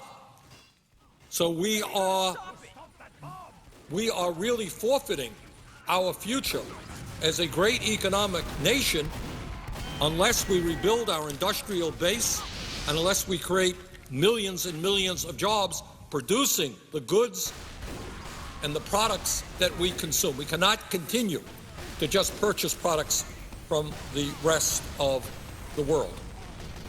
Mr. President, when we talk about the collapse of the middle class, it's important to also recognize the fact, as reported in USA Today last September, and let me quote, "The incomes of the young and middle-aged, especially men, have fallen off a cliff since 2000, leaving many age groups poorer than they were even in the 1970s, end of quote. USA Today. Point being, for young workers, for example, when we had a manufacturing base in America in the 40s, 50s, 60s, you could graduate high school, go out and get a job in a factory. Was it a glamorous job? No. Was it a hard job? Yes. Was it a dirty job? In some cases. But if you worked in manufacturing, and especially if you had a union behind you, the likelihood is that you earned wages to take your family into the middle class, you had decent health care coverage, and you might even have a strong pension. Where are all those jobs now? During the Bush years alone, we went from 19 million jobs in manufacturing to 12 million jobs. A horrendous loss of manufacturing jobs. So if you're a kid today in Colorado and you're not, or in Vermont, and you're not of a mind for whatever reason to go to college, 30 or 40 years ago, you can go out, you get a job in a factory, and you make some money. Today, what are your options? What are your options? You can get a minimum wage job at McDonald's or maybe at Walmart's. Benefits are minimal or non-existent. And that is a significant transition of the American economy. I want to tell you something else when we talk about manufacturing. Didn't get a whole lot of publicity, but it is worth reporting here.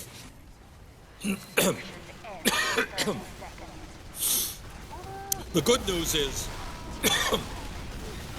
that we have recently seen, after the loss of many, many thousands of jobs in the automobile industry, we have seen the auto companies, Chrysler and others, starting to rehire.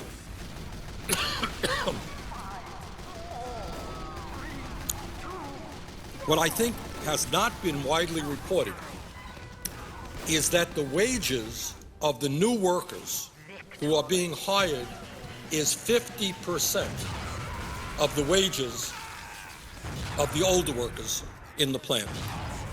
So you're going to have workers working side by side, where an older worker who has been there for years is making $25, $28 an hour, and then right next to him, a new hire is making $14 an hour. And if you understand that the automobile industry was perhaps the gold standard for manufacturing in America, what do you think is going to happen to the wages of blue-collar workers in the future? If all you can get with a union behind you in automobile manufacturing is $14 an hour today, what are you going to make in Colorado or in Vermont? You're going to make $10 an hour, $11 an hour? Is that enough money to raise a family on? Are you going to have any benefits? Unlikely. So that's what happens. That's what happens when your manufacturing base disappears, and that, to a significant degree, in my view, is a result of a disastrous trade policy. I got to tell you, and I think in hindsight, most people will agree I was right. When I was over in the House, and all the corporations in the world were telling us how great NAFTA would be, free trade with Mexico, I didn't buy it. I was right. And they say, oh, it's going to be even better. We got a free trade with China. Oh, my God. Think of how large China is and all of the American products they're going to buy over there, create all kinds of jobs in the United States. I never believed it for a moment. I'll tell you a story. I was in China a number of years ago, and I walked into, as part of a congressional delegation, we went to visit Walmart in China. And the Walmart store, amazingly enough, looked a lot like Walmart in America, different products, but it looked kind of the same style. And you walk in there, you walk up and down the aisles, and you see all these American products. Remember Wilson basketballs, and you got Procter & Gamble soap products. You know, there are different products there for the, Chinese, but a lot of the products were American products. Look pretty familiar. So I asked the guy who was there with us, who was the head, I believe, of Walmart Asia, the guy's in charge of all of the Walmarts in Asia. I asked him a simple question. I said, well, tell me, how many of these products, these American company products, are actually manufactured in the United States? And he was a little bit sheepish and a little bit hesitant. And he said, well, about 1%. So obviously, what everybody knew is that it is a lot cheaper for the American companies to set up plants in China, hire Chinese workers at 50 cents an hour, 75 cents an hour, whatever it is, and have them build the products for the Chinese markets than it is to pay American workers $15 an hour, $20 an hour, provide health insurance, deal with the union, deal with the environment. That's not a great revelation. I think anybody could have figured that one out. But the big money interests were around here. They pushed it. And Congress and President Clinton at that time signed it. And we were off and running. So when we look at why the middle class is in the shape that it's at, and it's important to make sure that everybody understands it, because I think, one of the things that happens in this world, human nature, I suppose, is that people feel very guilty and responsible if they are not taking care of their families. And right now, we know that with unemployment so high, this is not just cold statistics that you're throwing out. These are people who not only were earning an income that supported their families, they had a sense of worth. Every human being wants to be productive. They want to do something. They want to be part of something. They want to go to work, earn a paycheck, bring it home. You feel good about that. You know what it does to somebody's sense of human worth when suddenly you are sitting home watching the TV, you can't go out and earn a living? It destroys people. People become alcoholic. People commit suicide. People have mental breakdowns because they are no longer utilizing their skills. They're no longer being a productive member of society. That's what unemployment is about. And I think that one of the reasons that unemployment is so high, one of the reasons the middle class is collapsing, has a lot to do with these disastrous trade policies. And I got to tell you, as we've been talking about all day long, these policies, these tax breaks, all of this stuff emanates from corporate leaders whose sense of responsibility is such that they want themselves to become richer. They want more and more profits for their company, but they could care less about the needs of the American people. I remember there was one CEO of one of our largest American corporations, and he said, "When I look at the future of General Electric, I see China, China, China, and China." And by the way, we ended up bailing out that particular corporation. He didn't look to China to get bailed out. He looked to the taxpayers of this country. But the word has got to get out. To corporate America, they're going to have to start reinvesting in the United States of America. They're going to have to start building the products and the goods that the American people need, rather than run all over the country in search of cheap labor. That is an absolute imperative if we're going to turn this economy around. Mr. President, according to a Boston Globe article published last year, let me quote what they say. Again, I'm trying to document here what is happening to the working class of America, because I don't want individual workers, somebody who may be hearing this in the TV or on the radio, say, it's my fault. There's something wrong with me because I can't go out and get a job. Well, you're not alone. The entire middle class is collapsing. Our economy has shedded millions and millions of jobs. And I know that there are people out there trying so hard to find work, but that work is just not there. That's why we've got to rebuild the economy and create jobs. This is what the Boston Globe said last year, quote, "The recession has been more like a depression for blue-collar workers." And this is an important point to be made here. When we talk about the economy, we kind of lump everybody together.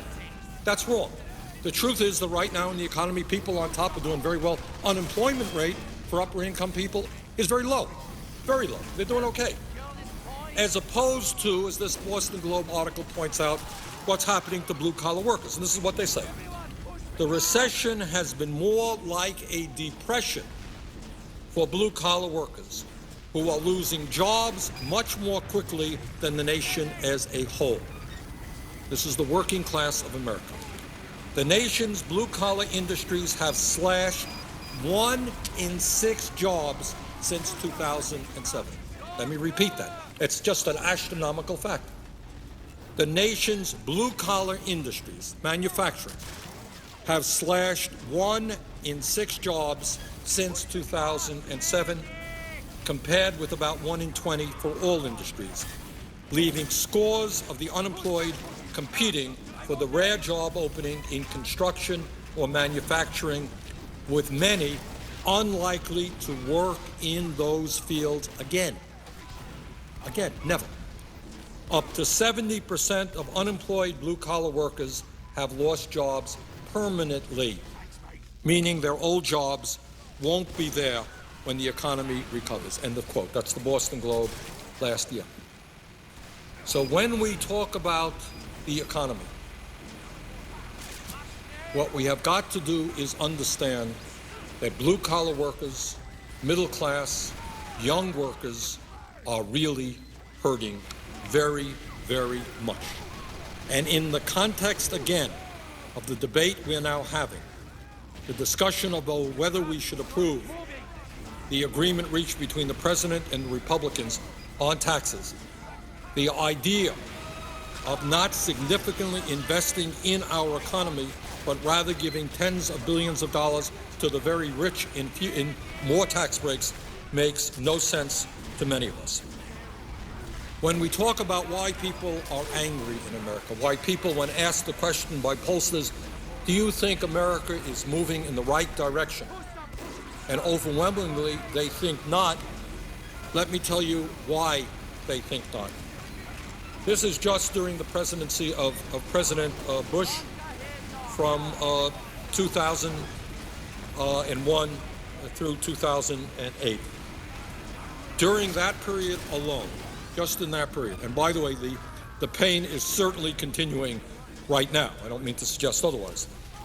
During those 8 years of Bush, over 8 million Americans slipped out of the middle class and into poverty. Today, nearly 40 million Americans are living in poverty. 7.8 million Americans lost their health insurance, and that is continuing. I think a recent study came out that suggests that the uninsured now are about 50 million Americans. 50 million Americans have no health insurance now. We hope that health care reform is going to make a dent in that. I think it will. But as of today, without the major provisions of health care reform being implemented, 50 million Americans. 50 million Americans without any health insurance. Mr. President, during that period, and we haven't talked about this a whole lot, there's another thing going on in the economy for the working class. Years and years ago, if you worked in a manufacturing plant, you had a union, you stood a reasonable chance of having a pension.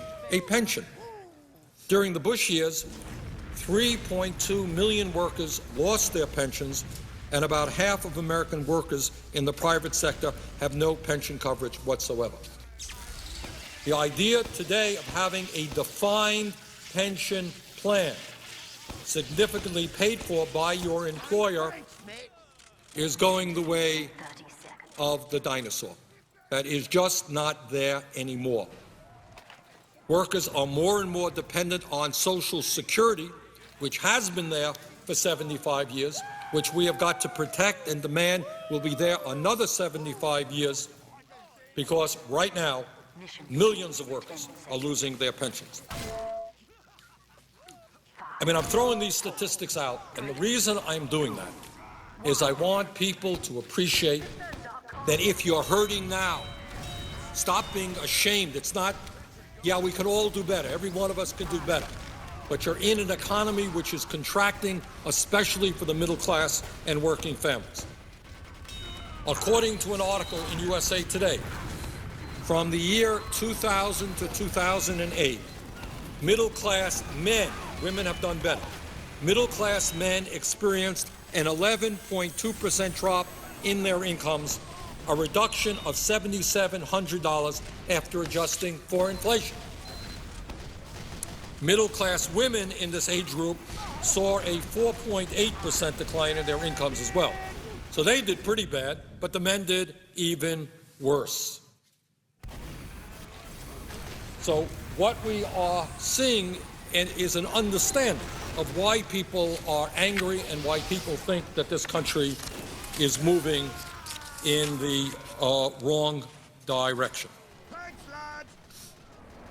Mr. President, I think most people understand that today our country is experiencing the worst economic crisis since the Great Depression of the 1930s.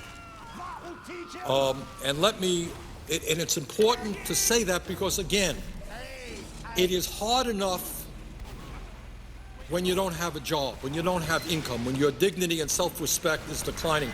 But I don't want people to be banging their own heads against the wall, blaming themselves for all of the problems. Something is going on in the nation as a whole. You're not in this alone.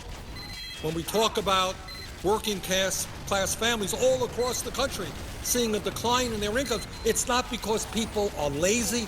It's not because people are not working hard. It's not because people are not trying to find jobs. What we have is an economy which is rotting in the middle, and we've got to change the economy. If there's anything that we can say about the American people, we work hard. We, in fact, work longer hours than do the people of any other country, industrialized country on earth. We are not a lazy people. We are a hard-working people. If the jobs are there, people will take them. If people have to work 60 hours a week or 70 hours a week, that is what they will do. but we have got to rebuild this economy. We don't need tax breaks for billionaires. We need to create jobs for the middle class of this country so that we can put people back to work. Now, let me just take a few minutes to discuss how we got to where we are today, and in my view, what policies we need to move this country forward to create the kinds of jobs that we desperately need. Now, let's just take a quick look back to where we were in January of 2009. Seems like a long time ago, but just a couple of years ago. And that was the last month of the administration of President Bush. In that month, we lost over 700,000 jobs. That is an absolutely incredible number.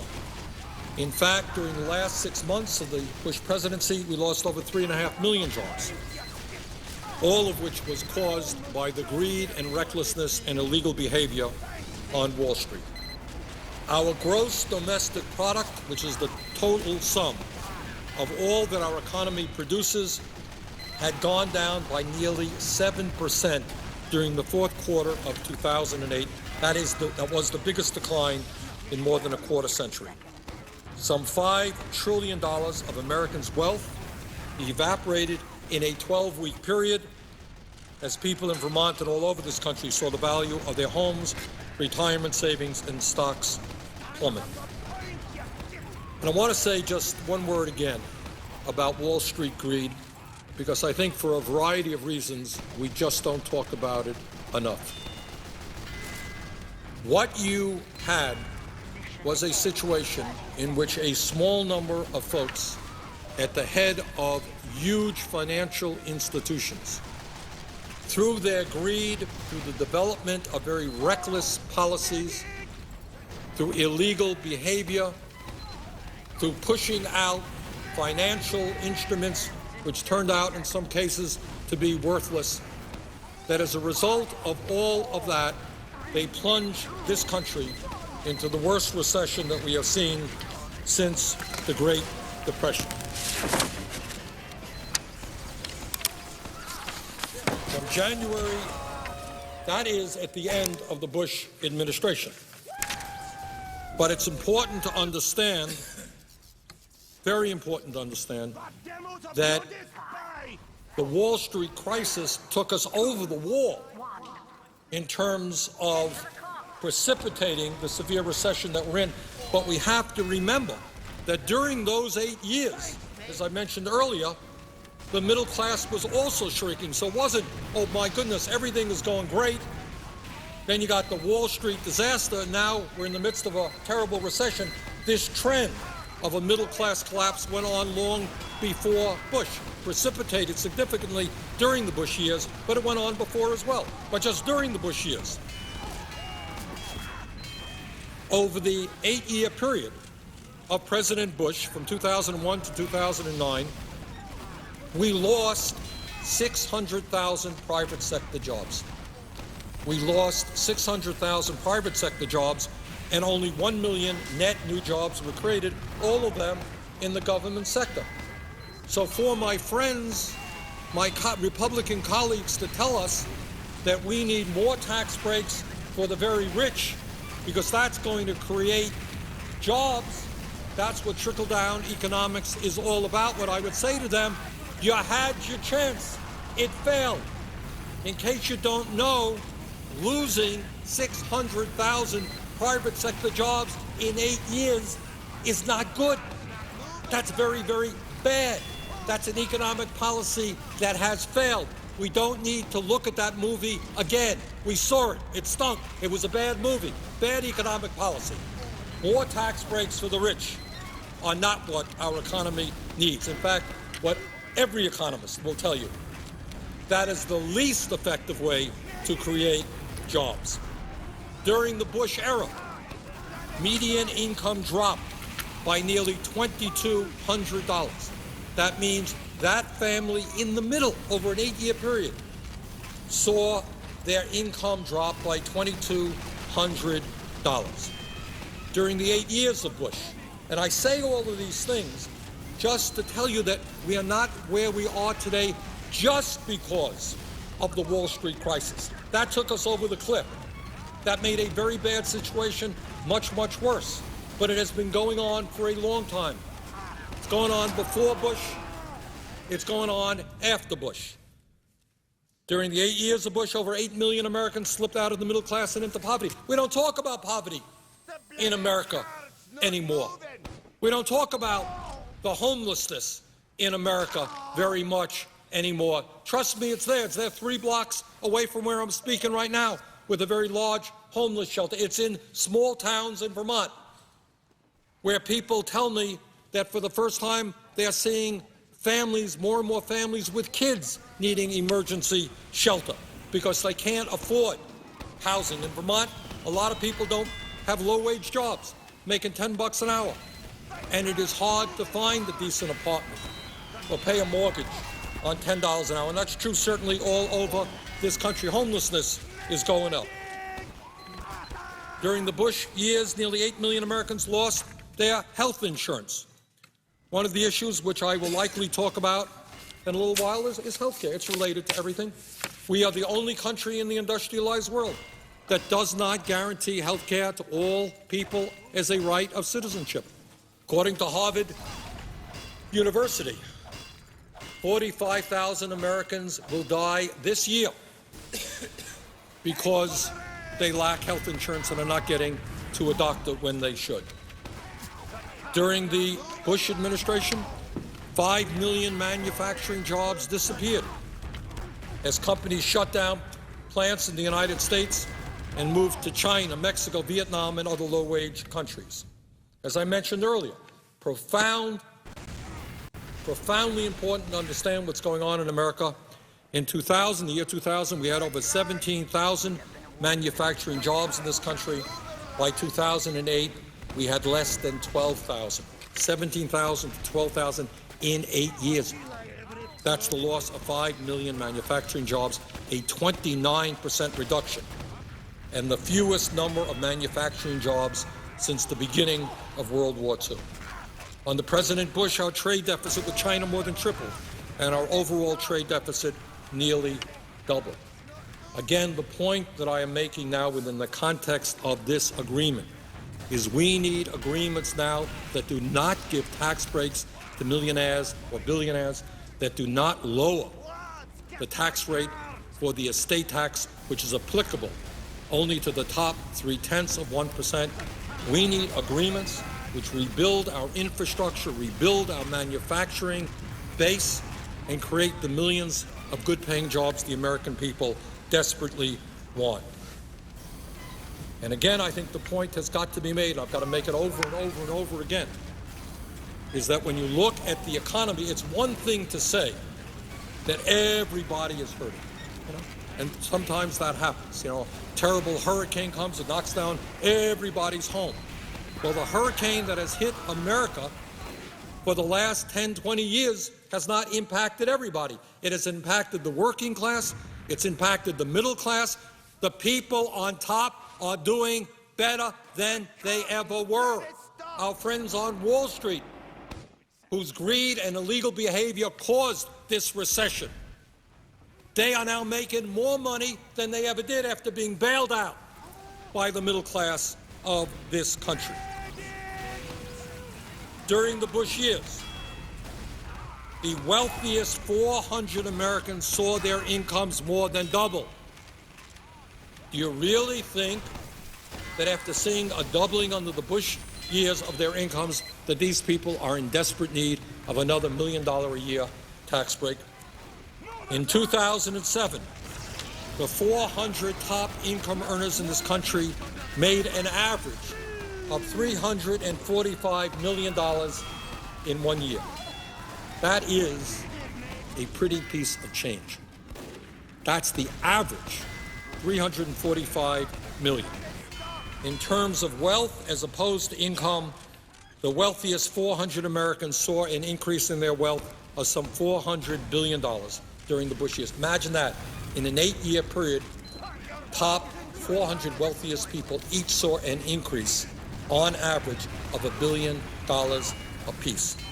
And together, these 400 families have a collective net worth of $1.27 trillion. Does anybody in America really believe that these guys need another tax break so that our kids and our grandchildren can pay more in taxes because the national debt has gone up? I don't think most Americans believe that, and that is why, in my view, most Americans are not supporting this agreement.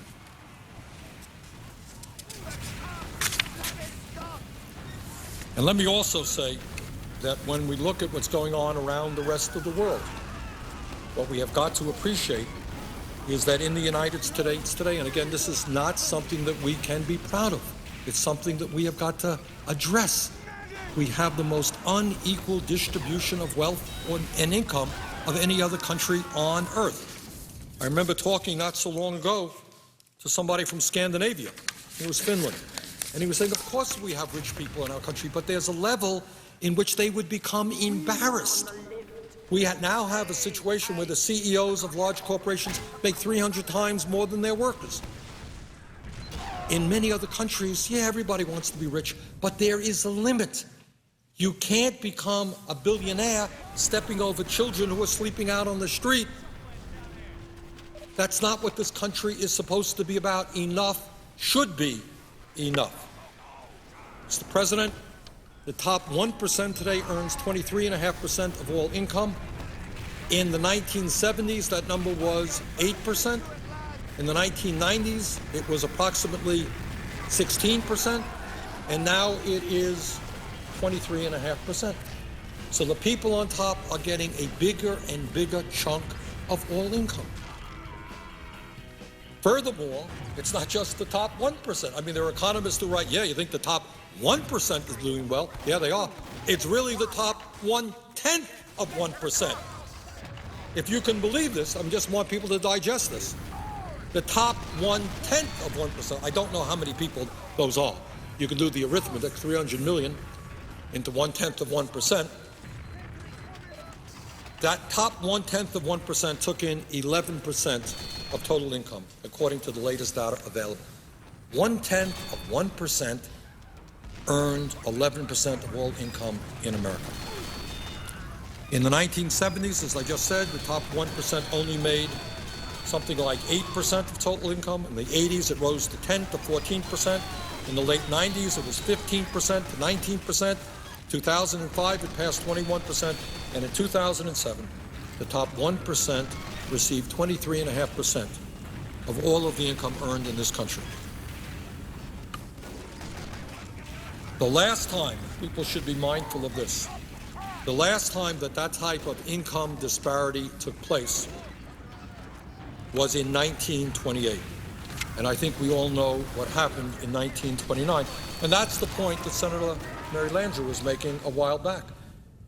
What she understands quite correctly is that if working people, and the vast majority of the people, don't have the income to spend money to buy products and goods and services, we can't create the jobs. If all of the money, or a big chunk of the money, ends up with a few people on top, there is a limit, to how many limousines you can have, and how many homes you can have, and how many yachts you can have. So when you hit a situation where so few have so much, it is not just a moral issue, but it is also an economic issue. A strong and growing middle class goes out, spends money, and creates jobs. Grossly unequal distribution of income and wealth creates more economic shrinkage and loss of jobs because people just don't have the disposable income to go out and buy and create jobs for their neighbors. Now also, to add insult to injury, in terms of this agreement negotiated by the President and the Republicans, while the very wealthiest people in this country became much wealthier and the deficit soared, and under President Bush, the national debt almost doubled, what else happened? Well, the tax rates for the very rich went down. Rich get richer, tax rates go down. This was a result not only of the tax breaks for the rich initiated during the Bush administration, but also, quite frankly, tax policy that took place before President Bush.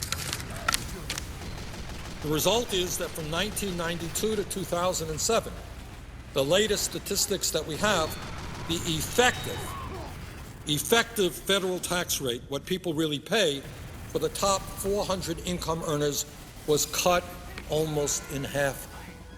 So these crybabies, these multimillionaires and billionaires, these people who are making out like bandits, they are crying and crying and crying, but their effective tax rates for the top 400 income earners in America was cut almost in half from 1992 to 2007. And I think the point that needs to be made is that when is enough enough? And that really is the essence of what we're talking about. When does greed end? Greed is, in my view, it's like a sickness. It's like an addiction. You know, we know people who are on heroin, they can't stop. They destroy their lives. They need more and more heroin. There are people who can't stop smoking. They have problems with nicotine. They get addicted to cigarettes, cost them their health. People have problems with food. You know, we all have our share of addictions. But I would hope that for these people who are worth hundreds of millions of dollars, they will look around them and say there is something more important in life than the richest people becoming richer when we have the highest rate of childhood poverty in the industrialized world. Maybe they will understand that they are Americans, part of a great nation which is in trouble today. Maybe they've got to go back to the Bible or whatever they believe in, and understanding that there is virtue in sharing, in reaching out, that you can't get it all. There's a sentry back there. But I think this is an issue that we have got to stay on and stay on and stay on. This greed, this reckless, uncontrollable greed is almost like a disease, which is hurting this country terribly. How can anybody be proud to say that I'm a multimillionaire and I'm getting a huge tax break and 1/4 of the kids in this country is on food stamps? How do you be proud of that? I don't know. Mr. President, as I mentioned, it's not just income, it's wealth. Top 1% owns more wealth than the bottom 90%. During the Bush years, the wealthiest 400 Americans saw their wealth increase by some $400 billion. How much is enough? Now, all of these things are related to the agreement that the President and the Republicans worked out, because we are all concerned about the national debt and our deficit. Now, in terms of the federal budget, when President Bush first took office, he inherited a $236 billion surplus in 2001 and a projected 10-year surplus of $5.6 trillion. That's what Senator Landrieu was talking about a moment ago. But then some things happened. And we all know that 9/11 was not his fault. What happened is we went to war in Afghanistan. We went to war in Iraq. And the war in Iraq was the fault, I'm afraid, of President Bush, something I certainly did not support, nor do I think most Americans support. And the war in Iraq, by the time our last veteran is taken care of, will probably end up costing us something like $3 trillion, adding enormously to our national debt.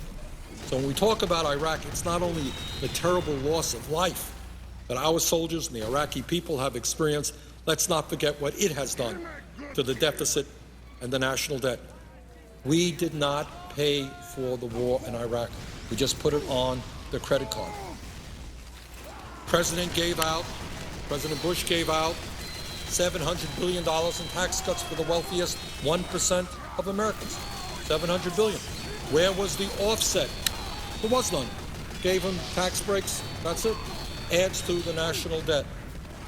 President and Republicans supported a $400 billion Medicare Part D prescription drug program. I have always believed, as one of the leaders, in believing that we needed a strong prescription drug program for seniors. But the program that was passed was written by the pharmaceutical industry, written by the insurance companies, and nowhere near as cost-effective as it could be.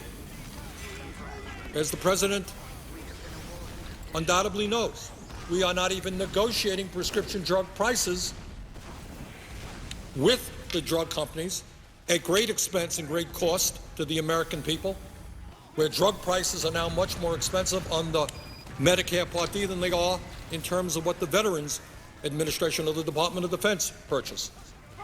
So we passed that, unpaid for. Great idea.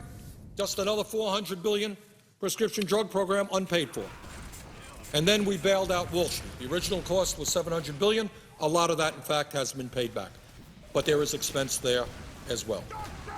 So you add all these things together in normal governmental growth, and it turns out that the Bush administration turned a $236 billion a year surplus into a $1.3 trillion a year deficit. And more or less, that's where we are right now. In fact, the national debt nearly doubled under President Bush, going from $5.7 trillion to $10.6 trillion in 2009, and now we are at $13.7 trillion, borrowing huge sums of money from China and other countries in order to maintain our existence. That's where we are. That's where we are. Now, have we been seeing in recent years some improvements in the economy? We sure have. There has been some job growth, nowhere near enough, but we're surely not losing 700,000 jobs a year. We're seeing some growth, but we need to do much better. And that takes me back to an issue that I feel very, very strongly about, Mr. President, and one that I want to say a few words on. In this agreement that the President negotiated with the Republicans, there is a substantial sum of money going into various types of business tax breaks. And the theory, which has certainly some validity, is that these business tax breaks will create jobs. The problem is that right now, the business, large corporations at least, are sitting on a huge bundle of money already that they are not spending. And the reason they're not investing that money is they perceive that working families don't have the money to buy their products and their services. I think that there is, and in saying this, I'm not alone, I think most economists agree with me, that there is a far more effective way that we can create jobs in this country rather than just a number of tax breaks going to businesses. And I touched on this point before, and I want to get into a little bit more detail now. And for this, I am indebted to a very fine book written by an old friend of mine called Arianna Huffington. And the title of a book, and I know why she did it, it's called Third World America, Third World America. And she used that word because basically the theme of her book is, if we do not get our act together in terms of infrastructure, in terms of education, in terms of health care, that's where we are heading. We are heading. This great country is heading in the direction of being a third world nation. And she has an interesting chapter which deals just with one very important part of what's going on in America, and that is the crumbling of our infrastructure. And she writes, from 1980 to 2005, the miles traveled by automobiles increased 94%. For trucks, mileage increased 105%. Yet there was only a 3.5% increase in highway lane miles. More and more cars, more and more traveling, we're not building roads. But you don't, she writes, you don't need these numbers to know that our roads are badly congested. Duh, anybody who lives around here in Washington, D.C. knows that our roads are congested. It takes you hours to get to work on sometimes. You see it and experience it every day. According to the American Society of Civil Engineers Infrastructure Report Card, quote, this is an interesting point, and this is where we should be investing, not tax breaks for the rich. Americans spend 4.2 billion hours a year stuck in traffic. Think about that. 4.2 billion hours a year stuck in traffic at a cost of $78 billion a year. and think about all of the pollution, all of the greenhouse gas emissions, all of the frustration, all of the anxiety, all of the road rage. People are stuck in roads because our transportation system is totally inadequate. Our roads, our public transportation. Then she talks about an interesting point as well. In studying automobile accidents, when we talk about automobile accidents, what do we usually think? We think, well, somebody is driving recklessly, maybe they're drunk, and those are serious issues. But she writes, in studying car crashes across the country, the Transportation Construction Coalition determined that badly maintained or managed roads are responsible for $217 billion a year in car crashes, far more than the headline-grabbing alcohol-related accidents or speed-related pileups. In other words, if you want to know why we are seeing automobile crashes, the issue of bad roads is even more significant than drunk drivers or people who are reckless drivers. I can remember, I think everybody has the same story. I was driving down a road in Vermont, whoops, huge pothole, went into it. It cost me a few $100s to repair the car. So we're spending, as a nation, billions of dollars repairing our cars because our roads are not in good shape. When there's a traffic jam, people are emitting all kinds of greenhouse gas emissions. You're wasting gas, you're wasting money. If we invested in our transportation system, we can go a long way to addressing that. When we talk about transportation, and by the way, again, I bring this issue up because in the bill agreed to by the President and the Republican leadership, to the best of my knowledge, not one penny is going into infrastructure, which is, to me, just doesn't make any sense at all. And again, Ariana Huffington writes, America's railway system is speeding down the tracks in reverse. It is one of the few technologies that has actually regressed over the past 80 years. Regressed. Now, I'm not talking about China where they're building all these high-speed rail lines. Our rail situation, in terms of the amount of time it goes from location 1 to location 2, has actually gotten longer. She writes, Tom Vanderbilt of Slate.com, which is a very good website, came across some pre-World War II train timetables and made a startling discovery. Many train rides in the 1930s, 40s, and 50s took less time than those journeys would take today. Can you imagine that? In the 30s, 40s, and 50s, people were able to get on the train and get to their destination in less time than is the case today. For instance, in 1934, the Burlington Zephyr would get you from Chicago to Denver, Mr. President, from Chicago to Denver in around 13 hours. The same trip takes 18 hours today. I don't know if the presiding officer is familiar with the Burlington Zephyr, which is a train that goes from Chicago to Denver. But what this writer is pointing out is that in 1934, it took 13 hours to make that trip. You know how long it takes today? It takes 18 hours. So we're moving in the wrong direction. I know that in Vermont, I don't have any statistics right in front of me, but I can tell you that I believe very strongly that it takes longer to get from the southern part of the state to the northern part of the state than it used to. And the frequency of the trips are less than they used to be.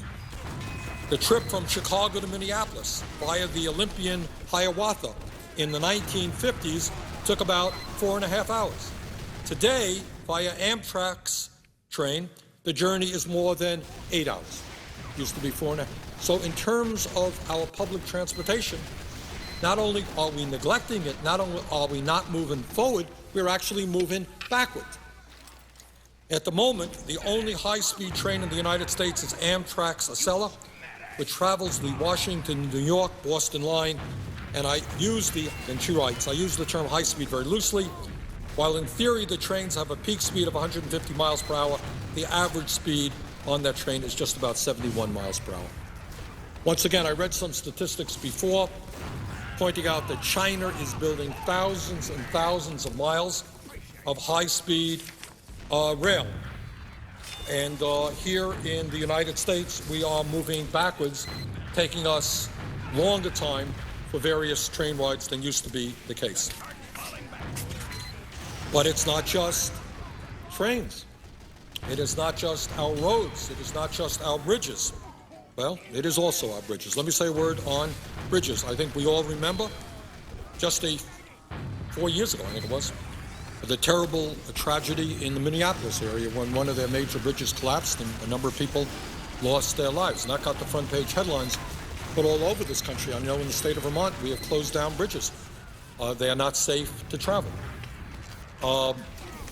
According to the Department of Transportation, 1 in 4 of Americans' bridges is either structurally deficient or functionally obsolete. The numbers are even worse when it comes to bridges in urban areas, where 1 in 3 bridges is deficient. No small matter given the high levels of passengers and freight traffic in our nation's cities. So, huge amount of traffic. And in urban areas, 1 in 3 bridges is deficient. In rural areas like Vermont, 1 in 4. Mr. President, how are these bridges going to be rebuilt?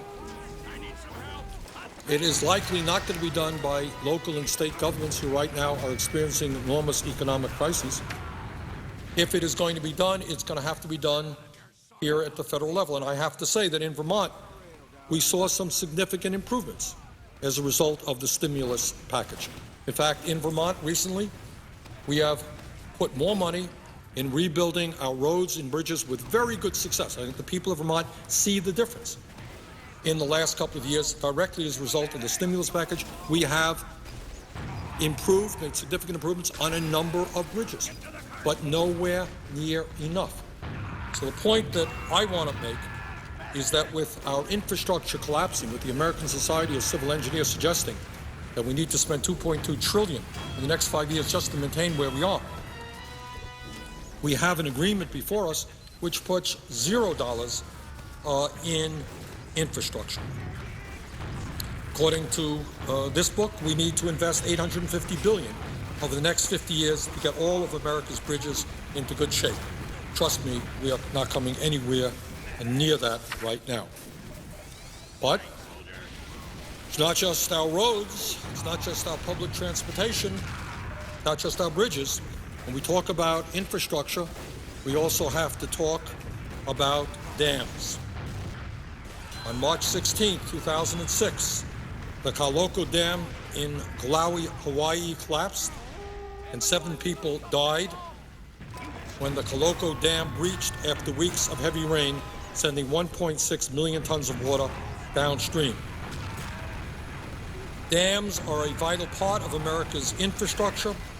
They help provide for drinking, irrigation, and agriculture, generate much-needed power, and offer protection from floods. Yet our dams are growing old.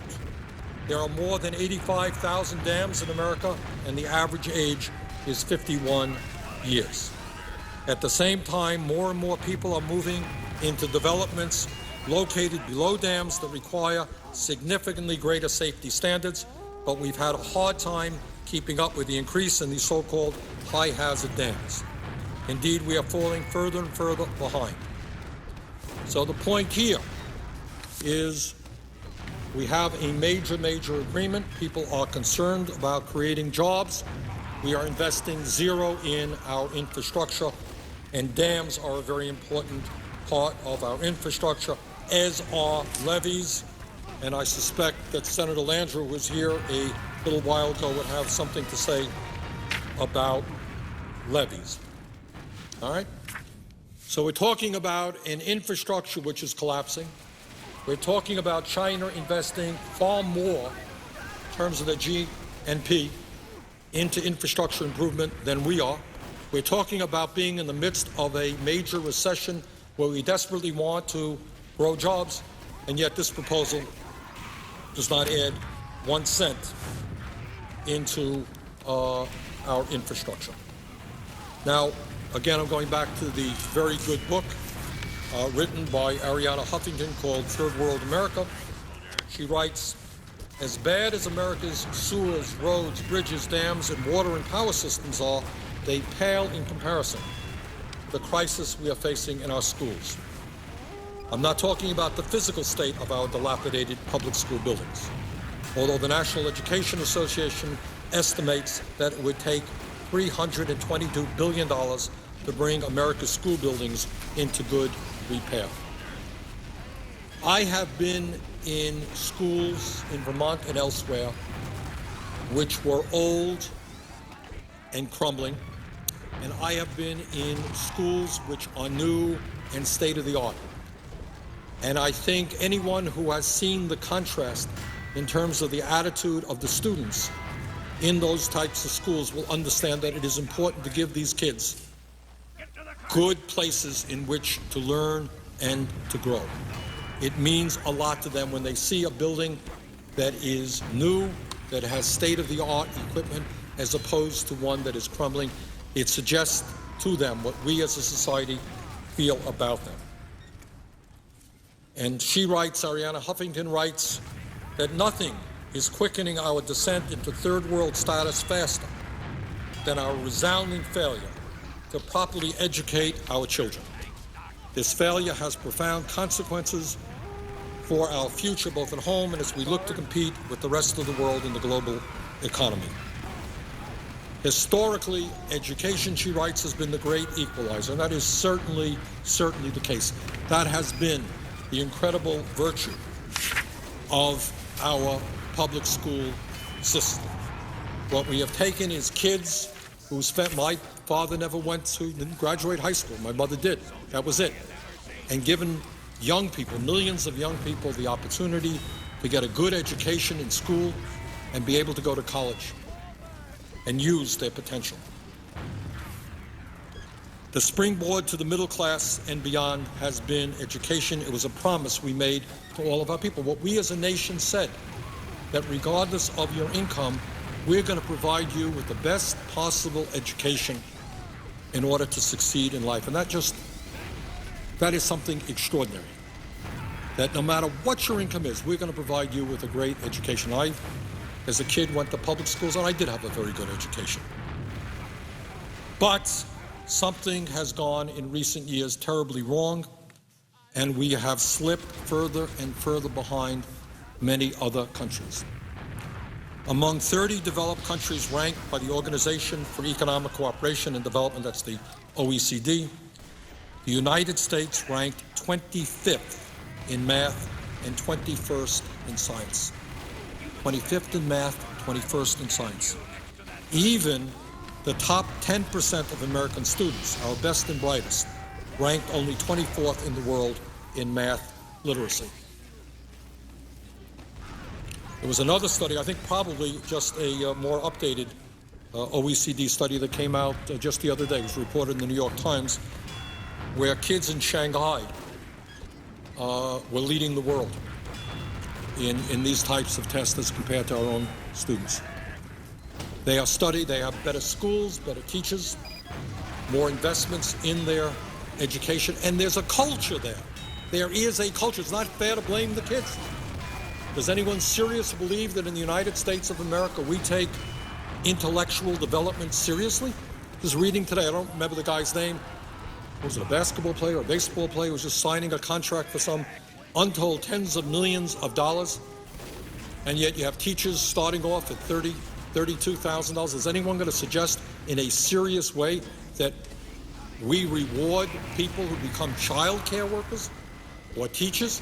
We have child care workers who leave taking care of little kids, which may be the most important job in our society, because it is the brain development that takes place between 0 and 3 that is a large part of what a human being becomes.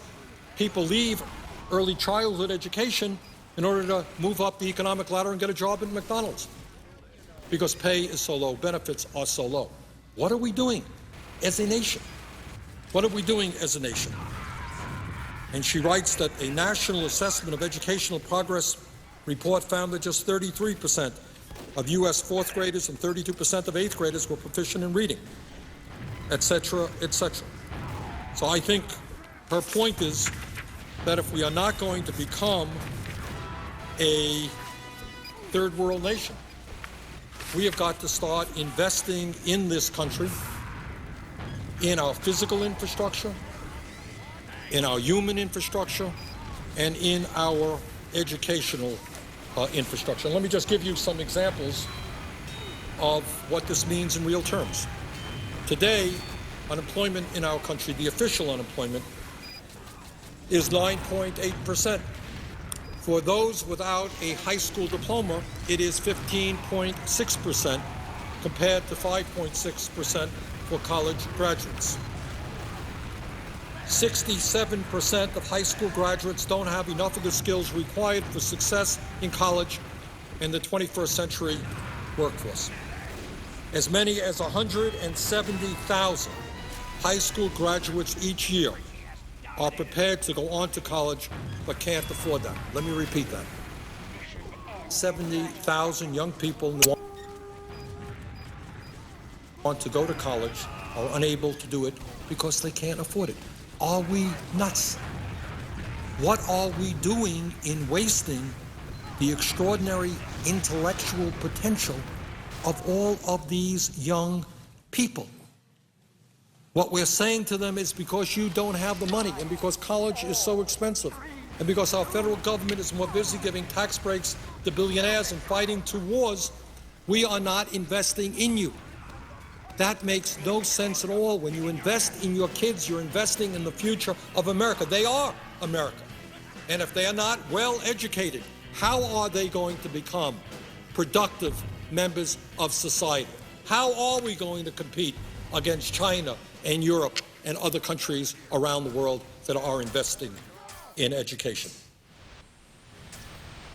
And here's something that we don't talk about enough. The fastest growing occupations are those that require higher levels of education and greater technical competence. So you got a problem, it's true in Vermont and it's true all over the country, that you have jobs out there, good jobs, and those jobs cannot be filled because our young people don't have the job skills to fill them. Now, how absurd is that? I remember there was a piece in one of the papers, I think it was in Ohio, where after the worst of the recession and a lot of layoffs, I think it was Ohio, they were beginning to rehire workers. And the companies, these were sophisticated, high-tech jobs. They brought workers in, and they brought them in, and they brought them in. And they couldn't come up with the number of workers they needed to fill the jobs that they had. What does that say about our educational system? Data from Alliance for Excellent Education, 2009. 1,800 Vermont dropouts cost the state $459 million of lost lifetime earnings for the state and $19.4 million in health care costs.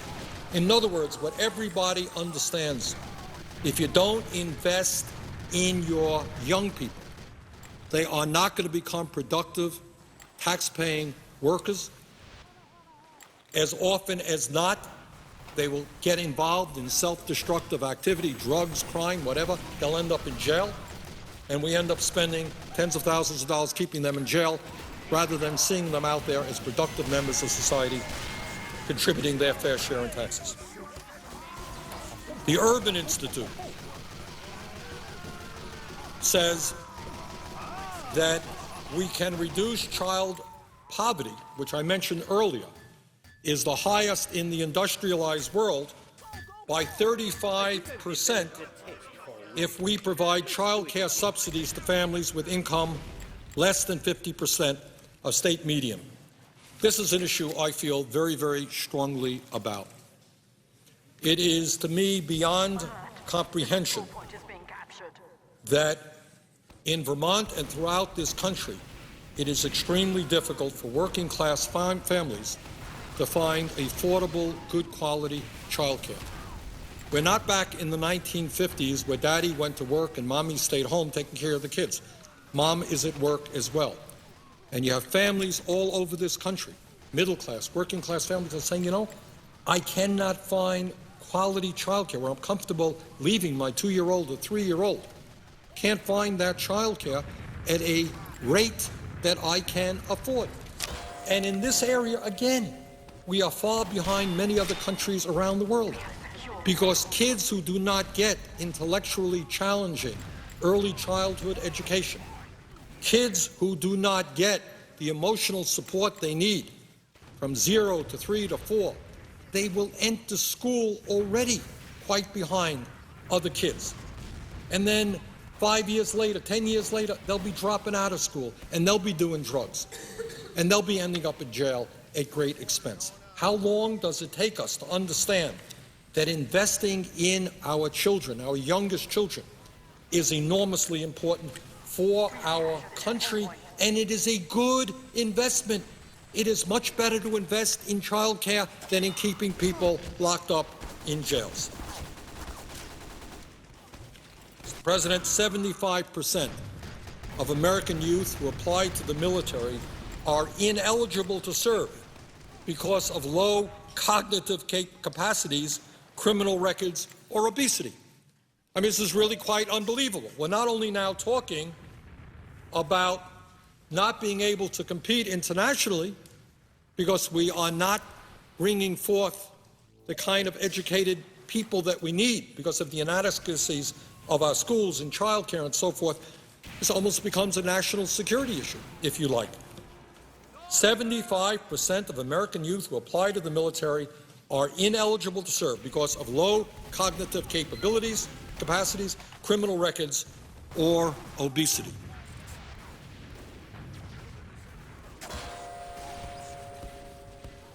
Mr. President,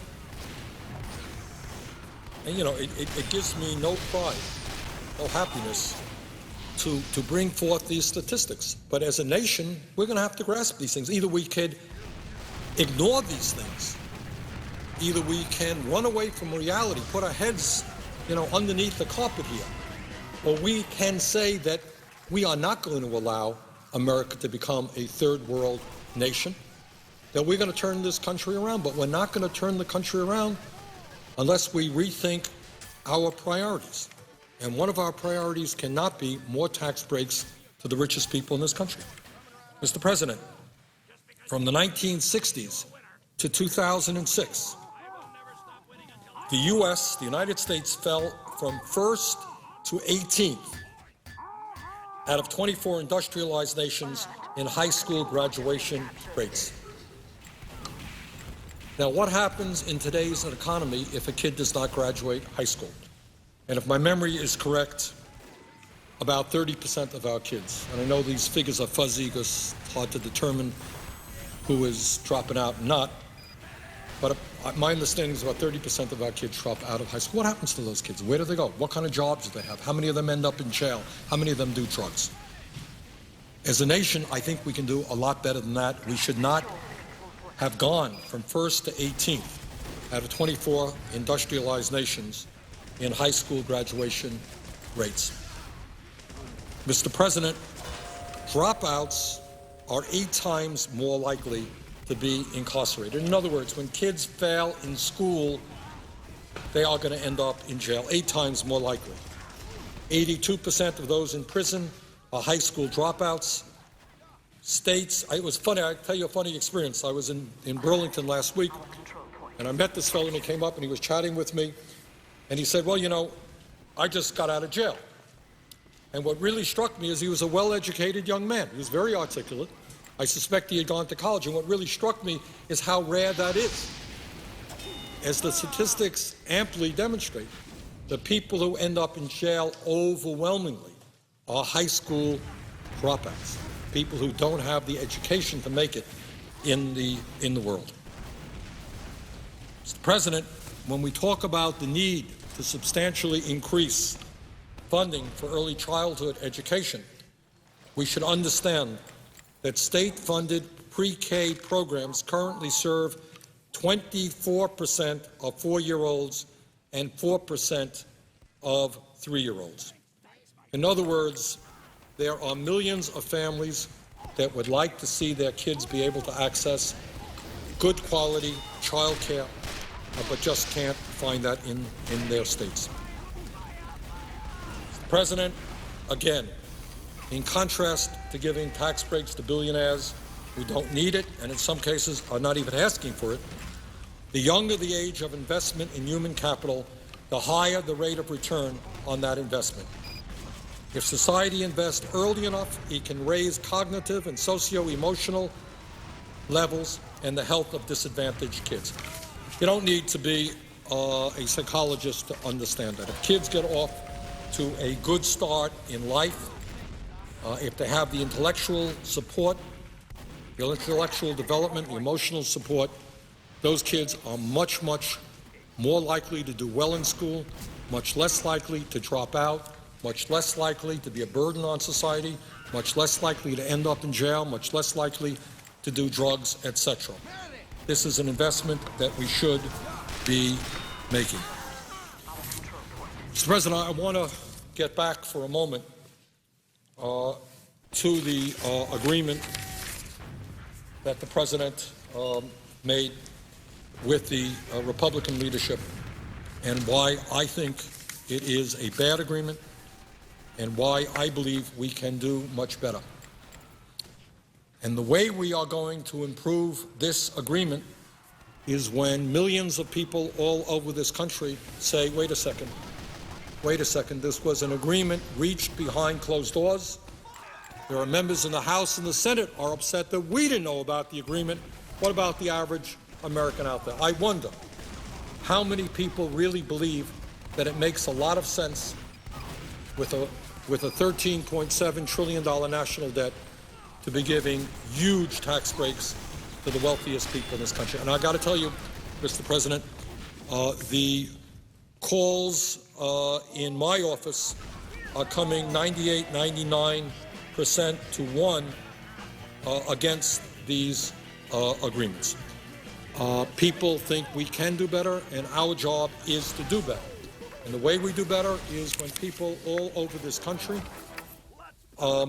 stand up and say, wait a minute, Congress, your job is to represent the middle class, to represent our kids, and not to represent the wealthiest people in this country. Now, I mentioned earlier, and I think certainly one of the major objections to this agreement is that it provides tens of billions of dollars to the wealthiest people in this country at a time when the rich are already doing phenomenally well, and at a time when the wealthiest people have already experienced huge tax breaks. I think most people think that that does not make sense. And let me just give you an example. I just want to, not to pick on particular individuals, that's not my goal here, but just so you know this.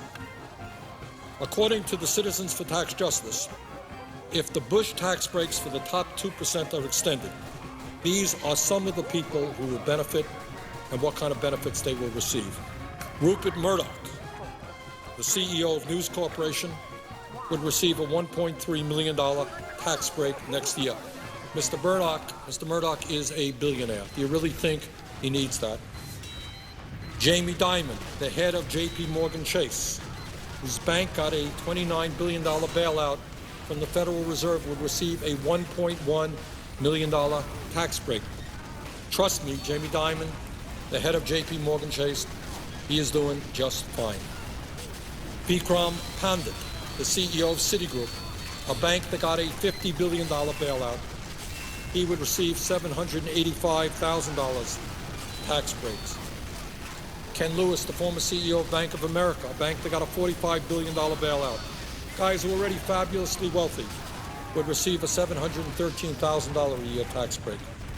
The CEO of Wells Fargo, these are the largest banks in America. CEOs of these banks already making huge compensation. He would get, John Stumpf, who's the CEO of Wells Fargo, would receive $813,000 tax break every single year. The CEO of Morgan Stanley, John Mack, whose bank got a $10 billion bailout, would receive a $926,000 a year tax break.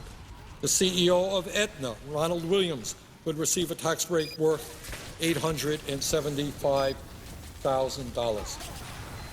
Now, Mr. President, I contrast that, as I did earlier, to the fact that 2 days ago, you and I and a total of 53 members of the Senate said, you know, maybe we should provide a $250 check this year to seniors on Social Security and to disabled vets because they haven't gotten a COLA for 2 years. $250 check. People making $14,000, $15,000 a year desperately need a little bit of help. We couldn't get one Republican vote. But when it comes to the CEO of a major bank who's already a multi-millionaire, we're talking about $600,000, $700,000, $800,000, $1 million a year in tax breaks. That is not what we should be doing as a nation. Furthermore, Mr. President, I know that President Obama and others have said, well, let's not worry because these tax breaks are just temporary. Just temporary. They're only going to be given for 2 years. I have been in Washington long enough to know that when you give a temporary tax break for 2 years, you are in fact giving a long-term tax break or maybe even a permanent tax break. Because 2 years from now, the exact same arguments will be made. That if you do away with those tax breaks for the rich, you're really raising taxes, you really want to raise taxes, terrible thing to do. And that same argument will be made. But there is one difference. And the difference is that when President Obama ran for president, and since he has been president, he has time and time again come out against those tax breaks. He does not believe in them, and I believe him. I know that he doesn't. But if he says, if he is the Democratic candidate for president, that elect me or re-elect me to be president because then in the future I'm really going to get rid of these tax breaks, I'm afraid that his credibility is not very, very high because that's what he said last time. And you can only cry wolf. I guess there's a limit to how many times you can cry wolf. So I think let's not kid ourselves. If these tax breaks for the wealthiest people are extended for 2 years, there is a very, very strong likelihood that they will be extended for many, many years beyond these 2 years and perhaps even permanently, which brings us back to the Bush-era nonsense of believing that tax breaks for the rich and trickle-down economics are going to help the middle class and working families of this country. But while the personal income tax issue and extending them for the top 2% has received a lot of national attention, what has not gotten a whole lot of discussion is that that is not the only unfair and absurd tax proposal out there. The agreement struck between the president and the Republican leadership continues the Bush-era 15% tax rate on capital gains and dividends, meaning that those people who make their living off of their investments will continue to pay a substantially lower tax rate than firemen, teachers, and nurses.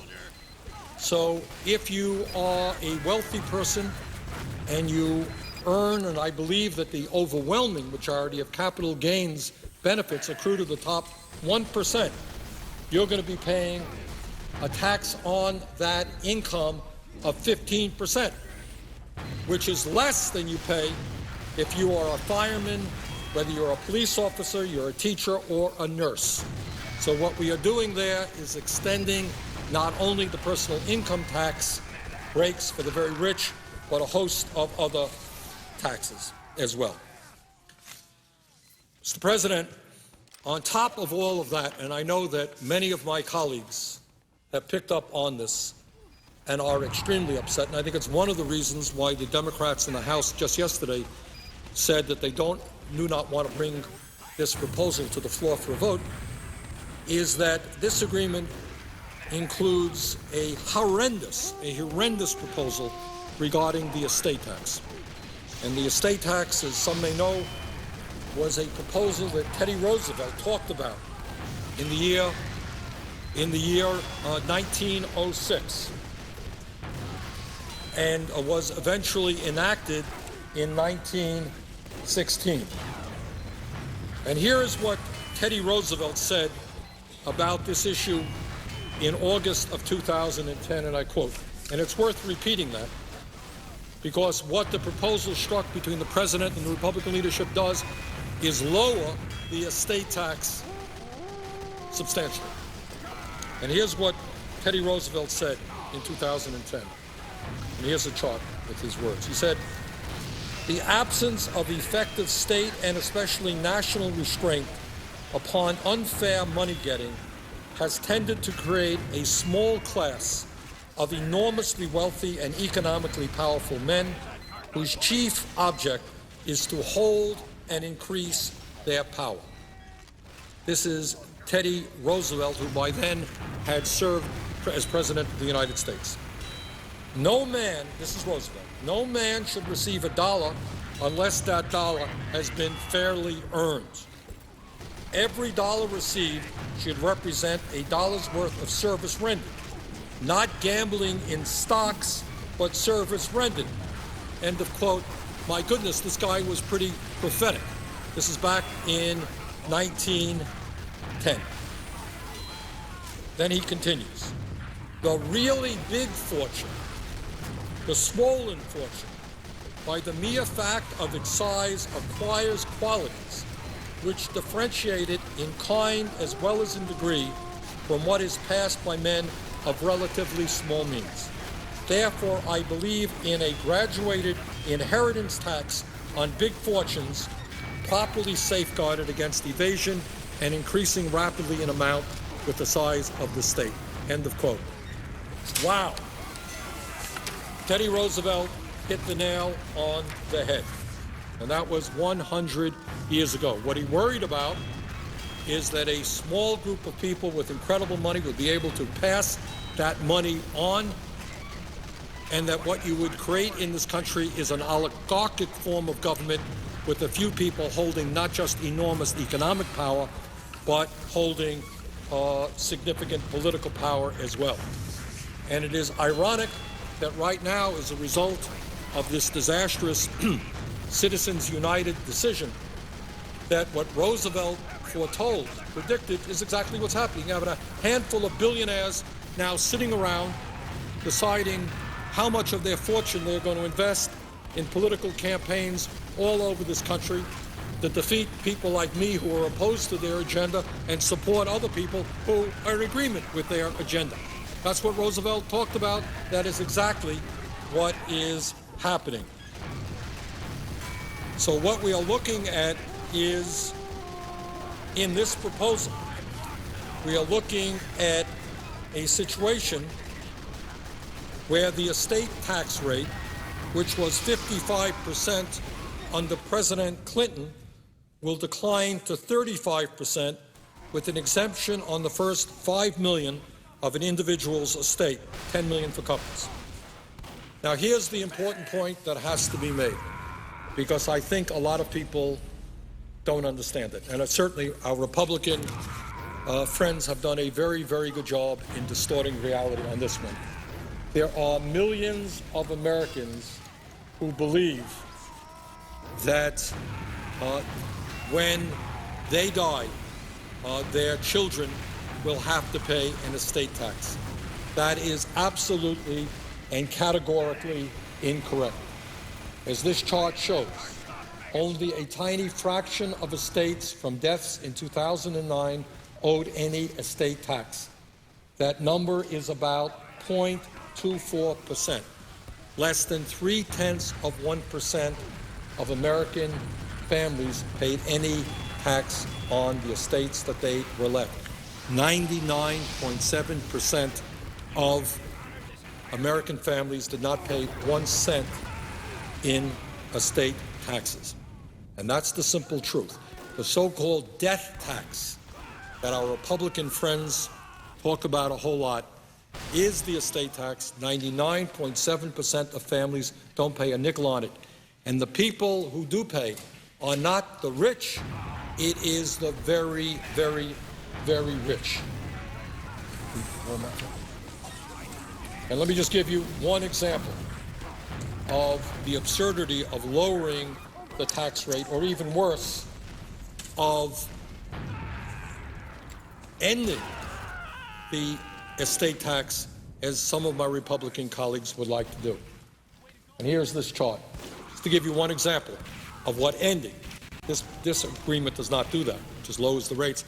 But if they were to wipe out completely, as the Republicans want to do, Walmart's owners, that's the Sam Walton's family, the Waltons own Walmart, they are the heirs to the Walmart fortune, which is worth, this may be dated, maybe more, maybe less now, about $86 billion. That's what this family is worth. One family, $86 billion. They're doing pretty good. If we abolish the estate tax, as our Republican friends would have us do, the Walton family alone would receive an estimated $32.7 billion tax break if the estate tax was completely repealed. One family, $32.7 billion. This is patently insane. This is insane. We have the highest rate of childhood poverty in the industrialized world. We have massive unemployment. I am trying to get senior 50-plus million people a $250 check. By the way, a $250 check because we have not seen a COLA for the last 2 years for seniors, disabled vets. That would cost in 1 year about $14 billion. The Walton family itself, we get more than double in a tax break, what some of us are fighting for over 50 million seniors and disabled vets. So we can't afford to give $14 billion to help some of the people in this country who are struggling the hardest. Can't do that. But somehow we can afford to give $32.7 billion in tax breaks to one of the richest families in this country. If that makes sense to anybody, please call up my office, because it doesn't make sense to me, and I think it does not make sense to the vast majority of the American people. So under this agreement, the estate tax rate, which was 55% under President Clinton, will decline to 35% with an exemption on the first $5 million of an individual's estate, $10 million for couples. And let us remember again that this tax applies only to the top 0.3% of the families in this country.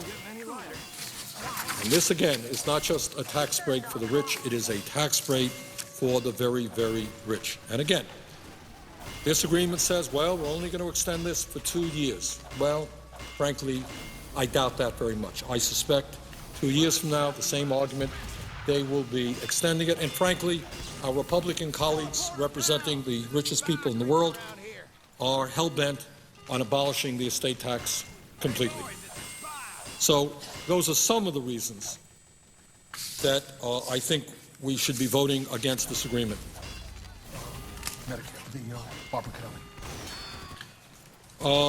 Third, Mr. President, and this is an issue I have been talking about, and I'm happy to hear that there is more discussion about in the last few days, and that is the so-called payroll tax holiday.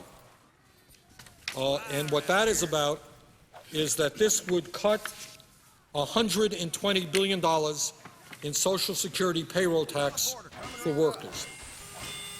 Now, on the surface, this sounds like a very good idea because the worker, instead of paying 6.2% into Social Security, pays 4.2%. But I think if you think about it for 2 seconds, you really understand that it's not a good idea, because this is money being diverted from the Social Security Trust Fund.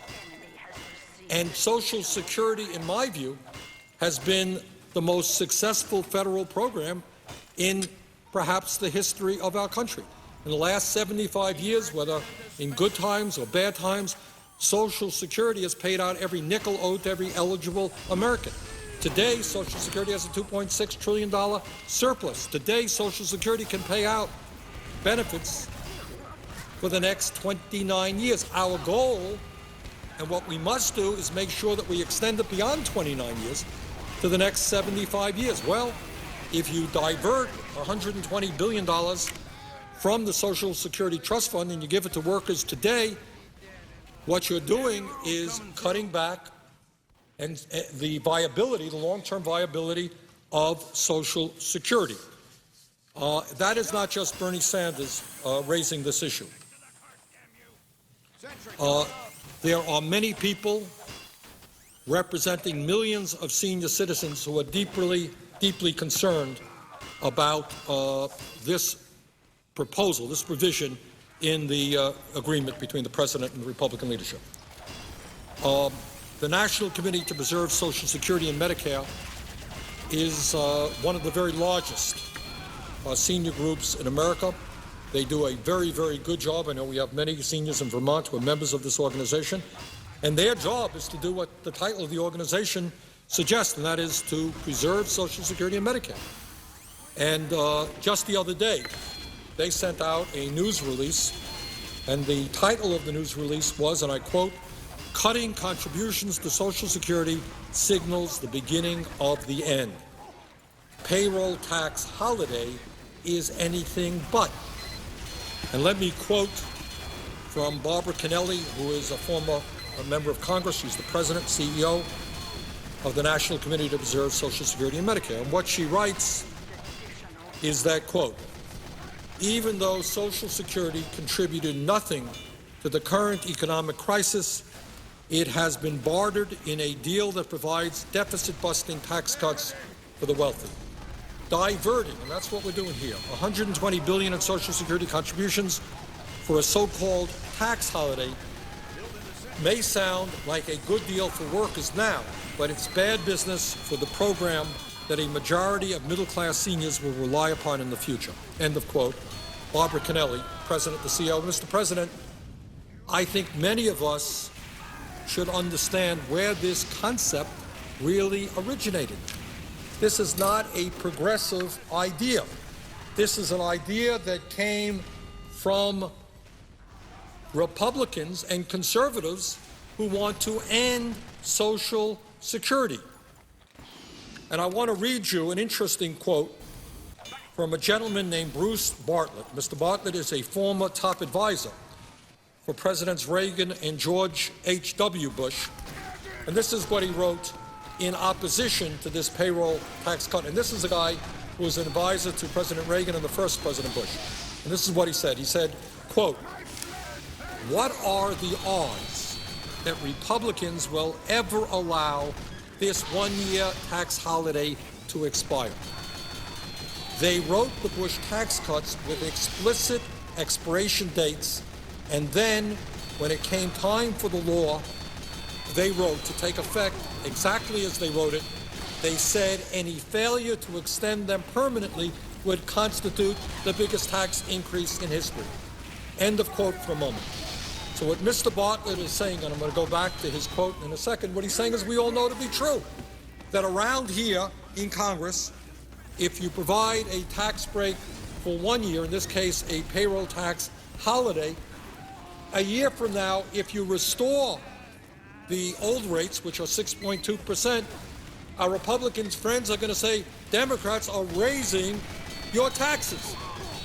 It ain't going to happen. This 1 year extension could well become a permanent extension, and if it becomes a permanent extension, you are diverting a huge amount of money to Social Security, and you are weakening the entire financial structure of Social Security in this country, which I expect is exactly what some would like to do.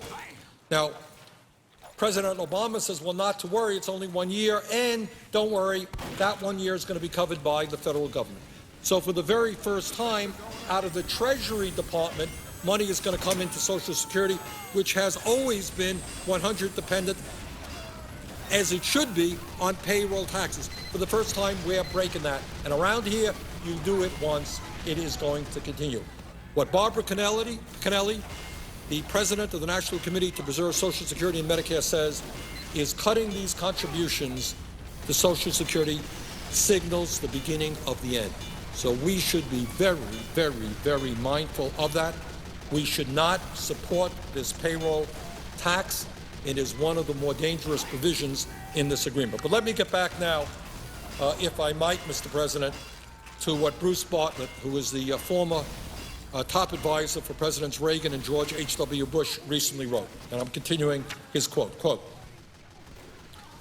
"If allowing the Bush tax cuts to expire is the biggest tax increase in history, one that Republicans claim would decimate a still fragile economy, then surely expiration of a payroll tax holiday would also constitute a massive tax increase on the working people of America. Republicans would prefer, this is Bruce Bartlett, Republicans would prefer to destroy Social Security's finances or permanently fund it with general revenues than allow a once-suspended payroll tax to be reimposed. Arch Social Security hater Peter Ferraro once told me that funding it with general revenues was part of his plan to destroy it by converting Social Security into a welfare program rather than an earned benefit. He was right, end of quote. And once again, that quote is from Bruce Bartlett, a former top advisor for Presidents Reagan and the first President Bush.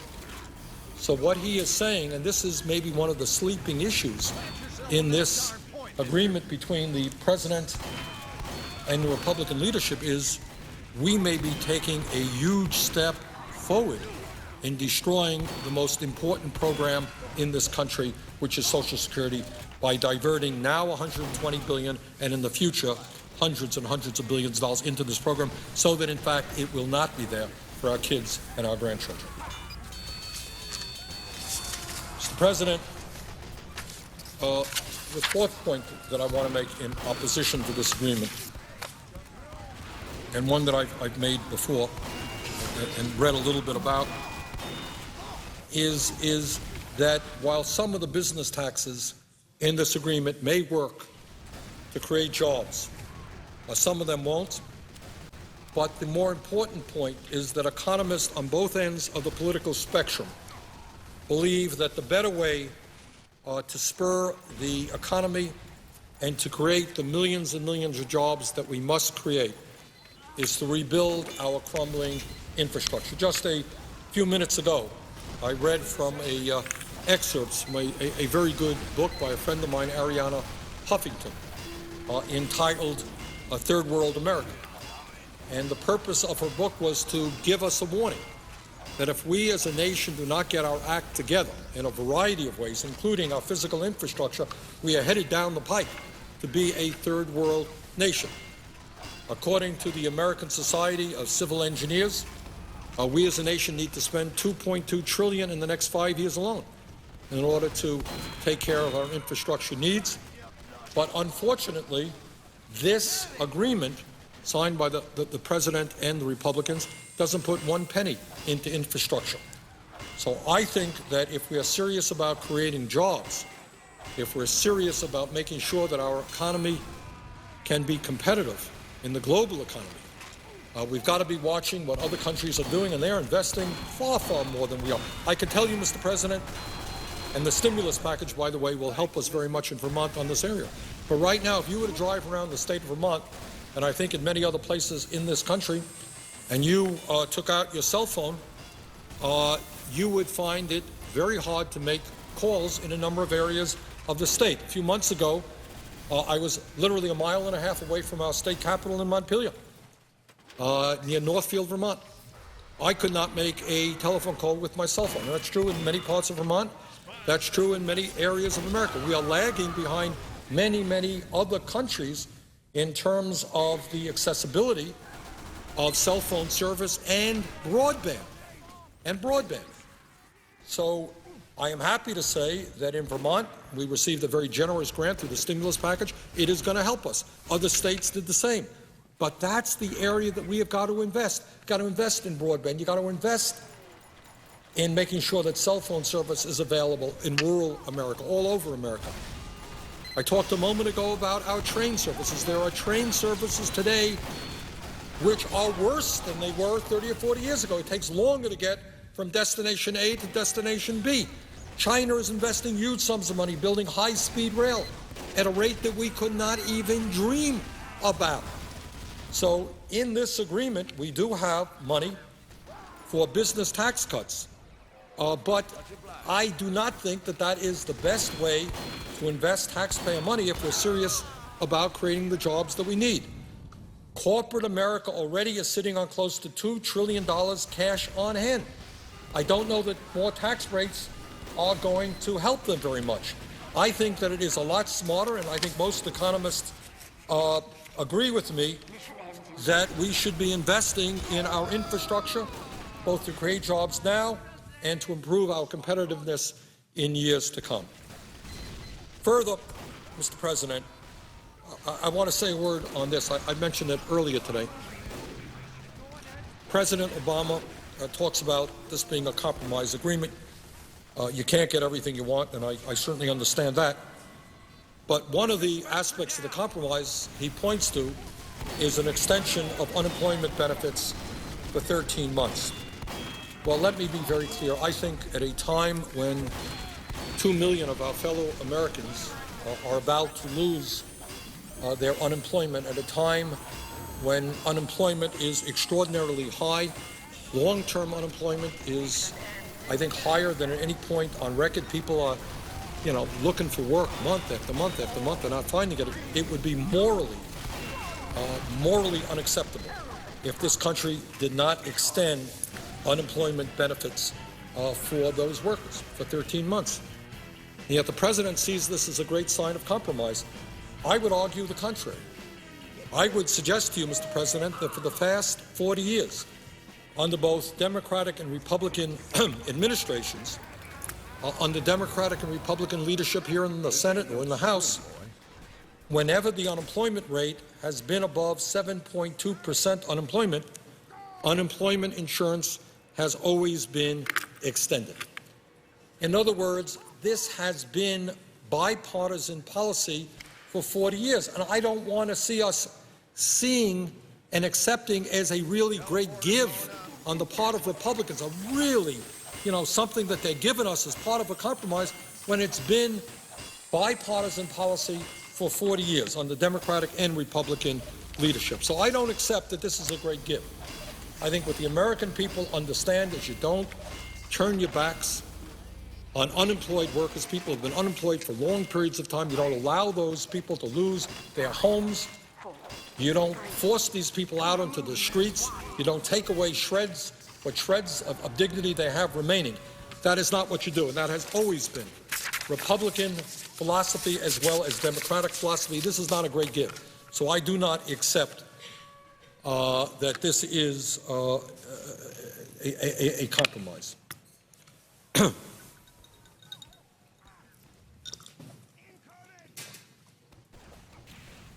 Mr. President, let me be very clear, as I said earlier, that I do believe that there are positive parts of this agreement that must be maintained as we move forward toward a better agreement.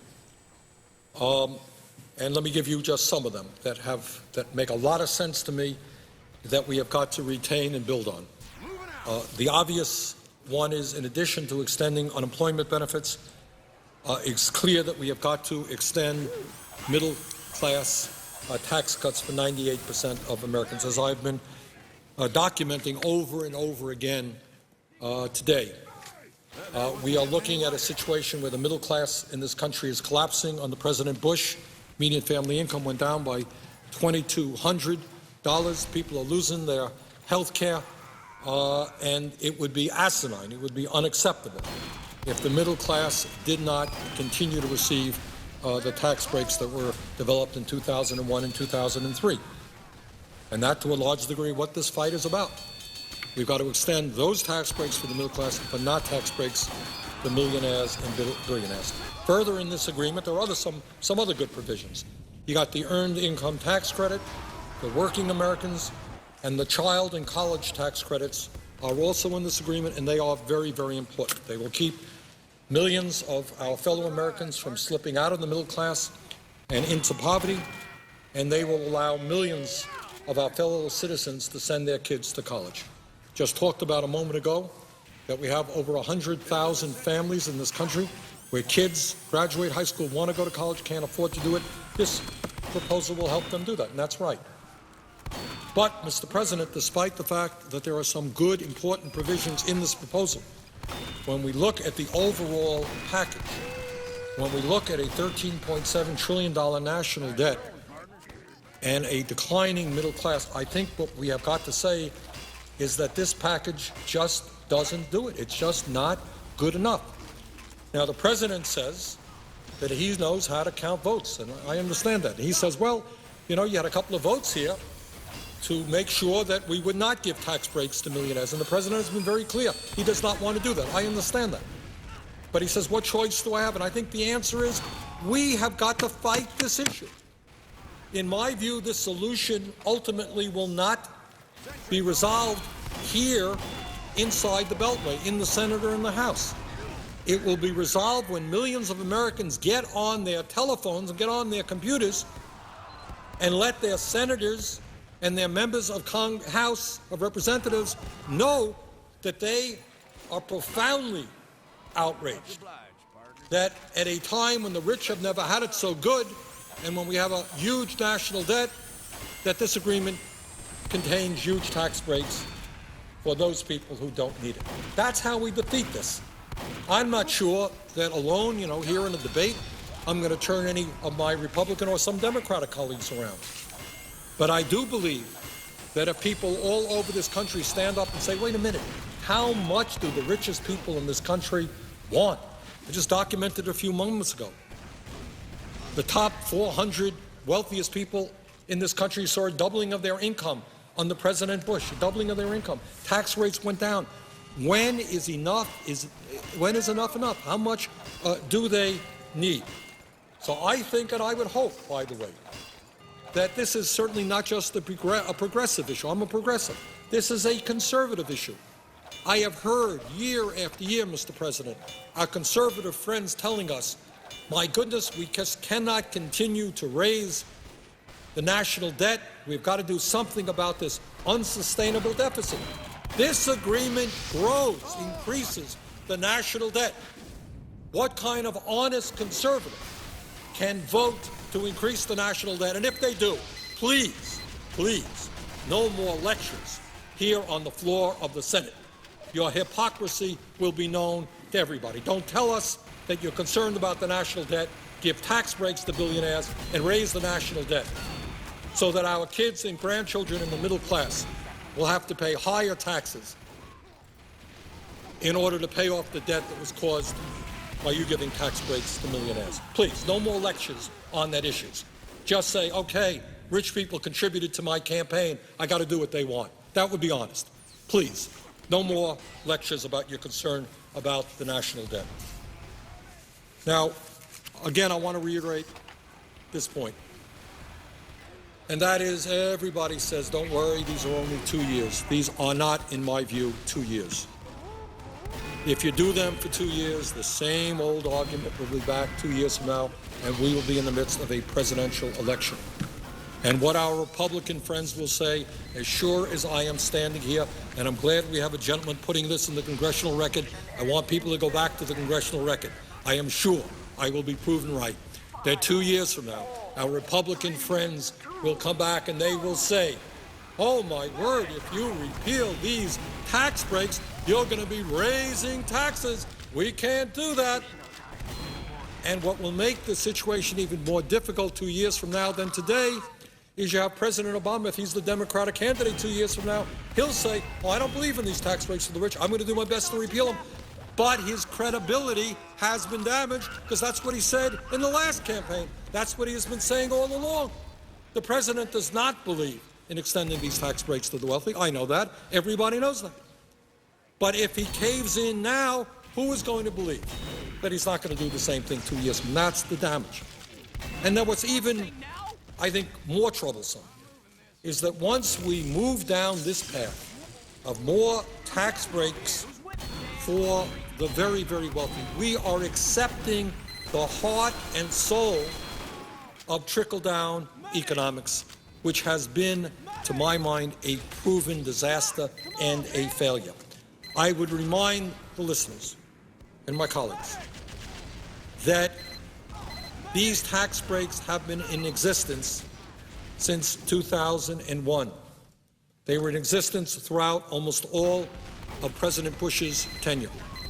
The end result was that we lost 600,000 private sector jobs. Lost 600,000 private sector jobs, the worst job performance record maybe in the history of this country. Trickle-down economics does not work. Giving tax breaks to billionaires does not stimulate the economy. Helping working families and the middle class get decent jobs, tax breaks for people who need the money and are going to spend the money is what creates jobs, not giving tax breaks to billionaires who don't need it and who are not going to spend it. So again, the point that I want to make here is that if people think, oh, this is just temporary, this is just 2 years, I believe you're kidding yourselves. I believe that 2 years from now, the debate will be about extending them or perhaps even making them permanent. And at a time, as I mentioned earlier, where the top 1% has seen a huge increase in the percentage of income they earn in this country, going from 8% in the 1970s to 23.5% now, where the top 1% now earns more income than the bottom 50%. It is totally absurd to be giving tax breaks to people who don't need them, and it is not good economics as well. And here's the other irony. As I also mentioned earlier, I guess by this time I'm going to be doing a little repetition here, but as I mentioned earlier, you have a number of millionaires and some of the richest people in this country who will benefit from these tax breaks. You know what they're saying? You know what Warren Buffett is saying? You know what Bill Gates is saying? You know what Ben Cohen from Ben & Jerry's is saying? And many, many other wealthy people are saying, hey, thanks very much. I don't need it. It's more important that you invest in our children. It's more important that you protect working families. We're doing just fine. Thanks. Our incomes have soared. Our tax rates have gone down. We don't need it. In other words, we have the absurd situation is that not only is this bad public policy, we are actually forcing tax breaks on people who don't need them and don't even want them. Richest people in this country, Bill Gates, Warren Buffett, we don't want it. Now, here's something else. Here's something else that needs to be understood. What the Republicans are doing in this agreement is driving up the national debt. And you may think, well, that's not what Republicans really believe in. They're supposed to be conservatives. They don't want a high national debt. Why would they be giving tax breaks to the rich and driving up the national debt? Well, there is a rationale. These guys are not dumb, and I think they know what they're doing. And here's what the argument is. If you drive up the national debt and the deficit, you then come back to the floor of the Senate and you say, you know what? This national debt and deficit is unsustainable, and the only way that we can deal with it now is by cutting. And we are already beginning to hear how some of those thoughts are going to develop. There was, as you know, Mr. President, a deficit reduction commission appointed by the President. And I had when I heard who was going to be chairing that commission, the co-chairing it, and Alan Simpson, a very nice gentleman, but a very, very conservative Republican who has attacked Social Security for a very long period of time, Erskine Bowles, a conservative Democrat.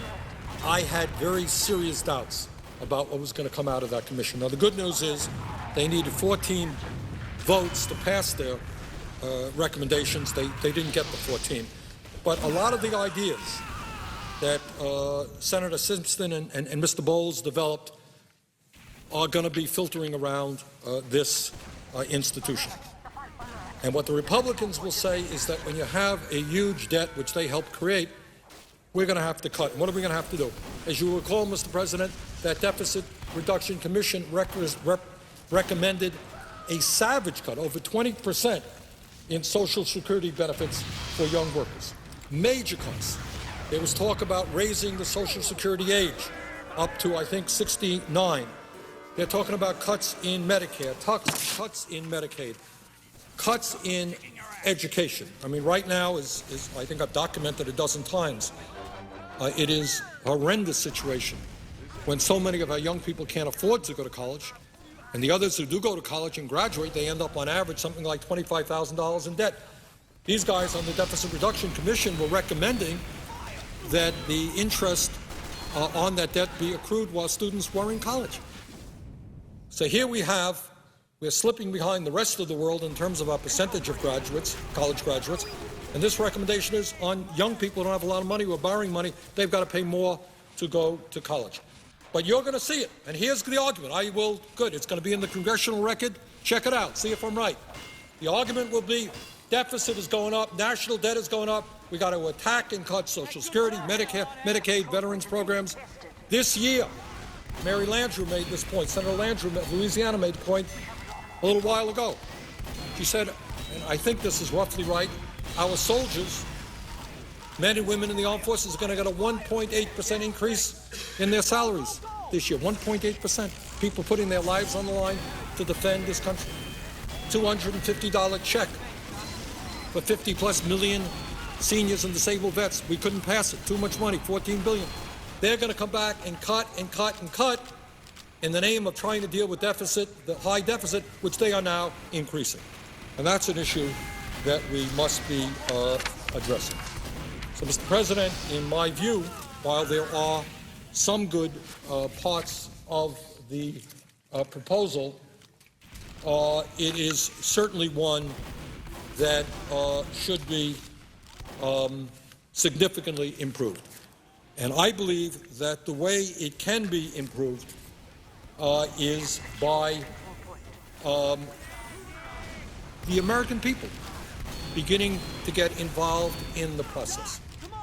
I can tell you, as I said earlier, I don't know how the calls are going today in my office because I have been here, but for the last 3 days we have received thousands of phone calls and emails, and over 98% of them have been against this proposal. The American people believe, people in Vermont believe, that we can do a lot better job in crafting a proposal that represents the middle class and our kids, and not just the wealthiest people in this country. Mr. President, when we talk about this proposal negotiated by the White House and Republican leadership, again, it has to be put within the broad context of what's going on in America. And that context is not a pretty picture. That context requires us to understand that the middle class, which has been the backbone of this country for so very long, is in the process of disappearing. And that context makes us understand that millions of families in this country are worried, parents are worried, not just about their own lives. They're prepared to work 50 or 60 hours a week. They're prepared to cut back on their own needs. But I think what is hurting them more deeply is the kind of future they are contemplating for their children. They are worried that for the first time in the modern history of America, their kids will get jobs which will pay them lower salaries than what the parents have earned. They are worried that unemployment will be much more likely for their kids than for themselves. They'll be worried that while they were able to scrape through, and in my case, I was able to scrape through college, borrowed some money and did some jobs and made it like millions of other people. They're worried that with the high cost of college education and the reduction in their real earnings, they're not going to be able to send their kids to college. And I have received emails, as I'm sure you have, Mr. President, the saddest thing in the world, where you have parents who are saying, we've saved all of our lives. The thing that we wanted most is to be able to send our daughter or our son to college, but we can't afford to do that now. And that is the context, the overall context that this agreement has got to be placed within. And the issue is, again and again and again, the richest people in this country do not need tax breaks. They are doing phenomenally well. They've already been given huge amounts of tax breaks. It is the middle class, it is the working families, it is the lower income people that we have got to be worrying about, and not just the wealthy and the powerful. Mr. President, when we talk about why the middle class is declining, that is a tough issue, and I'm not here to suggest that I know all of the answers. I surely don't. It's a complicated issue. Honest people have differences of opinions. But let me touch on a few areas that I think will explain why poverty is going up and the middle class is going down. And one of them deals with our trade policies. I can remember, Mr. President, a number of years ago, I was in the House of Representatives, and I can remember the lobbyists and the big money interests coming around and saying, well, if you guys only pass NAFTA, this would create a whole lot of jobs in the United States because we would be able to ship products made in America to Mexico. And in fact, as I recall, and it seems almost humorous now, what they said is that if we passed NAFTA, it would solve the problem of illegal immigration because the economy of Mexico would be so strong that people would stay in their own country and not try to sneak across the border. And that is, as we look back at it, somewhat humorous that that issue was even discussed. But one of the reasons, Mr. President, that unfortunately, for a variety of reasons, we have not dealt with is our disastrous trade policy. And that is NAFTA. That is permanent, normal trade relation. That is trade policies which have encouraged large corporations in this country to send jobs abroad because they can find workers in other countries, in low-wage countries, who are prepared to work for pennies. And you know, I think we have not, from an economic perspective, the way we should. And I have to tell you, Mr. President, I know that during campaigns, a lot of members of Congress put their 30-second ads on the air saying how concerned they are about outsourcing and our trade policy. But somehow the day after the election, I don't hear that discussion resumed on the floor of the House of the Senate. And I want to say this is true not just of Republicans, but of Democrats as well. A lot of Democrats campaign on the need for trade reform, but it doesn't happen. In fact, I've been here in the Senate now for almost 4 years, and I have not heard one serious, underlying serious discussion to explain how in recent years we have lost millions and millions of manufacturing jobs when those jobs were the backbone of the working class of this country, not providing not only decent wages, but decent benefits, decent health care, decent pensions. Mr. President, there was once a time in this country when a manufacturing job was a ticket to the middle class. And I got to say something, because I remember not so many years ago, there were national leaders that saying, well, to the young people, you don't have to worry about that factory work anymore. You don't have to be involved in production because, you know what, all of the jobs in the future is going to be nice and clean in offices and on computers. And I think we demeaned and insulted the people who built the products that we consume. There is nothing wrong with a factory job if workers there earn a decent wage and have a decent benefit. Those are the jobs that built America. You know, and I remember, and we should never forget, that, and we now have celebrated just the anniversary of Pearl Harbor. And there was a speech that President Roosevelt gave a day after Pearl Harbor in a joint session of the Congress when he declared war on Japan. And I saw a video of that speech, and it was really a remarkable speech because at that moment, the United States was not only fighting Japan, we knew the fight with Germany and Nazism was right around the corner. And at that point, we were having to fight a war on two fronts, in Asia and in Europe. Hitler was on the march, the Japanese were in China, Japanese had just attacked Pearl Harbor. And here we were, just about to enter the war. How could we possibly win that war? And yet, Mr. President, because of the manufacturing capabilities that we had in that time, and this is an amazing story, literally in 2.5 years, the war was essentially won, obviously not completed until 1945. But because of the incredible industrial capabilities in this country, the ability to transform our manufacturing sector from a consumer-oriented sector, from automobiles into tanks, from shirts into uniforms, from hunting rifles into machine guns. Within 2-3 years, we had essentially won that war. It was an incredible effort on the part of workers in this country who transformed our economy into an industrial force that was able to supply our soldiers with the weapons that they needed to defeat Hitler and the Japanese. And where are we today in terms of our manufacturing capabilities? As I mentioned earlier, a couple of weeks ago, my wife and I went shopping for Christmas presents. Literally, it was just a plain old department store. Literally, very hard to find a product not manufactured in China. Very hard to find a product, a gift that we could buy that was manufactured in the United States of America.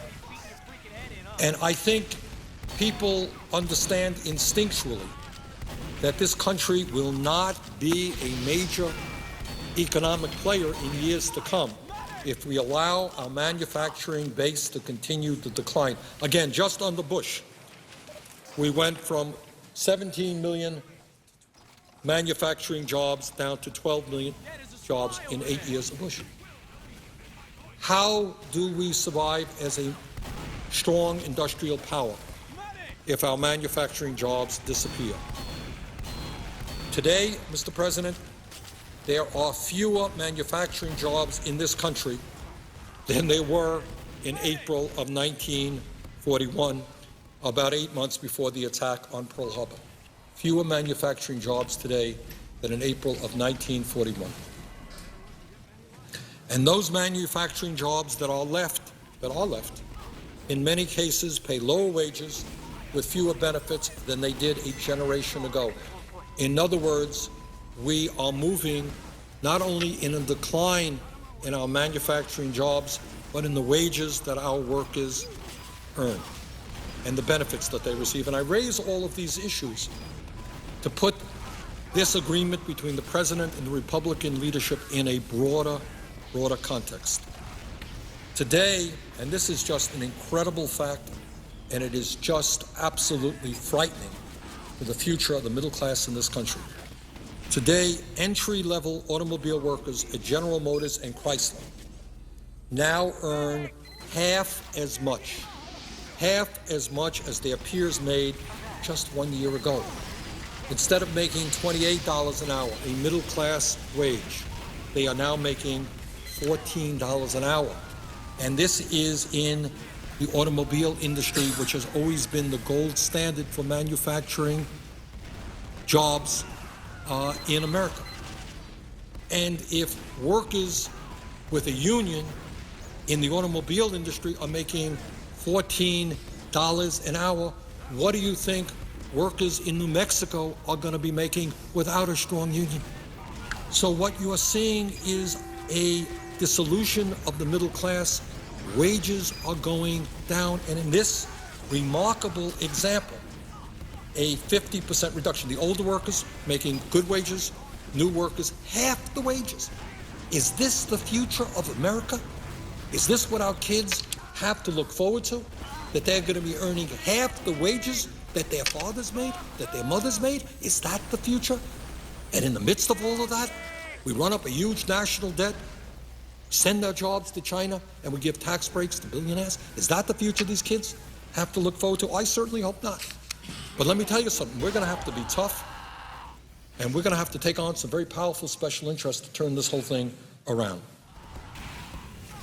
Mr. President, we often talk, and today I've been voting a lot of time to our national debt, $13.7 trillion, and to our deficit, which is $1.4 trillion, but we cannot ignore our trade deficit. In 2008, our trade deficit was nearly $700 billion. Last year, our trade deficit with China alone was almost $227 billion. In other words, we are purchasing a whole lot more product than we are selling. And sometimes I get a kick out of hearing the defenders of our trade policy talk about all of the product that we are exporting. Well, yeah, we are exporting a lot, but we are importing a heck of a lot more. So, Mr. President, I think what you got is a major economic issue here, and that economic issue is that we are losing millions of good-paying jobs because of our disastrous trade policies, and furthermore, the jobs that we have. On those jobs, we're seeing a decline in wages and in benefits. And I think the bottom line of this is not just, if you like, an economic issue, it's a moral issue as well. And that is when companies like General Electric and all the rest, I don't mean to be picking hard on General Electric, but I have a quote here, which I want to make. This was a few years back. I think it's important because it applies not just to General Electric, but I want people to hear this. GE is, of course, one of our major corporations, and in fact, as recent disclosure pointed out, the taxpayers of this country through the Fed provided $16 billion in bailout to General Electric during the recent crisis. This is what the head of CEO of General Electric, Jeffrey Immelt, said in 2002, December 6th. Quote, Jeff Immelt, head of CEO. When I am talking to GE managers, I talk China, China, China, China, China. 5 Chinas. You need to be there. You need to change the way people talk about it and how they get there. I am a nut on China. Outsourcing from China is going to grow to $5 billion. We are building a tech center in China.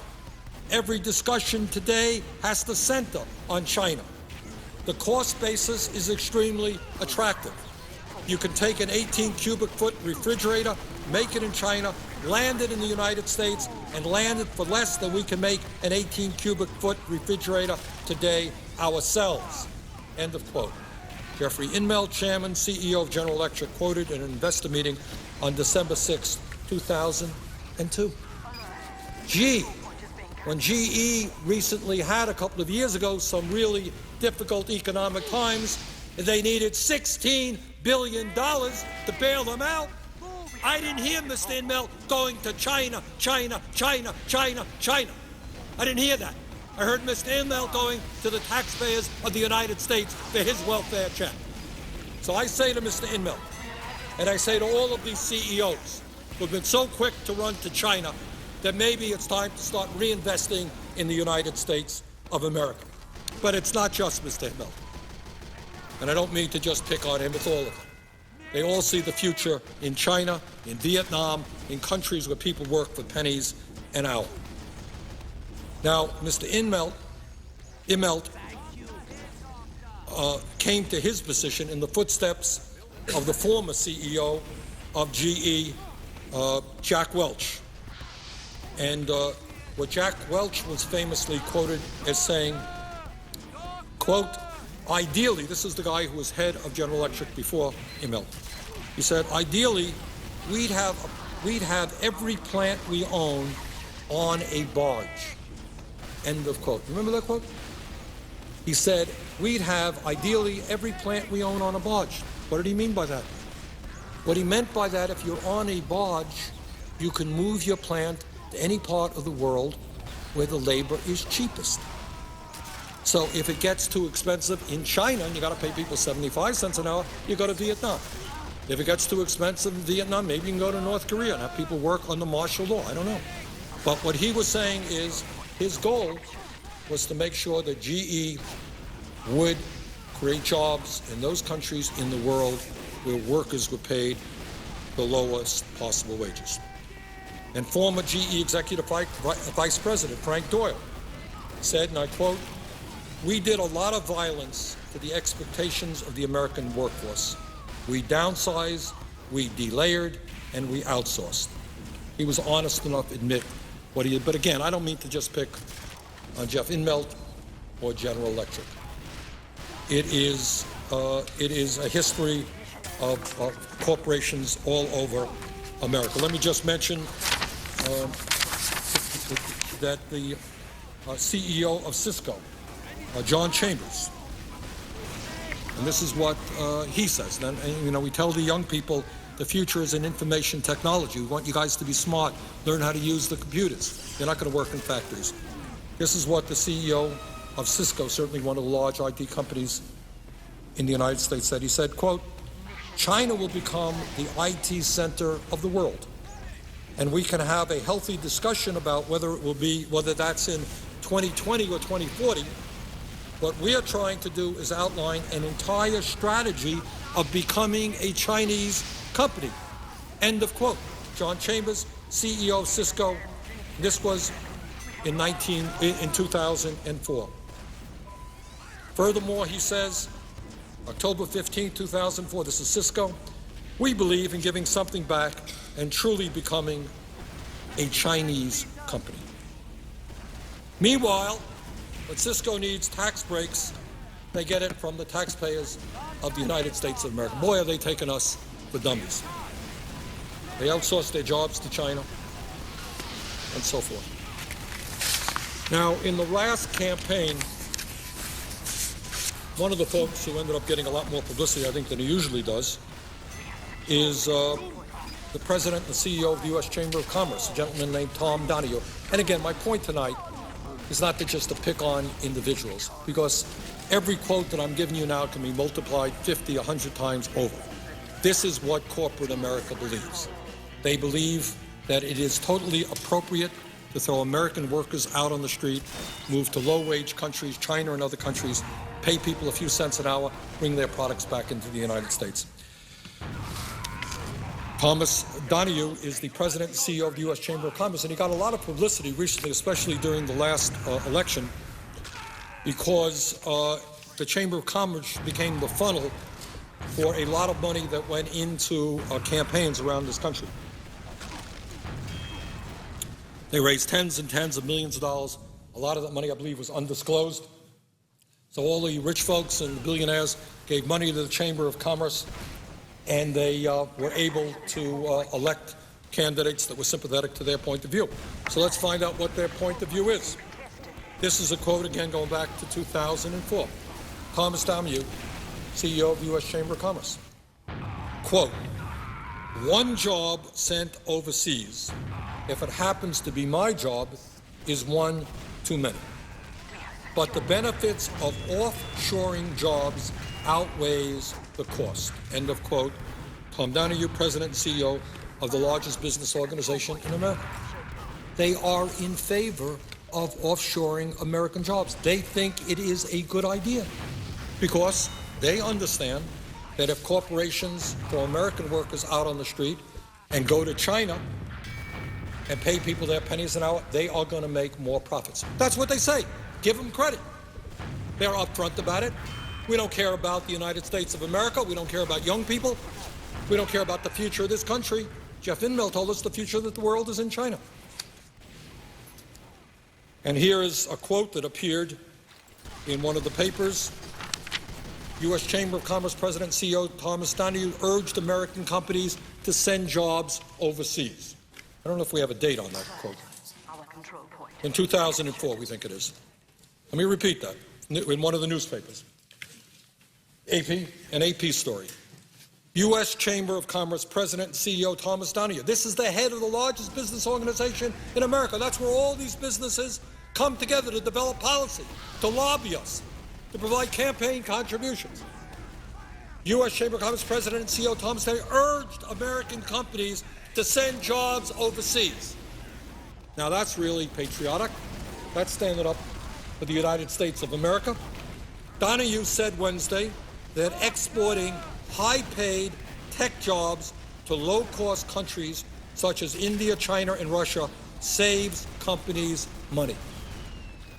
It is no surprise that Donahue, who tripled the Chamber of Commerce's lobbying team since 1997 and aggressively promotes pro-business policies, endorses offshoring.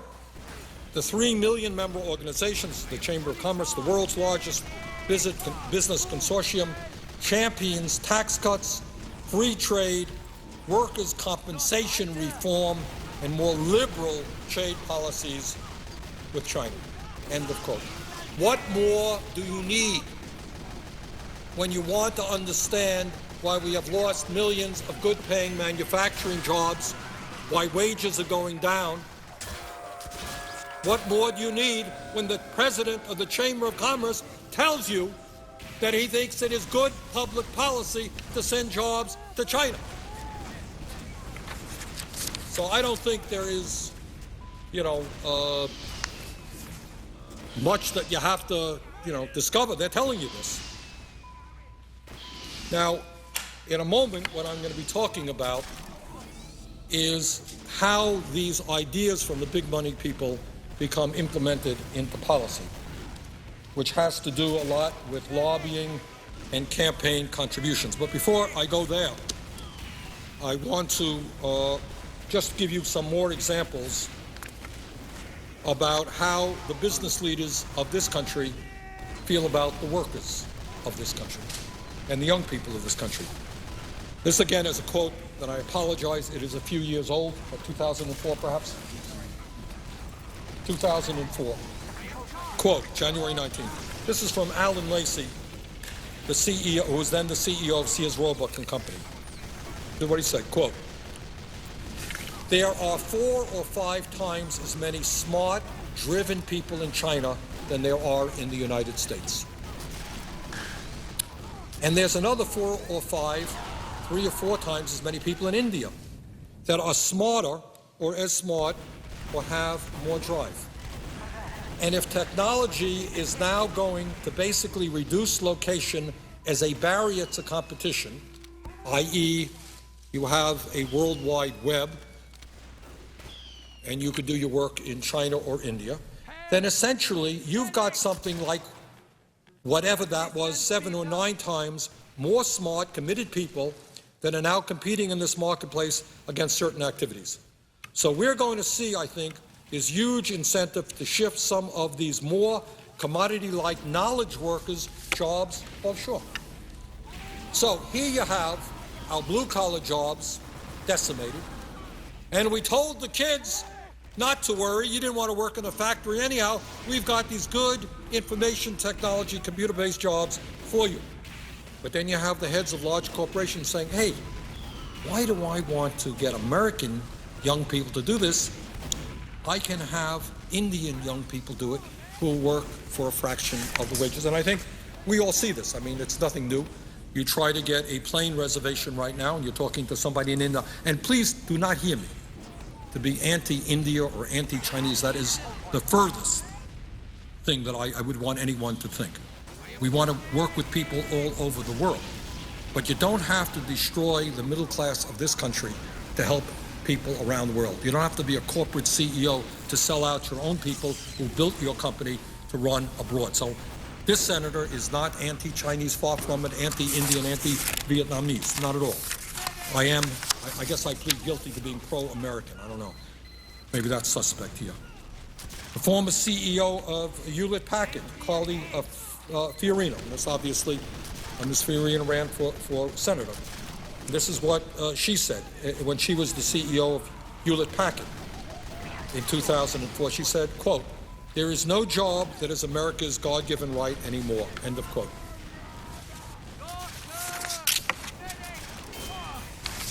I could go on and on and on, but I think you got the point.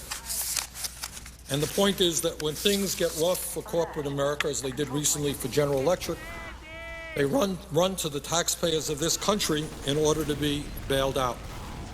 But their overall philosophy is that their goal in life is to make as much money as they can in any way they can, and therefore you run to those countries where wages are low. And what you're seeing now, and you're seeing it all of the time, and it's not just blue-collar, it is increasingly white-collar. You have radiologists who are able to read x-rays in India. You have people, people behind the computer can do work in India as well as here. And these corporate folks have taken advantage of that and sold out the young people of this country and the working class of this country. Mr. President, as you know, it is virtually impossible to find anything in a Walmart or other stores like that that is made in America today. This is especially true for clothing. An increasing amount of our clothing comes from Bangladesh. Today, there are 4,000 garment factories in Bangladesh making clothes for Walmart, Gap, JCPenney, Levi Strauss, Tommy Hilfiger, and many, many others. Garment workers in Bangladesh, some 3.5 million of them, and that number is growing, are among the lowest paid workers in the world, and they have difficulty buying enough food and shelter for their own needs. As I mentioned earlier today, the good news is the minimum wage in Bangladesh was doubled. It went from 11.5 cents an hour to 23 cents an hour. So when you buy a shirt made in Bangladesh, you have young women there coming in from the countryside who are paid now, have received a doubling of their minimum wage to 23 cents an hour. Is that something that our people should be asked to compete against? Should we say to the American worker, hey, we can get you jobs. We're prepared to invest in the United States. Yeah, we're an American company. You helped make us great. Thank you for the work you've done over the years. Thank you for purchasing our products. Thank you for making us strong. And if you are prepared to work for $1 an hour, $2 an hour, $3 an hour, we'll come back. And by the way, Mr. President, I think you know this. In the last campaign, what did we hear? What are we beginning to hear rumbles about? Abolishing the minimum wage. Abolishing the minimum wage. Minimum wage now is, what is it, $7.50 an hour. That's what we say should be $7.25 an hour. That's what we say should be the minimum that any American worker gets. There are people out there who say, look, if I can hire somebody in China for $2 or $3 an hour, and you want a job in America, and I have to pay you $7.25 an hour, why would I want to do that? If we abolish the minimum wage, hey, I may hire you. Now, what a wonderful prospect for our young people to think about working for $4 or $5 an hour.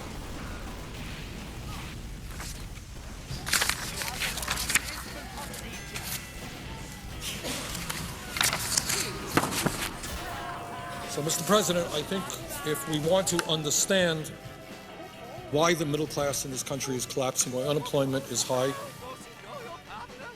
why our manufacturing base has been decimated, why it is hard to purchase a product made in the United States, it has a lot to do with our trade policies, which were pushed by people like Mr. Donahue of the Chamber of Commerce and many, many others. But it is not just a disastrous trade policy that has brought us to where we are today.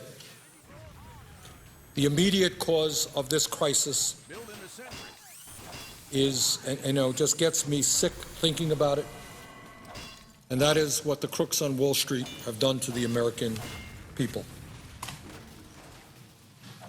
These people fought for a period of years to deregulate the banking industry.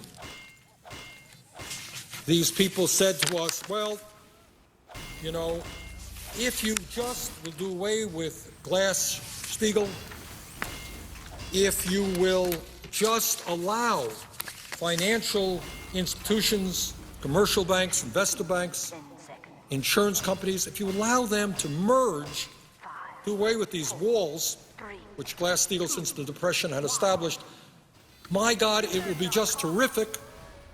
It'll be good for our economy, good for the American people, good for our international competitiveness. And I remember those debates, Mr. President, because I was at that point in the House of Representatives. I was a member of the Financial Institutions Committee at that point, and I was on the committee that dealt with that. And I remember all of the times that Alan Greenspan came before the committee and said, and Robert Rubin, you have Republicans, you have Democrats, coming before the committee and saying, it's what you got to do. You got to deregulate. You got to let these guys merge. Bigger is better. And against my votes, somewhere on the internet there is a discussion that I had with Alan Greenspan when he came before our committee. And I made it very clear to the people of Vermont, to him and to everybody else, that I did not think deregulation was a good idea, that I thought it would lead to disaster in some place in this world. There is a quote of mine which kind of pretty much predicts what was going to happen. But needless to say, I was one vote, and the majority of the members in the House and Senate voted to deregulate. And the rest is, unfortunately, history. And what we saw is that people on Wall Street, I think, I may be wrong in this, but I think operating from a business model based on fraud, based on dishonesty, understanding that the likelihood of them ever getting caught was small, that if things got really bad, they would be bailed out by the taxpayers, understanding that they are too powerful to ever be put in jail, to be indicted, understanding that in this country, when you're a CEO on Wall Street, you have so much wealth and so much power and have so many lawyers and so many friends in Congress that you could do pretty much anything you want and not much is going to happen to you. And they did it. They did it.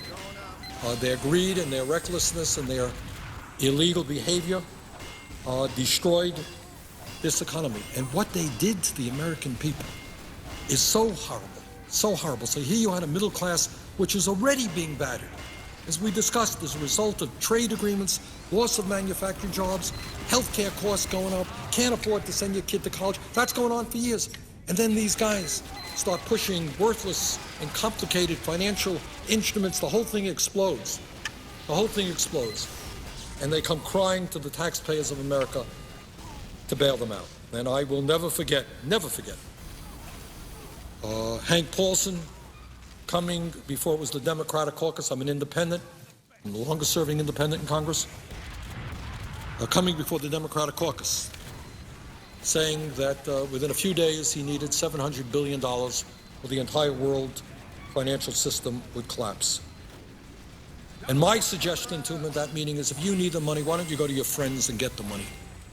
Why don't you go to all your banker friends and your millionaire friends and your billionaire friends and get some of that money, and don't go to the middle class of this country that has already been harmed.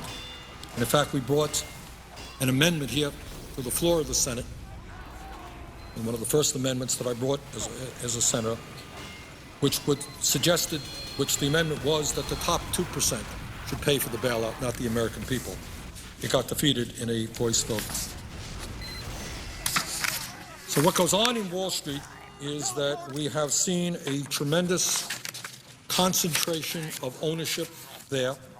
Another issue that we do not talk enough about. I know Senator Brown and Senator Kaufman and I worked on a proposal to try to break up these large financial institutions. I think we got 30-some-odd votes on that. Couldn't do it. So what the American people should know now is that while we bailed out Wall Street because they were quote-unquote too big to fail, 3 out of the 4 largest financial institutions, all of whom were bailed out very significantly, are now larger today than they were before the bailout. Incredibly, since the start of the financial crisis, Wells Fargo has grown 43% bigger, JP Morgan Chase has grown 51% bigger, and Bank of America is now 138% larger than before the financial crisis began. Can you imagine that? We bailed these guys out because they were too big to fail, and now 3 out of the 4 largest ones are much larger than they were.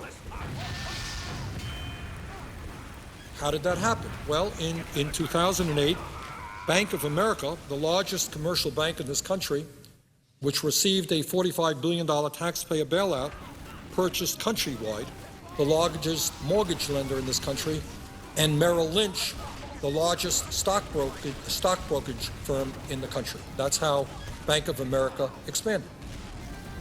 They were too big to fail. Today, much bigger. In 2008, JP Morgan Chase, which received a $25 billion bailout from the Bush Treasury Department and a $29 billion bridge loan from the Federal Reserve, acquired Bear Stearns and Washington Mutual, the largest savings and loan in the country. That's how JP Morgan Chase, a huge bank, became even bigger. In 2008, the Treasury Department provided an $18 billion tax break to Wells Fargo to purchase Wachovia, allowing that bank to control 11% of all bank deposits in this country. Hear this, Mr. President. This is just quite unbelievable. When we try to understand what's going on in the economy today, the rich getting richer, poor getting poorer, middle class collapsing. Today, after we bailed out all of these large banks, 3 out of 4 of them are now much larger than they were before. And today, Bank of America, JP Morgan Chase, Citigroup, and Wells Fargo, the 4 largest financial institutions in this country, hold about $7.4 trillion in assets, and that is equal to over half of the nation's estimated total output last year. 4 financial institutions have assets worth more than 52% of our total output last year. And instead of allowing them to, instead of breaking these folks up, these large institutions up, we let them get bigger. In fact, Mr. President, according to Simon Johnson, the former chief economist of the International Monetary Fund, quote, as a result of the crisis and various government rescue efforts, the largest 6 banks in our economy now have total assets in excess, he claims, of 63% of GDP. This is a significant increase from even 2006, when the same bank's assets were around 55% of GDP. You understand what this is about? 4 financial institutions owning over half of the assets of America. You talk about economic power. You talk about political power. That is what we were talking about. Simon Johnson continues, he said, this is a complete transformation compared with the situation in the United States just 15 years ago, when the largest 6 banks had combined assets of only about 17% of GDP. So today, 15 years ago, 17%, 6 banks, today 4 banks, he claims 63% of GDP. In other words, Mr. President, over the last 15 years, the largest banks in this country have more than tripled in size. Now, Mr. President, not only are too big to fail financial institutions bad for taxpayers, the enormous concentration of ownership in the financial sector has led to higher bank fees, usurious interest rates on credit cards, and fewer choices for consumers. What do you think happens when you have a few institutions, a handful of institutions, controlling mortgage lending or the ability of people, where people get their credit cards? Today, Mr. President, these huge financial institutions have become so big that, according to the Washington Post, the 4 largest banks in America now issue 1 out of every 2 mortgages, 2 out of 3 credit cards, and hold 4 out of every $10 in bank deposits in the entire country. Mr. President, if any of these financial institutions were to get into major trouble again, taxpayers would be on the hook for another substantial bailout, and we cannot allow that to happen. So the whole reason for the bailout is that if any of these financial institutions collapsed, it would take down a significant part of the economy and millions of jobs. We had to prop them up. We had to bail them out. And it turns out that since we bailed them out, these handful of financial institutions are now even larger than they were before. And we now know they are enjoying very strong profits, and they are paying their CEOs even more in compensation than they did before the breakdown. In my view, Mr. President, if we are serious about understanding why the middle class is collapsing, if we are serious about really getting this economy moving again, long term, we have got to have the courage to do exactly what Teddy Roosevelt did back in the trust-busting days and break these banks up. The point that Roosevelt was making is that it is bad for the economy when a handful of entities control industry after industry. They have a stranglehold on the economy. You got to break them up. And yet, I have heard very little discussion. I know there was an amendment from Sherrod Brown and Ted Kaufman, and I introduced legislation on this issue to start breaking them up. But frankly, their lobbyists and their money are such that it becomes very difficult to do that. But that is exactly what we should be doing. The legislation that I introduced last year, S-2746, the Too Big to Fail, Too Big to Exist Act, would break up these large financial institutions. That legislation would require the Secretary of Treasury to identify every single financial institution and insurance company in this country that is too big to fail within 90 days, and after 1 year, the Secretary of the Treasury would be required to break up these institutions so that their failure would not lead to the collapse of the U.S. or global economy. I think that that is pretty obvious. We passed a financial reform bill, which I supported and got a major provision in there asking for disclosure of the Fed and an investigation of conflicts of interest at the Fed and an audit of the Fed during the financial crisis. But overall, I by no means think that that legislation went anywhere near far enough. I think it was a modest piece of legislation, and I think that's an issue we've got to revisit. In my view, Mr. President, and I worry very much about the future because I have the feeling in my stomach that that day is going to come around again when these huge financial institutions are tottering, when they're going to go running to Washington and they're going to say, hey, you got to bail us out. In my view, if an institution is too big to fail, it is too big to exist. Let us break them up so that we do not have to go through another bailout of Wall Street. Furthermore, I believe that when you have that kind of concentration of ownership, when you have 4 large financial institutions holding half the mortgages in this country, controlling 2/3 of the credit cards, and amassing 40% of all deposits, this is not good for a competitive economy. We're supposed to be living in free market capitalism, real competition. This is not free market competition. This is a huge concentration of ownership where a few people have enormous power over the economy and, with their wealth, the political life of this country. No single financial institution should be so large that its failure would cause catastrophic risk to millions of American jobs or to our nation's economic well-being. No single financial institution should have holdings so extensive that its failure could send the world's economy into crisis. We were there 2 years ago, and in many ways, despite the passage of the financial reform bill, we are even more there now. The big, huge financial institutions that we bailed out are bigger, more huge today.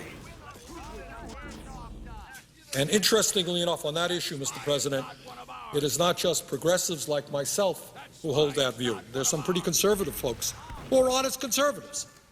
Is concentration of ownership in a handful of entities, is that a conservative proposition? Not in terms of my understanding what conservatives are about. I don't think so. You have at least 3 Federal Reserve Bank presidents that support breaking up too big to fail banks.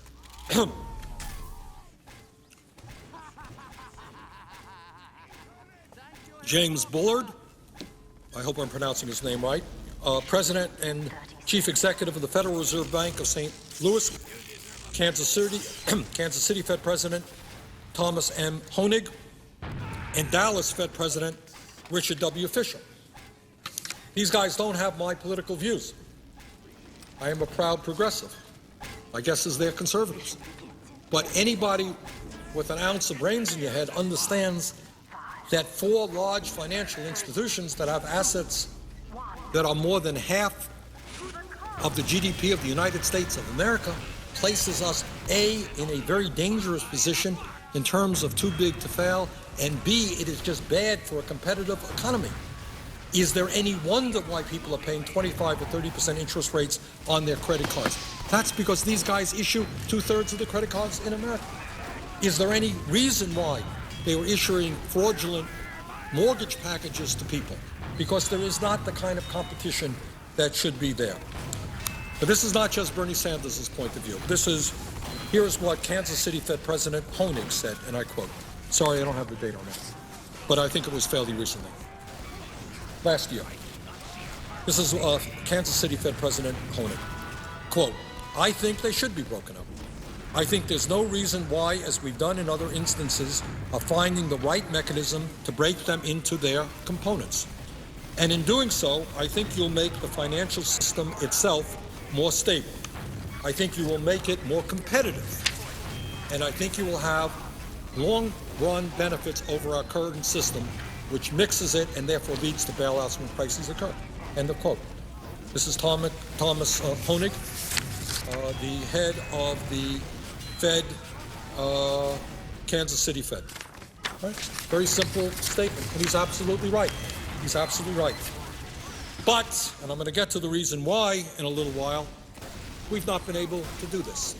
We've not been able to do this because Wall Street sends their lobbyists down here in droves, and Wall Street provides zillions of dollars in campaign contributions, and Wall Street fights like the Dickens to make sure that any strong provisions that some of us might bring up is defeated.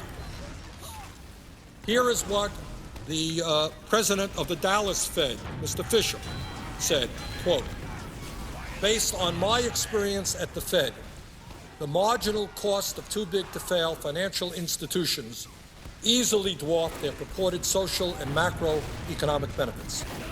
The risk posed by coddling too big to fail banks is simply too great. Winston Churchill said that, he's quoting Winston Churchill, in finance, everything that is agreeable is unsound, and everything that is sound is disagreeable. End of quote. That's from Churchill. And Mr. Fisher continues, I think the disagreeable but sound thing to do regarding institutions that are too big to fail is to dismantle them over time into institutions that can be prudently managed and regulated across borders. And this should be done before the next financial crisis, because we now know it surely cannot be done in the middle of a crisis, end of quote. And that's Dallas Fed President Mr. Fisher. Mr. President, they are already in the process of breaking up big banks in England. According to the Washington Post, the British government announced Tuesday, not this Tuesday, it's way back last year. The British government announced a while back that it will break up parts of major financial institutions bailed out by taxpayers. The British government, spurred on by European regulators, is forcing the Royal Bank of Scotland, Lloyds Banking Group, and Northern Rock to sell off parts of their operations. The Europeans are calling for more and smaller banks to increase competition and eliminate the threat posed by banks so large that they must be regulated. They must be rescued. They must be rescued by taxpayers, no matter how they conducted their business, in order to avoid damaging the global financial system. Mr. President, very interesting development occurred on October 15th of last year. On October 15th, and as I mentioned earlier, Alan Greenspan, who was the chairman of the Fed before Mr. Bernanke, and I had our run-ins. Mr. Greenspan, along with Mr. Rubin and others, were the chief proponents, Larry Summers in there, were the chief proponents of deregulation of financial institutions, and Mr. Greenspan and I had more than a few arguments. But on October 15th of last year, Alan Greenspan, who admitted that his views on deregulation were wrong, and I give the man courage for at least admitting that he was wrong. Did a heck of a lot of damage, but at least he had the courage to admit that he was wrong. He was quoted in Bloomberg News as saying, and I quote, "If they're too big to fail, they're too big." In 1911, we broke up Standard Oil, so what happened? The individual parts became more valuable than the whole. Maybe that's what we need to do. End of quote. Alan Greenspan, the architect of deregulation, citing the fact that in 1911 we broke up Standard Oil. So here you have Greenspan, who helped cause this crisis, at least having the courage to understand that now is the time to begin breaking up these big financial institutions. They have enormous power over our economy. They have enormous power over our political life. Their lobbyists are all over this place. You can't walk down the hall without bumping into some of their lobbyists. So we've got to start breaking them up, and the American people have got to be prepared for a major fight to take on these huge financial institutions. Mr. President, former Fed Chairman Paul Volcker, who has advised the Obama administration, supports breaking up big banks so that they no longer pose systemic risk to the entire economy. According to a recent article in the New York Times, Volcker said, and I quote, "People say I'm old-fashioned and banks can no longer be separated from non-bank activity. That argument brought us to where we are today," end of quote, Paul Volcker. I couldn't agree more. That's what I'm talking about. You've got to start breaking up four financial institutions which led us into the economic disaster we're in right now, that remain much too big to fail, that we're going to have to bail out again and again and again, and that today have a stranglehold on our economy. The New York Times said that under Volcker's plan, quote, J.P. Morgan Chase would have to give up the trading operations acquired from Bear Stearns. Bank of America and Merrill Lynch would go back to being separate companies. Goldman Sachs could no longer be a bank holding company. End of quote. That's exactly what needs to be happening. The reality is, and I come from a small state, we have community banks. Here's the irony, Mr. President. The banks in Vermont, in the midst of all of this financial disaster, they did just fine. They are small, locally owned banks. They know the people they lend money to. The CEOs are not making hundreds of millions of dollars in profit. They know their community. They know what loans made sense.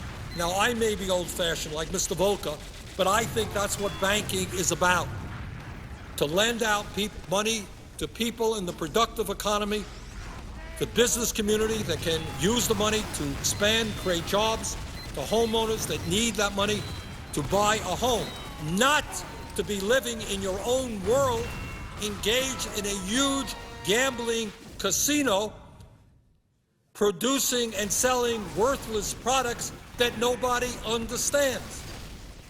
The function of a bank is to be a middleman between people who need money and are producing real products and helping them get that money, and people who are investing in the banks. It is not supposed to be an island unto itself.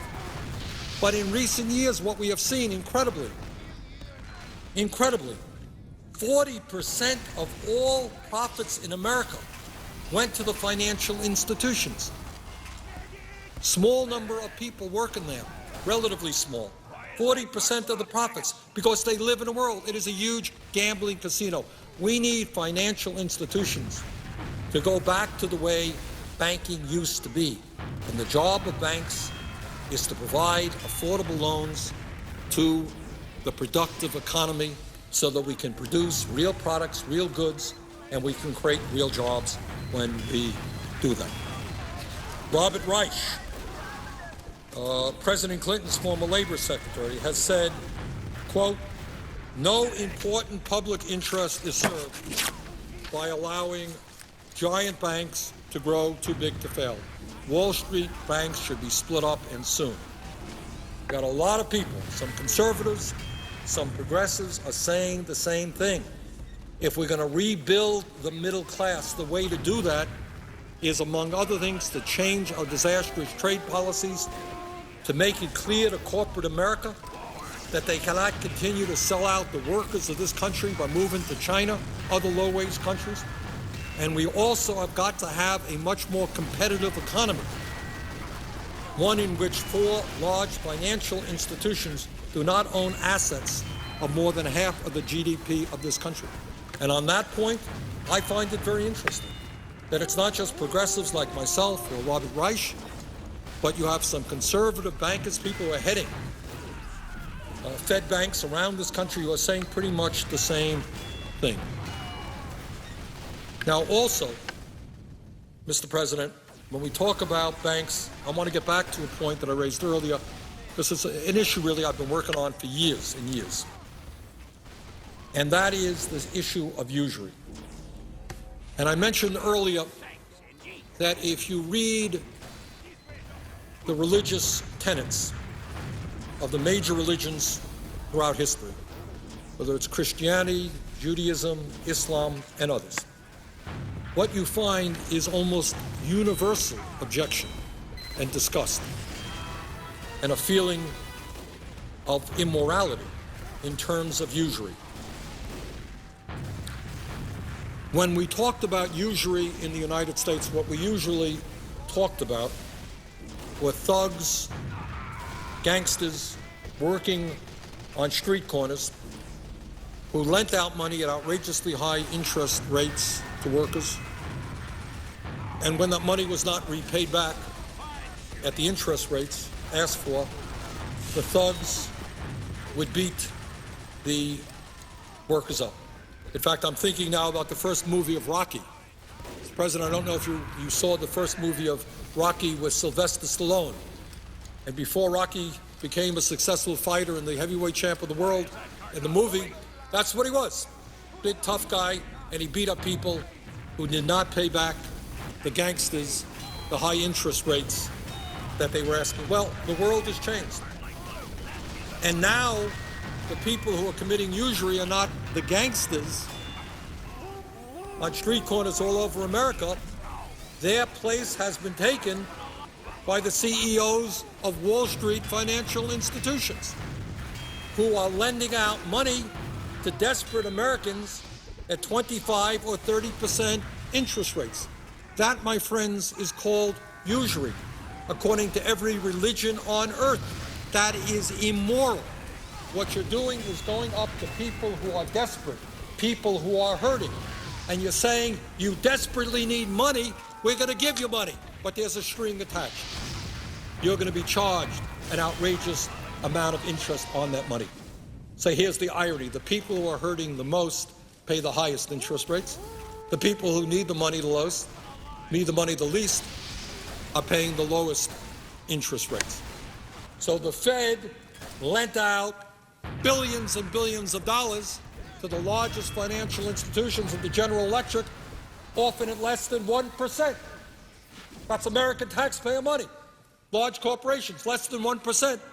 But if you are a worker today and you're having hard times, maybe you're unemployed, you're going to pay 25 or 30% interest rates on your credit, and sometimes more. You have this payday lending, where people are paid outrageous sums of money. I think that's immoral. I think we have got to stop that. And it disturbs me very much that, especially at a time when we bailed out these large financial institutions, that they are still able to charge our people 25 or 30%. People who bail them out get hit the second time around by having to pay 25, 30% interest rates. And right now, it's not even 25 or 30%. As a matter of fact, the 10th largest credit card issuer in this country, an entity called Premier Bank, is now offering a credit card with a 79.9% interest rate and a $300 credit limit. What do we make of that? 10th largest credit card issuer in this country, charging 79% interest rates, and we allow that to go on? These are crooks. These are no different than the gangsters who beat up people on street corners when they didn't get payment back, except now the gangsters are wearing three-piece suits and sitting in some fancy suite on Wall Street. Mr. President, today over 1/4 of all credit card holders in this country are now paying interest rates above 20%, and as I indicated, as high as 79%. Mr. President, let's be clear. When credit card companies charge over 20% interest on credit cards, they are not engaged in the business of making credit available. What they are involved in is extortion and loan sharking. Nothing essentially different than gangsters, except they dress a lot better. That's all it is. It's thievery, and we tolerate it. And we bail them out.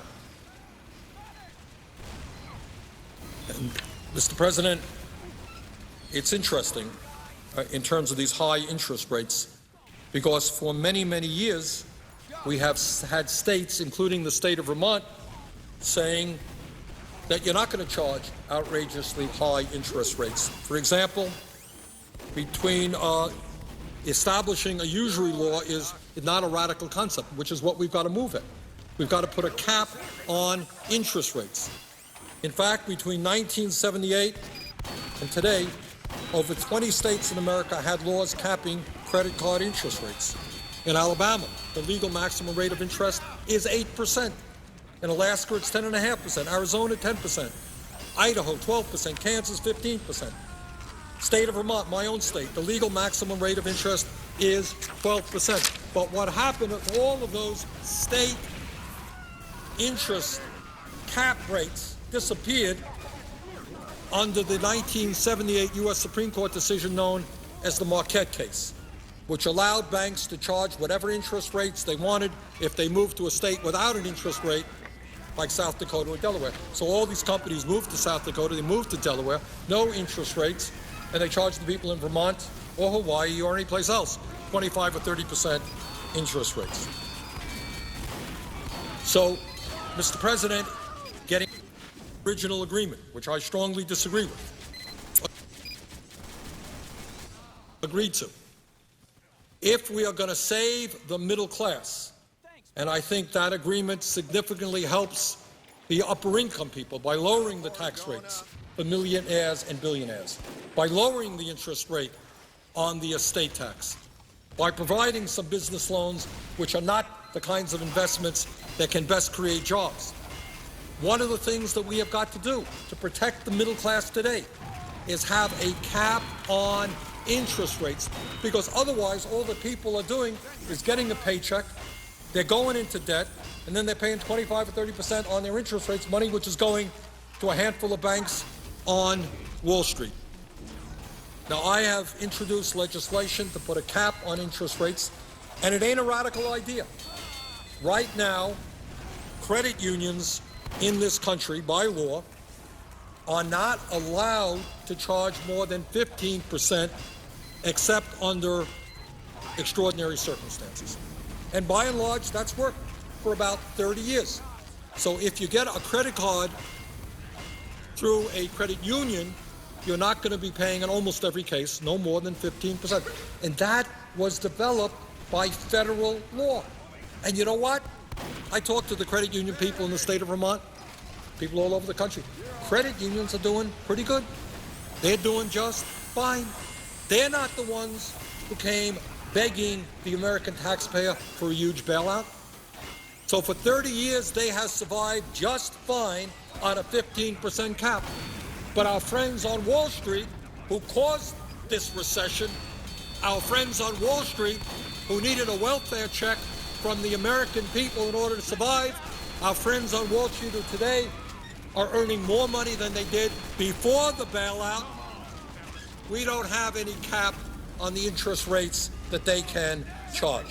In my view, if the credit unions have survived and survived well with a 15% max interest rate cap, most they could charge, work for credit unions, it could work for the private banks as well, and that is what we have got to do.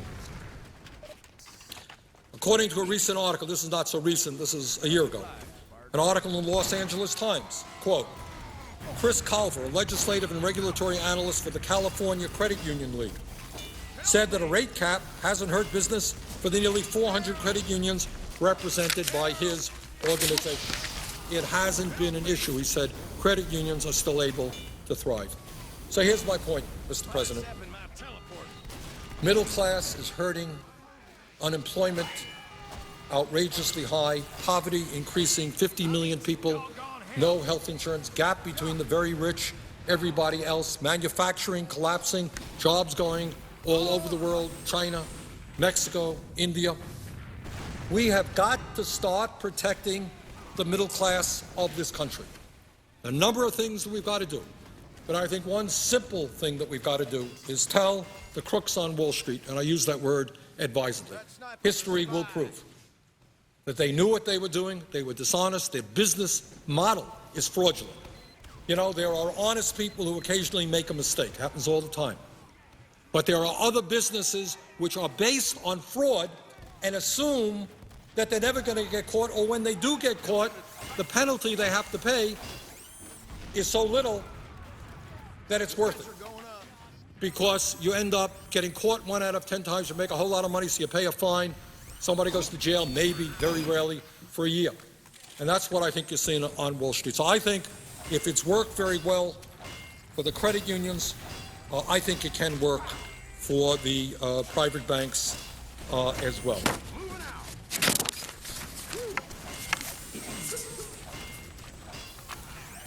Mr. President, you know, in the financial reform bill, did we address this issue? Yeah, we did. No, we didn't. What we said is that the credit card companies have got to be clearer and more honest about their interest rates and how much borrowing money will actually cost. Because before, what they did is they simply lied. They would say 0 interest rates, 2% interest rates, but most people didn't read the small print on page 4, which said that they could raise their interest rates at any time. And we have made some progress in at least being honest with the American people about what their credit card cost will be. But that ain't enough. That's not enough. What we have got to do is put a cap on interest rates. It has worked for the credit unions, and I believe it can and should work for the big banks as well. Mr. President, what I wanted to do now is just give you some examples about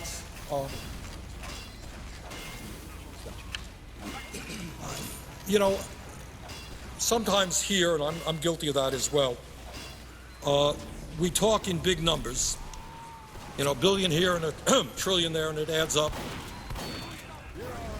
But I think it's also important to look at the flesh and the blood that's out there, the real suffering that people are experiencing. And a while back, what I did was I sent an email out to people in the state of Vermont. And it was a very simple email. It said, you know, tell me, in your own words, what's going on in your family? What's going on in your lives in the midst of this terrible recession? Because, again, it's important to get beyond, yeah, we know that unemployment is 9.8. We know that real unemployment is 16%. We know that 50 million of people don't have any health insurance. We know that median family income has gone down. Poverty has gone up. 25% of our kids are on food stamps. We know all that stuff. And it's important to know that stuff.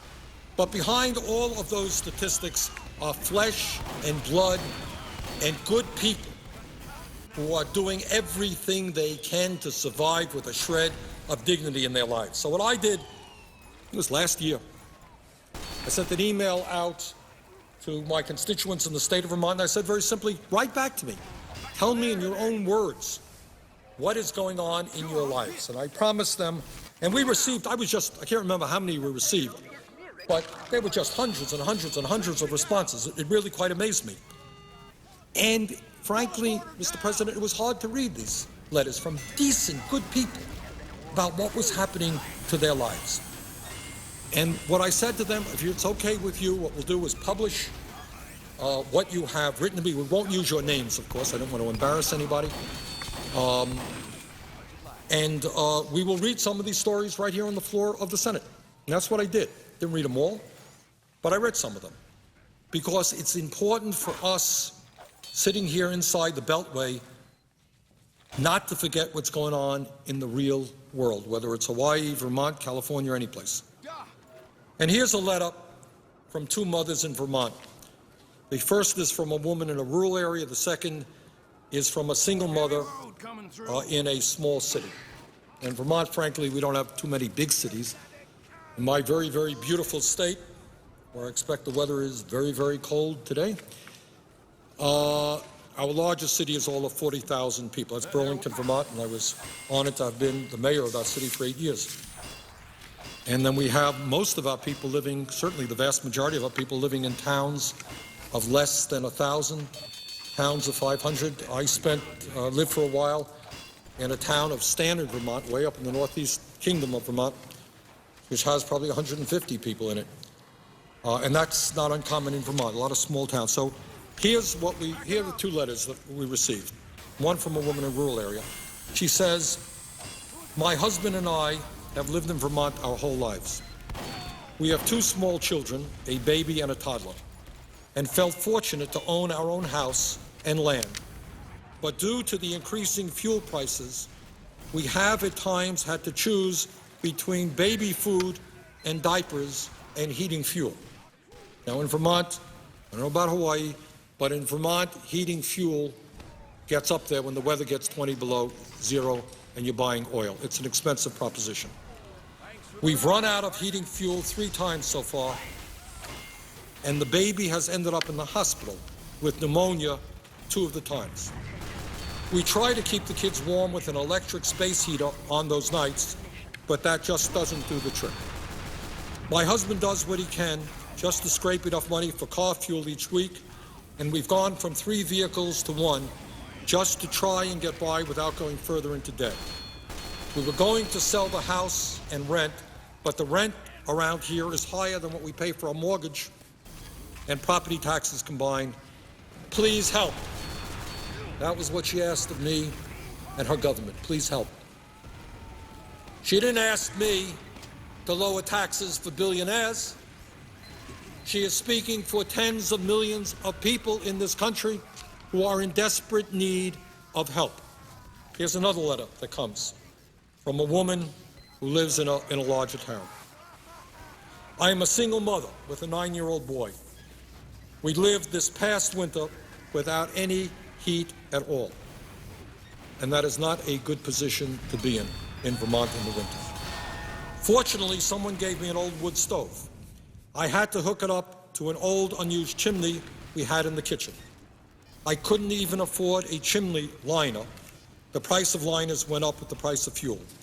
To stay warm at night, my son and I would pull off all the pillows from the couch and pile them on the kitchen floor. I'd hang a blanket from the kitchen doorway, and we'd sleep right there on the floor. By February, we ran out of wood, and I burned my mother's dining room furniture. I have no oil for hot water. We boil our water on the stove and pour it into the tub. I'd like to order one of your flags and hang it upside down at the Capitol building. We are certainly a country in distress." Mr. President, what I will without doubt assure you is that those stories in different forms, I know that it's different in big cities than it is in a rural state like Vermont. I know that it is different in Hawaii, where you come from, than it is in Boston, Massachusetts. But I am absolutely sure that millions of people in one way or another are telling the same stories. These are great Americans. These are people who want to work, people who want to do the best they can by their kids. And they're simply not making it right now. Here's people. This is the United States of America. Year 2010, people are going cold. People are going cold. People don't have enough food. People are homeless. And my friends here are talking about huge tax breaks for billionaires. My friends here are talking about lowering rates on the estate tax for the top 0.3% of the American people. What are we talking about? What kind of priorities are those? Here's another letter. There's another letter. Comes to me from Vermont. As a couple, and this is not a woman who's in desperation. Those folks I just read, they're in desperation. This is she says, as a couple, married couple with one child, earning about $55,000 a year, which is, in Vermont, fairly decent wages. We have been able to eat out a bit, buy groceries and health insurance, contribute to our retirement funds, and live a relatively comfortable life financially. We've never accumulated a lot of savings, but our bills were always paid on time, and we never had any interest on our credit card. Over the last year, even though we've tightened our belts, not eating out much, purchasing purchases at the grocery store, not buying extras like a new TV, repairing the washer instead of buying a new one, Doing all those things, we find ourselves with over $7,000 of credit card debt and trying to figure out how to pay for braces for our son. I work 50 hours per week to help earn extra money to catch up, but that also takes a toll on the family life. Not spending those 10 hours at home with my husband and son makes a big difference for all of us. My husband hasn't had a raise in 3 years, and his employer is looking to cut out any extra benefits they can to lower their expenses, which will increase ours. Now, how many millions of Americans do you think are saying exactly the same thing? Let me read another story that comes from Vermont. My 90-year-old father in Connecticut has recently become ill and asked me to visit him. I want to drop everything I am doing and go visit him. However, I am finding it hard to save enough money to add to the extra gas I'll need to get there. I am self-employed with my own commercial cleaning service, and money is tight, not only with gas prices, but with everything. I make more than I did a year ago, and I don't have enough to pay my property taxes this quarter. For the first time in many years, they are due tomorrow. Here's another letter that I think deserves to be read. And frankly, you know, Mr. President, I think it wouldn't hurt this body if every member of the Senate, and I know we all get letters like this, if every member of the Senate came down here and we spent a couple of days talking about what's really going on for working families in this country. Sprouting statistics is good. Dealing with, tax deals of $900 billion is fine. But I think we should, reacquaint ourselves with the reality of life in America today. And this is what another constituent of mine writes. My husband and I are retired and 65 years of age. We would have liked to work longer, but because of injuries caused at work and the closing of our factory to go to Canada, we chose to retire earlier. Now, with oil prices the way they are, we cannot afford to heat our home unless my husband cuts and splits wood, which is a real hardship as he had his back fused and should not be working most of the day to keep up with the wood. Not only that, he has to get up 2 or 3 times each night to keep the fire going. So in other words, what she's talking about in Vermont, a lot of people heat with wood, increasingly with pellets. It's an important source of fuel in the state of Vermont. What she's talking about is her husband, who is 65, with a bad back, has to go out and cut wood, and in their cases, being old, has got to get up 2 or 3 times in the middle of the night to stoke the furnace and keep the house warm. And again, I remind people that in Vermont it occasionally gets 20 or 30 below zero. She continues, we also have a 2003 car that we only get to drive to get groceries or go to the doctor or to visit my mother in the nursing home 3 miles away. It now costs us $80 a month to go nowhere. We have 42,000 miles on a 5-year-old car. They can't afford to even use the car. We forget it. I don't know what the price of gas is in Hawaii, Mr. President. In Vermont, it is now over $3 a gallon. A lot of the people in my state have to travel long distances to get to work. Their car needs repairs. Cars break down. Cars require in Vermont insurance, compulsory insurance. You got to spend a whole lot of money just getting to work. I think we forget about that here. We don't need tax breaks for billionaires.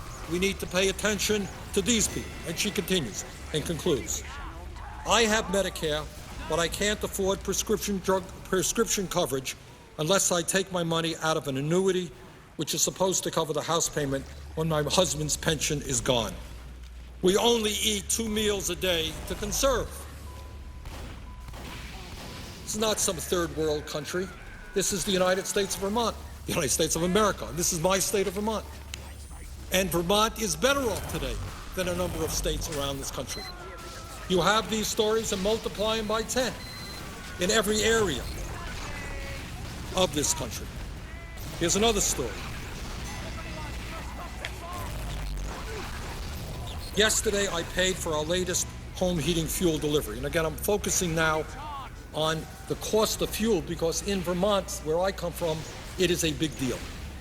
So she writes, yesterday I paid for our latest home heating fuel delivery $1,100, $1,100. I also paid my $2,000 plus credit card balance, much of which bought gas and groceries for the month. Point here, and I'm going to continue her letter, is a lot of people use their credit cards not, isn't it nice and convenient? I don't have to use cash. When I go shopping, I'm going to use my credit card. I will pay it off at the end of the month.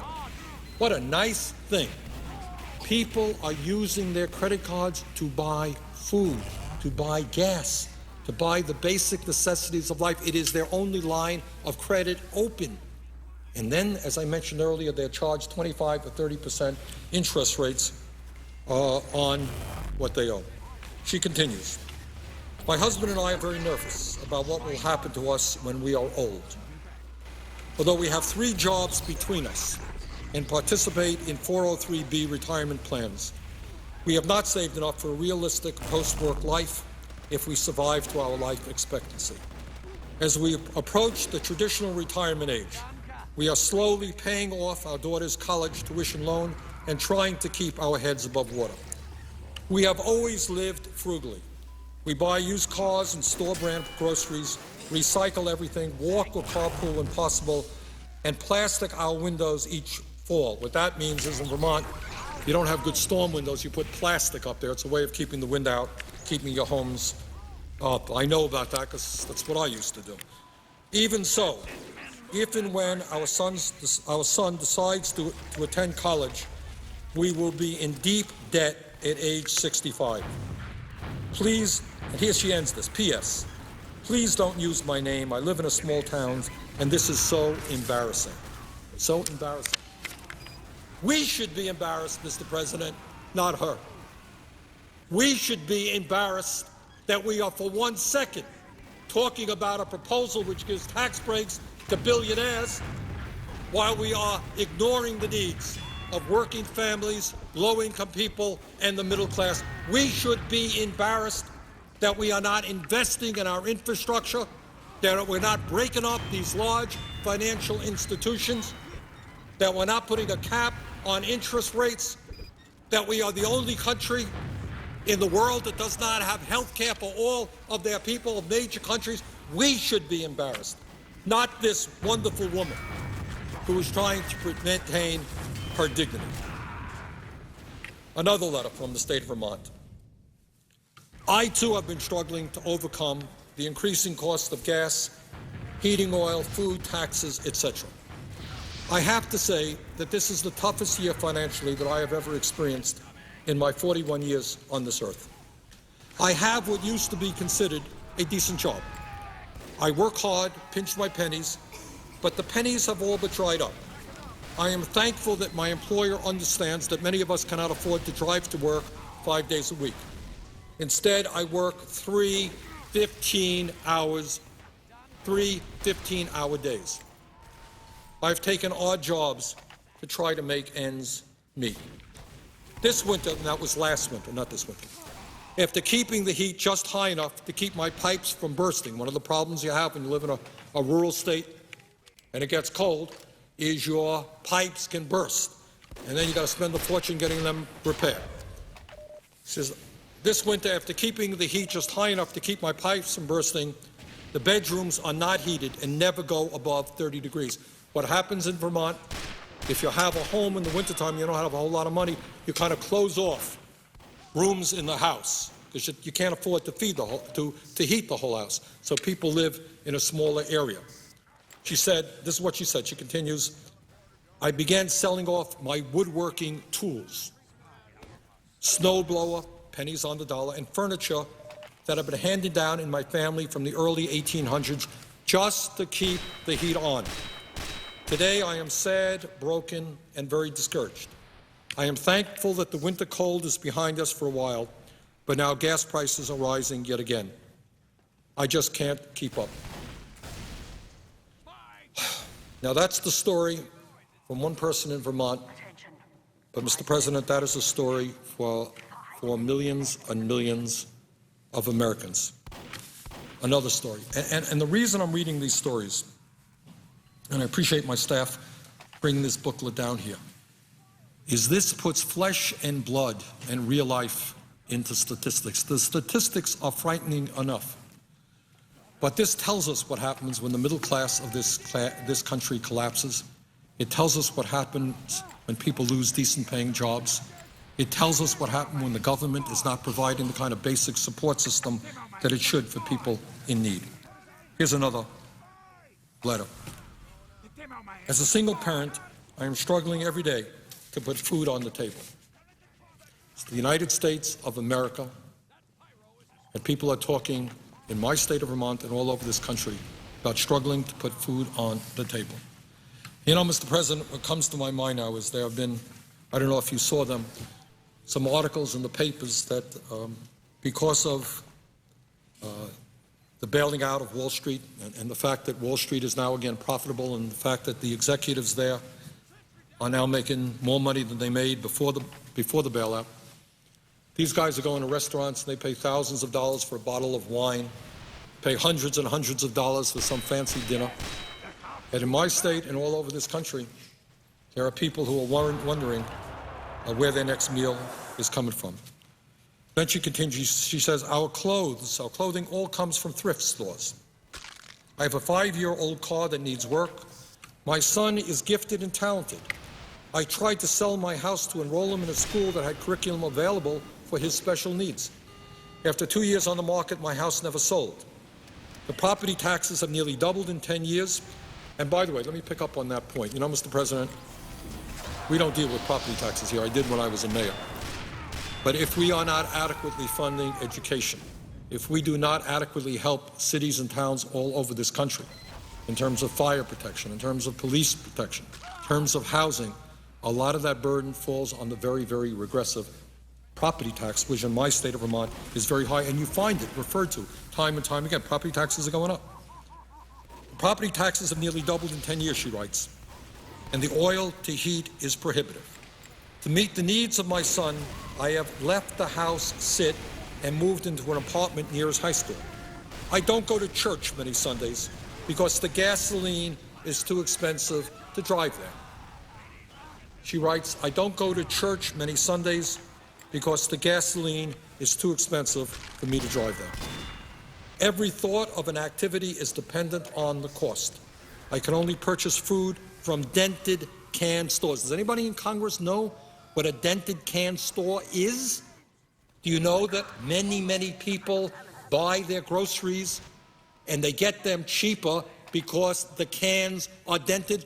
Most members of the Senate and the House, most governors do not get their meals from dented cans, but huge numbers of Americans do. And then she concludes, I am stretched to the breaking point with no help in sight.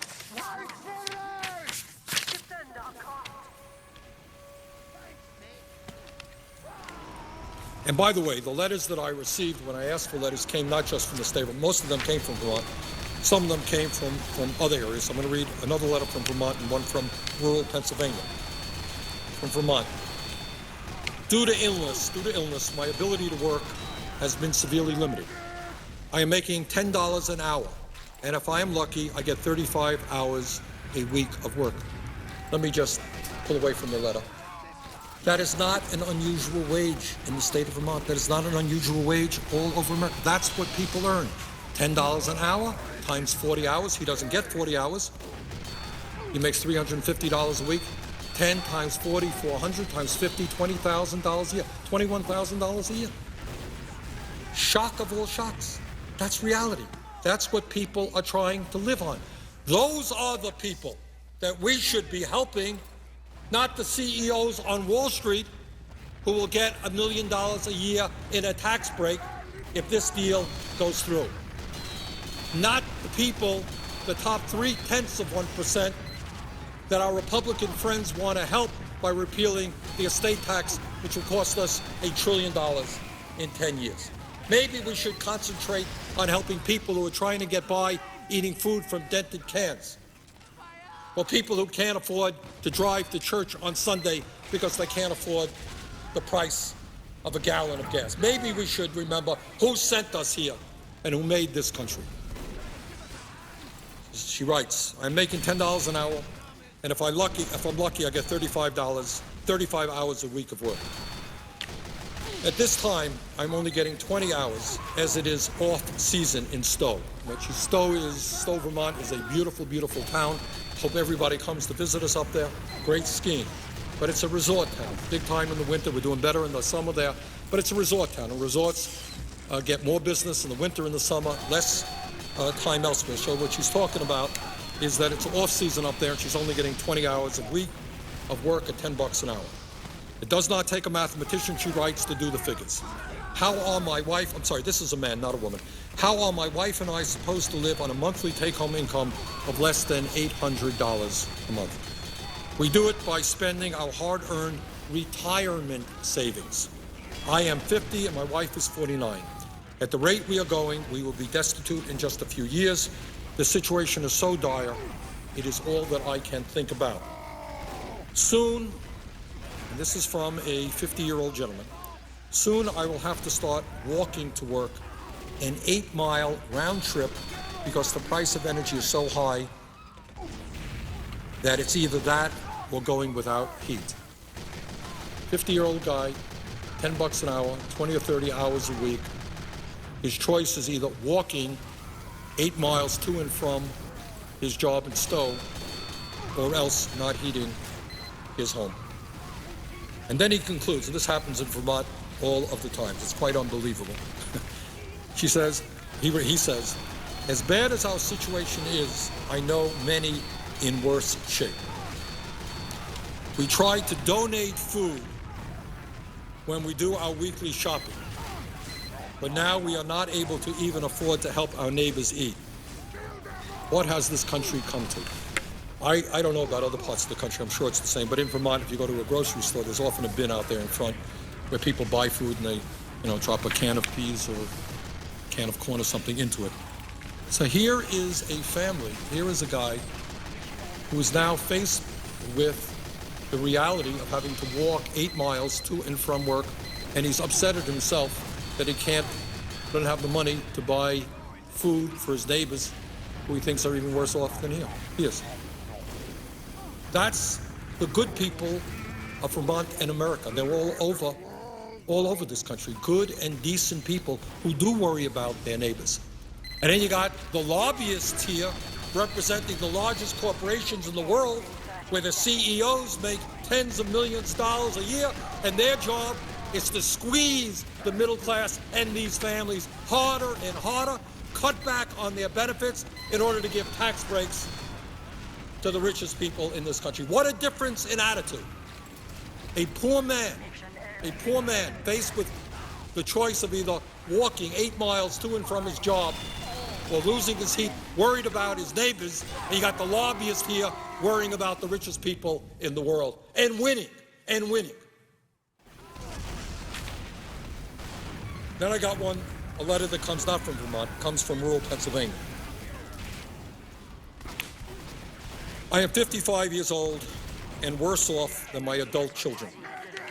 I have worked since age 16. I don't live from paycheck to paycheck. I live day to day. I can only afford to fill my gas tank on my payday. Thereafter, I put $5, $10, whatever that I can. I cannot afford to buy the food items that I would. I am riding around daily to and from work with a quarter of a tank of gas.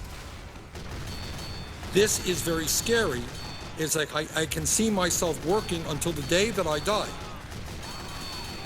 And trust me, the gentleman is talking about getting older, worrying about working till the day that he dies. We're already seeing this. You go to grocery stores in Vermont, you see old people who should be sitting home with their grandchildren. You know what they're doing? They're packing groceries. And then we have some geniuses on this deficit reduction commission, people who made their money on Wall Street. They've got a brilliant idea. Let's raise the Social Security age to 68, 69 years old, so that people like this will have to work, in fact, to the day they die. He continues, this is not from Vermont, this is from Pennsylvania. I do not have a savings, no credit cards, and my only resources are through my employment. I have to drive to work as there are no buses from my residence to work. I don't know how much longer I can do this. I am concerned as gas prices climb daily. I am just tired. The harder that I work, the harder it gets. I work 12 to 14 hours daily, and it just doesn't help. I'm not saying, Mr. President, that every person in America is experiencing these stories. They're not.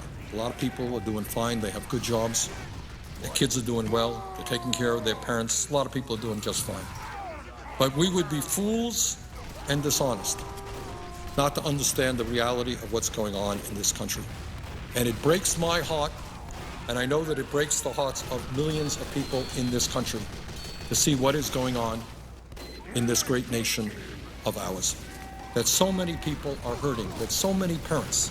I don't know if I have that letter here or if it's in another booklet, but I'll never forget one letter that I received, and that is these people. You know, my parents never went to college. My father never graduated high school, and they wanted their kids to get an education. That's what they wanted, and we did.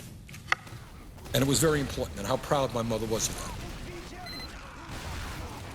And we get letters from people who say, you know, I dreamed that my daughter would go to college. She's not going to go to college now. Not going to go to college.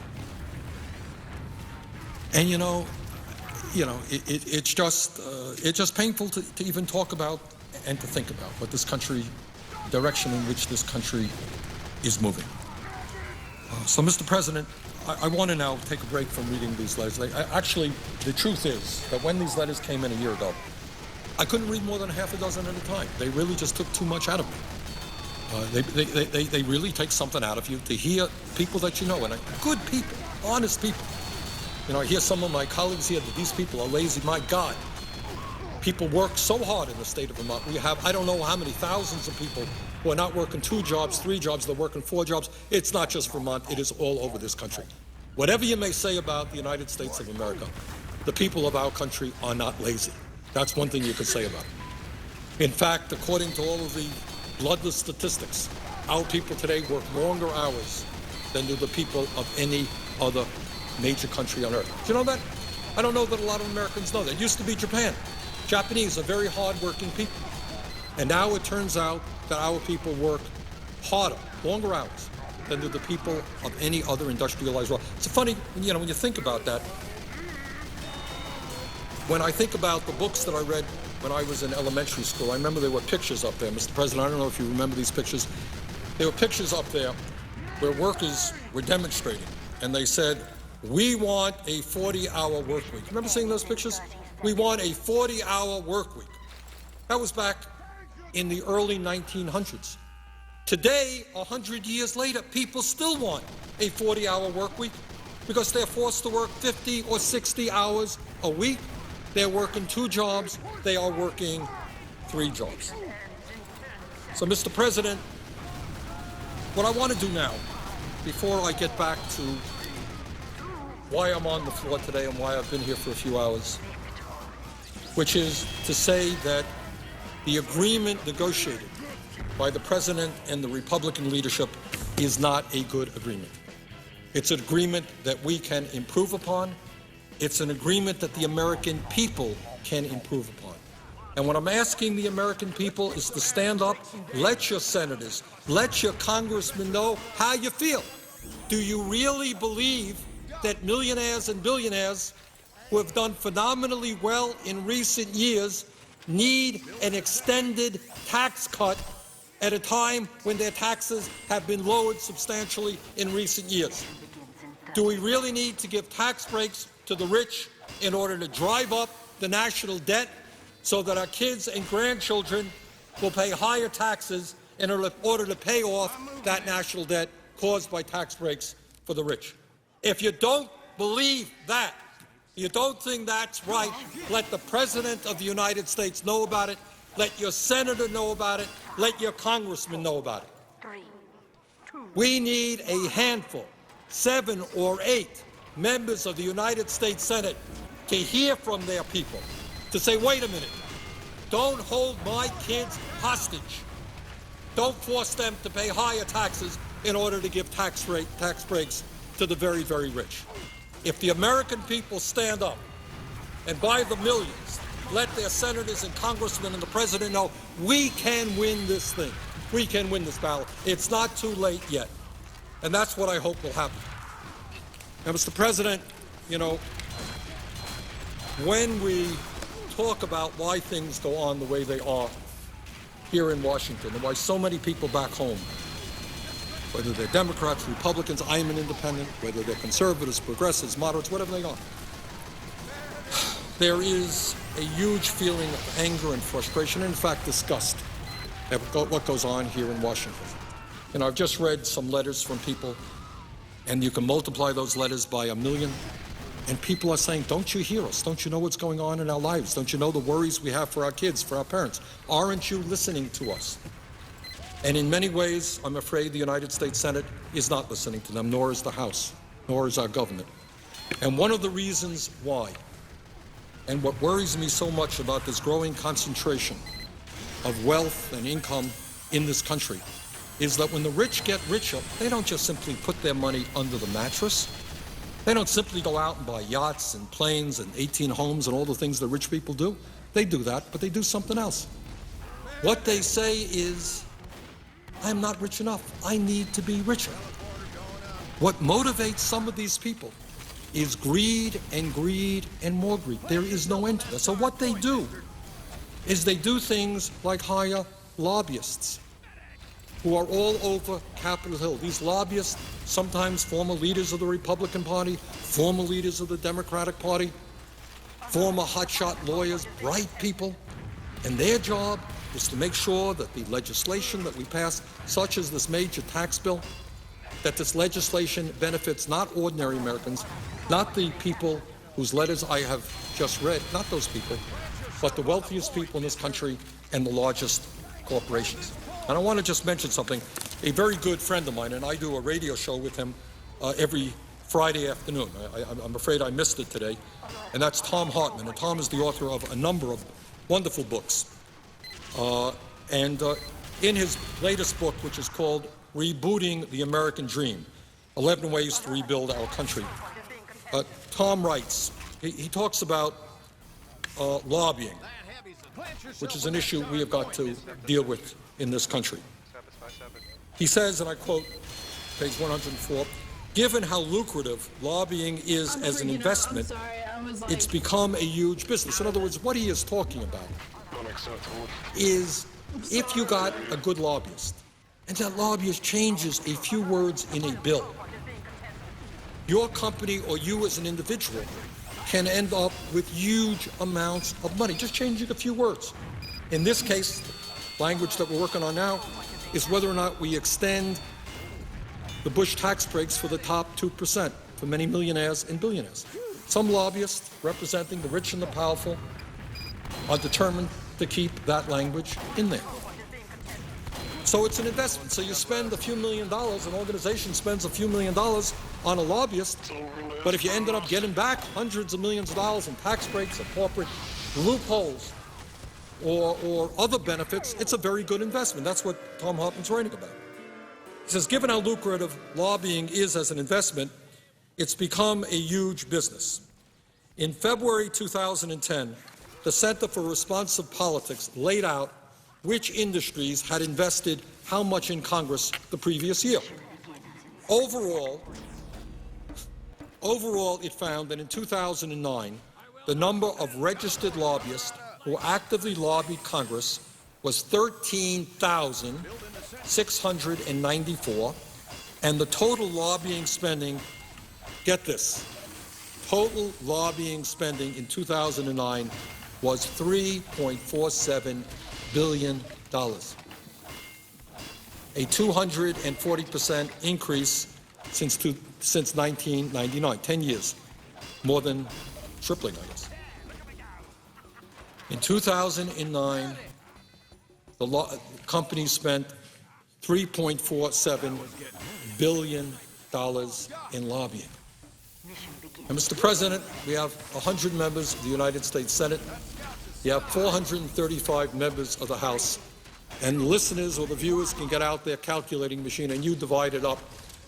How much money the big money interests are spending trying to influence Senator Inouye or myself or the other 98 members of the Senate or 435 members of the House. They are flooding this institution with money. I'm moving this. Let me give you just a breakdown of where that money is coming from. What they call miscellaneous business, that's retail and manufacturing, etc., $558 million in 1 year, 2009. Healthcare, $543 million. Now, by the way, that was before healthcare reform. My strong guess, I will be very surprised if that number did not double. If you are a healthcare lobbyist this year, trust me, you are doing very, very well. They are all over this place, making sure that we did not pass a really strong healthcare bill, for example, a Medicare for All single-payer program, which I support. On top of that, you got the finance, insurance, and real estate industries combined spent $465 million.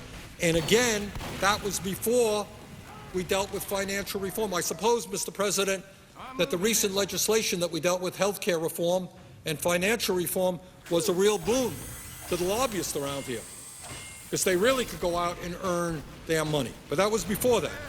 Finance, insurance, and real estate only spent $465 million in 1 year to influence 100 members of the Senate and 435 members of the House. Energy and natural resources. Well, as I mentioned earlier today, ExxonMobil last year made $19 billion, paid nothing in taxes, got a $156 million refund. ExxonMobil and other companies are putting all kinds of money into phony organizations telling us that global warming isn't real and we don't have to transform our energy system. Cost a lot of money to do that. The energy and natural resources companies spent $408 million in 2009 alone. This is 1 year, folks, 1 year. Communications, electronics. Right now, I'm working on an issue which deals with the merger of Comcast and NBC. I think it's a bad idea. Comcast is the largest provider of cable services in America, huge role in the internet.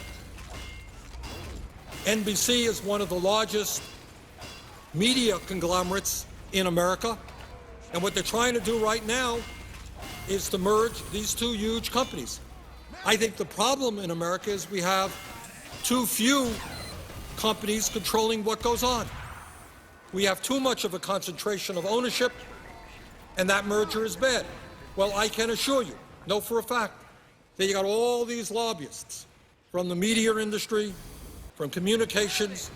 They're right here rallying, trying to do their best to make sure this merger, other type mergers, take place. $360 million from the communications electronics industry. Then we have other types of organizations as well. Bottom line, in the year 2009, they spent $3.47 billion, almost $3.5 billion on lobbying. And you know what? You get what you pay for. And that's just lobbying. We're not talking about campaign contributions. We're not talking about the huge sums of money it now takes to run for office in the United States. And we're not talking about where that money comes from. And we're not talking about the Citizens United horrendous decision reached by the Supreme Court, which allows billionaires and all of these companies and their executives to put money into campaigns and not even have to be identified. We're not even talking about. This is just lobbying, just lobbying.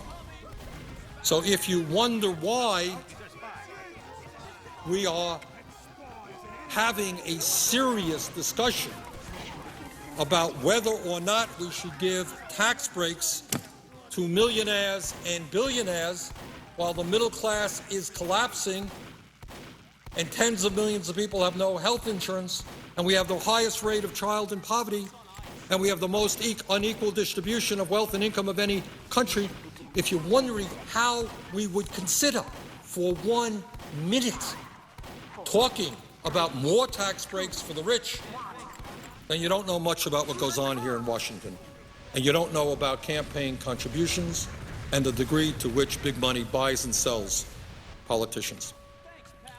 Mr. President, what I want to review again, because the reason I'm down here today, and I've been here for a few hours, is to voice my very strong opposition to the agreement that was reached between the Republican leadership and President Obama. I think that the American people don't like this agreement. All I can tell you, and I don't know what's going on in your office, coming from Alaska, Mr. President, but I can tell you that in the last 3 days, between phone calls and emails, we've probably gotten 5,000. We've heard from about 5,000 people, many from Vermont and some from out of state as well. The opposition to this agreement is probably 99%. People cannot understand why in a million years, with a $1.7 trillion national debt and a $1.4 trillion yearly deficit, we would be thinking for 1 second about giving tax breaks to the richest people in this country who are already doing fabulously well. So, Mr. President, I'm down here today, and I have been for a few hours, to urge my colleagues and, more importantly, the American people to say no to this agreement. If we stand together, if the American people write or email or call their senators and their congresspeople, I think we can turn this thing around. I think we can come up with an agreement that makes us all proud rather than one that we have to be ashamed of. I know there was an editorial back in the state of Vermont that I saw. I don't remember the exact title, but something to the effect, this agreement stinks, it's odious, but it's better than nothing. Well, I don't think that has to be the choice, awful or better than nothing. I think the choice can actually be a good agreement. And I think if the American people stand with those of us who are opposing this agreement, we can pull this off. We can defeat this agreement and come up with a much better one. One that does not force our kids and grandchildren to pay higher taxes in order to provide huge tax breaks for the richest people in this country. So, Mr. President, in talking about the reasons that I am opposed to this agreement, one of the other reasons is that while the President and the Republican leadership say, well, you know, this is just a temporary extension, just going to be for 2 years, just temporary. You know and I know that when you talk about temporary here, it becomes long-term and then perhaps becomes permanent. If we extend these tax breaks for the top 2% now, my strong guess, and I hope I'm wrong, and I certainly hope that this proposal is defeated, but if we extend them for 2 years, my strong guess is they will be 2 years from now extended again. And depending on the politics of what goes on here, they could be extended permanently. Our Republican colleagues, as you well know, wanted to extend them for 10 years at a cost of $700 billion increase in our national debt. Our Republican friends are fighting hard to completely repeal the estate tax, which would cost us $1 trillion, $1 trillion in 10 years in increased national debt. So the point that I've got to make, I want to emphasize this point, is that when people talk about these things being short-term, being temporary, take those thoughts with a grain of salt. Maybe that's the case. I don't think it is. So I think once you move over the cliff and make that decision to extend these tax breaks, they're going to be extended long-term. And here's the reason why. I mean, you have right now the dynamic here is the president campaigned against these tax breaks. The president does not believe in extending these tax breaks to the rich. but he felt he had to make a compromise. I thought he made a bad compromise. But our Republican friends are saying over and over again that if you end these tax breaks to the rich, you are raising taxes. 2 years from now, in the midst of a presidential campaign, when President Obama, if he is the Democratic candidate, says, don't worry, I'm going to oppose these extensions of tax breaks to the rich, his credibility has been severely damaged, and the American people know it. Can they trust him? That's what he told them then, and that's what he'll tell them in 2 years. Is he going to believe? I don't think so. So these tax breaks, while ostensibly for 2 years, may in fact be for a lot longer than that. Mr. President, I would also say that while we have talked about primarily the discussion has centered around extending tax breaks, personal income tax breaks for the very rich, there are other tax breaks in this proposal equally odious. What this proposal, this agreement between the President and the Republican leadership does, take a drink of water here, it extends the Bush-era 15% tax rates on capital gains and dividends, meaning that those people who make their living off of their investments will continue to pay a substantially lower tax rate than firemen, teachers, and nurses. So think about that. You're a big-time investor. You make most of your income off of capital gains or dividends, and you're paying 15% tax rate. But if you're a worker doing something with your hands, or you're a teacher, or you're a fireman, or you're a cop, or nurse, doctor, you're paying tax rates that are higher than that.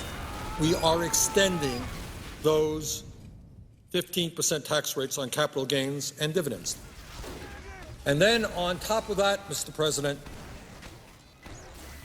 this agreement includes a horrendous proposal regarding the estate tax.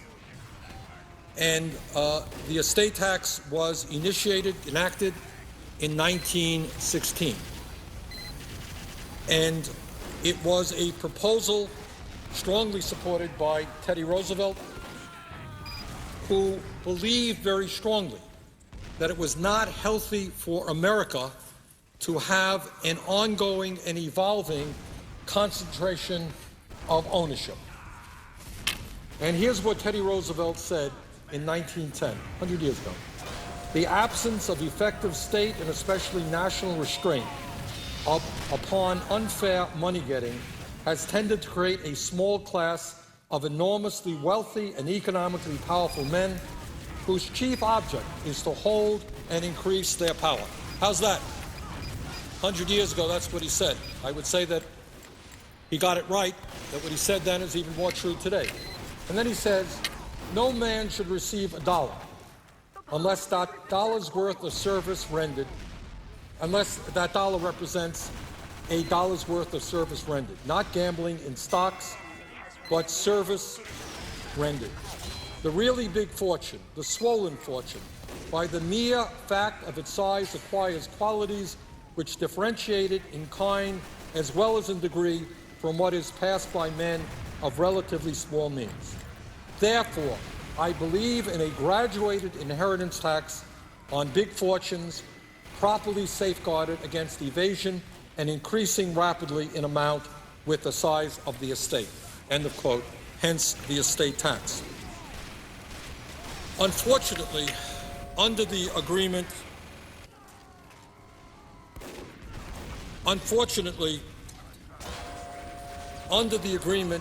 reached by the President and the Republicans, the estate tax rate, which was 55% under President Clinton, when the economy, by the way, was a heck of a lot stronger than it is today, will decline to 35% with an exemption on the first $5 million of an individual's estate, $10 million for couples. Now, Mr. President, I made this point earlier, but I think it has got to be made over and over again. Our Republican friends have renamed the estate tax into the death tax. And the implication of what they are saying, and what many Americans believe, is that if I have $100,000 in the bank or $50,000 in the bank and I die, that my kids are going to have to pay a hefty estate tax on what I left them. But that is absolutely and categorically not the case. The estate tax applies only to the top 0.3%. This is not a tax on the rich. This is a tax on the very, very, very rich. And under this proposal, which benefits only the top 0.3%, the President and the Republicans agreed to lower the tax rate on the estate tax to 35%, with an exemption on the first $5 million. That is just wrong. And, Mr. President, let me give you an example. Okay, let me give you an example of who the folks are who will benefit from this, from doing this. Many of my Republican colleagues have been pushing very hard, not just to lower the tax rate, and by the way, this 35 is lower, I think, than they had the dream. What they really want, and ultimately I suspect will continue to fight for, is a complete repeal of the estate tax. So just to give you one example, I don't mean to pick on the Walton family, but just as a flesh and blood example. Sam Walton's family, and the Waltons, of course, are the heirs to the Walmart fortune. They are worth, and this may be a little bit wrong, this is a couple of years old, but give or take, $86 billion. That's a lot of money. That's one family, $86 billion. The Walton family would receive an estimated $32.7 billion tax break if the estate tax was completely repealed. Does anybody in their right mind believe that when this country has a national debt of $13.7 trillion, and when we have the highest rate of childhood poverty in the industrialized world, and our unemployment rate is 9.8%, can anybody for 1 second fathom members of the United States Senate saying that we want to give a $32 billion tax break to one family? So in terms of the estate tax, what we have done is made it even more regressive. We have given substantial help to exactly the people who need it the least.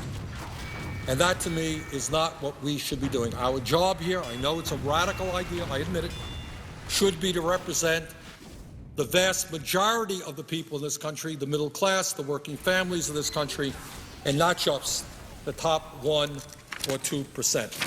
So under this proposal, this lowering of the estate tax, which will cost our government substantial sums of money because the revenue is not going to come in, this will benefit only the top 0.3%. And again, if some of my Republican colleagues are successful in their desire, and they're moving down the path, if we repeal the estate tax entirely, which is what they want to do. I know it's hard to believe, and some of the listeners out there think that I am kidding, but I am deadly serious. They want to completely remove the estate tax, which would drive up the national debt by $1 trillion over a 10-year period. So, Mr. President, that is this lowering of estate tax rates and raising the exemption is clearly an onerous provision. And it is not just the Walton family of Walmarts who benefits. According to Forbes magazine, there are 403 billionaires living in this country with a combined net worth of $1.3 trillion. That's not shabby. That's pretty good. 403 billionaires are worth $1.3 trillion. Anyone lucky enough to inherit this extraordinary wealth would benefit the most from repealing the estate tax. As Robert Frank wrote in his book, Richistan, the wealthiest people in this country accumulated so much wealth that they have been competing to see who could own the largest private yacht, who could own the most private jets, who could own the most expensive cars, jewelry, artwork, etc. In 1997, for example, Leslie Wexner, the chairman and CEO of Limited Brands, the company that owns Victoria's Secret, and none of us know what Victoria's Secret is, I know that, paid a German shipmaker to build what was then the largest private yacht in the United States. It's called the Limitless. And there is a photo. I guess this is the photo. It's a nice boat. It stretches 315 feet and has 3,000 square feet of teak wood and a gym. Got a gym. According to Forbes magazine, Mr. Wexler is one of the wealthiest 400 people in this country, worth an estimated $2.3 billion. Permanently repealing the estate tax would allow Mr. Wexner's 2 children to inherit all of his wealth without paying a nickel to help this country deal with the enormous problems that we have. So I wish Mr. Wexner, and I don't know him, I hope he is alive and well, and I wish him a long life. But I believe very strongly that in this country, if we are going to see the middle class survive and our kids do well, we cannot repeal the estate tax and we cannot lower estate tax rates. Mr. President, I want to get to another issue which I've talked about earlier, which I think there is some misunderstanding. And I know, Mr. President, you raised this issue, and I'm glad you did at a recent meeting that we had. You know, all over the country, people say, isn't it great? We are going to lower the payroll tax on workers. We're going to go from 6.2%, which workers now pay, down to 4.2%. People are going to have more money in their pocket, which certainly is a good thing. It's going to cost us $120 billion in Social Security payroll tax. Here's the point. Yes, we do want to put more money in workers' pockets. That's why many of us in the stimulus package supported the $500 or the $400 a year tax break for every worker, virtually every worker in America. That's what we said. We want people in these difficult times to be able to have the money to take care of their families, and when they have that money, they go out spending it, and when they spend it, they create other jobs because people have got to provide goods and services for them. It has a good stimulus impact. Yes, we do want workers to have more money in their pockets. But while this idea of lowering the payroll tax sounds like a good idea, in truth, it really is not a good idea. And Mr. President, I don't know if you know this, but this idea originated from very conservative Republicans whose intention from the very beginning was to destroy Social Security by choking off the funds that go to it. And this is not just Bernie Sanders' analysis. Mr. President, there was recently, and I distributed it recently at a meeting that we held, a news release that came from the National Committee to Preserve Social Security and Medicare. And the headline on that press release is, "Cutting Contributions to Social Security Signals the Beginning of the End. Payroll Tax Holiday is Anything But." And what the National Committee to Preserve Social Security and Medicare, which is one of the largest senior groups in America, well understands is that there are people out there who want to destroy Social Security, and one way you do that is you divert funds into the Social Security Trust Fund, and they don't get there. Now, what the President and others have said is not to worry, this is just a one-year program, just 1 year. And in fact, they say the General Treasury will pay the difference. So the Social Security Trust Fund is not going to lose funding. Here's the problem. The problem is that historically, and the reason we have a $2.6 trillion surplus today in Social Security, reason why Social Security is good for the next 29 years to pay out all benefits, is because it comes from the payroll tax. It is not dependent upon the whims of Congress and the Treasury. Now, the President, Republicans say, well, this is just a one-year program. Don't worry. I do worry. I worry that once you establish this one-year payroll tax holiday, that next year our Republican friends will say, oh, you want to end that? You're going to be raising taxes on workers. And enough people will support that concept, and this one-year payroll tax holiday will become permanent.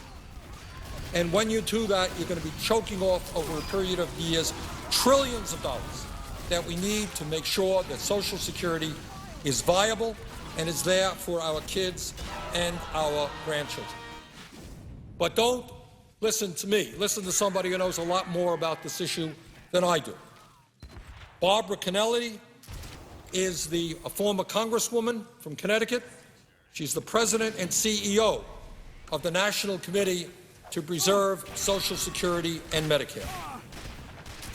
And this is what Barbara Kennelly says. She says, quote, even though Social Security contributed nothing to the current economic crisis, it has been bartered in a deal that provides deficit-busting tax cuts for the wealthy. Diverting $120 billion in Social Security contributions for a so-called tax holiday may sound like a good deal for workers now, but it's bad business for the program that a majority of middle-class seniors will rely upon in the future. End of quote. Barbara Kennelly. The headline, cutting contributions to Social Security signals the beginning of the end. This is not a good approach. Providing and figuring out a way that we can get more money into the hands of working people, as we did in the stimulus package, does make a lot of sense. Going forward with a payroll tax holiday is a backdoor method to end up breaking Social Security, and it's not anything that we should support. Mr. President, let me just mention and quote from a gentleman who understands this issue very, very well, and he understands the politics of what's going on here. His name is Bruce Bartlett. He is a former top advisor for Presidents Reagan and George H.W. Bush. And he recently wrote the following in opposition to this payroll tax cut. And this is what Mr. Bartlett wrote. What are the odds that Republicans will ever allow this one-year tax holiday to expire? They wrote the Bush tax cuts with explicit expiration dates, and then when it came time, right now, for the law they wrote to take effect exactly as they wrote it, they said any failure to extend them permanently would constitute the biggest tax increase in history.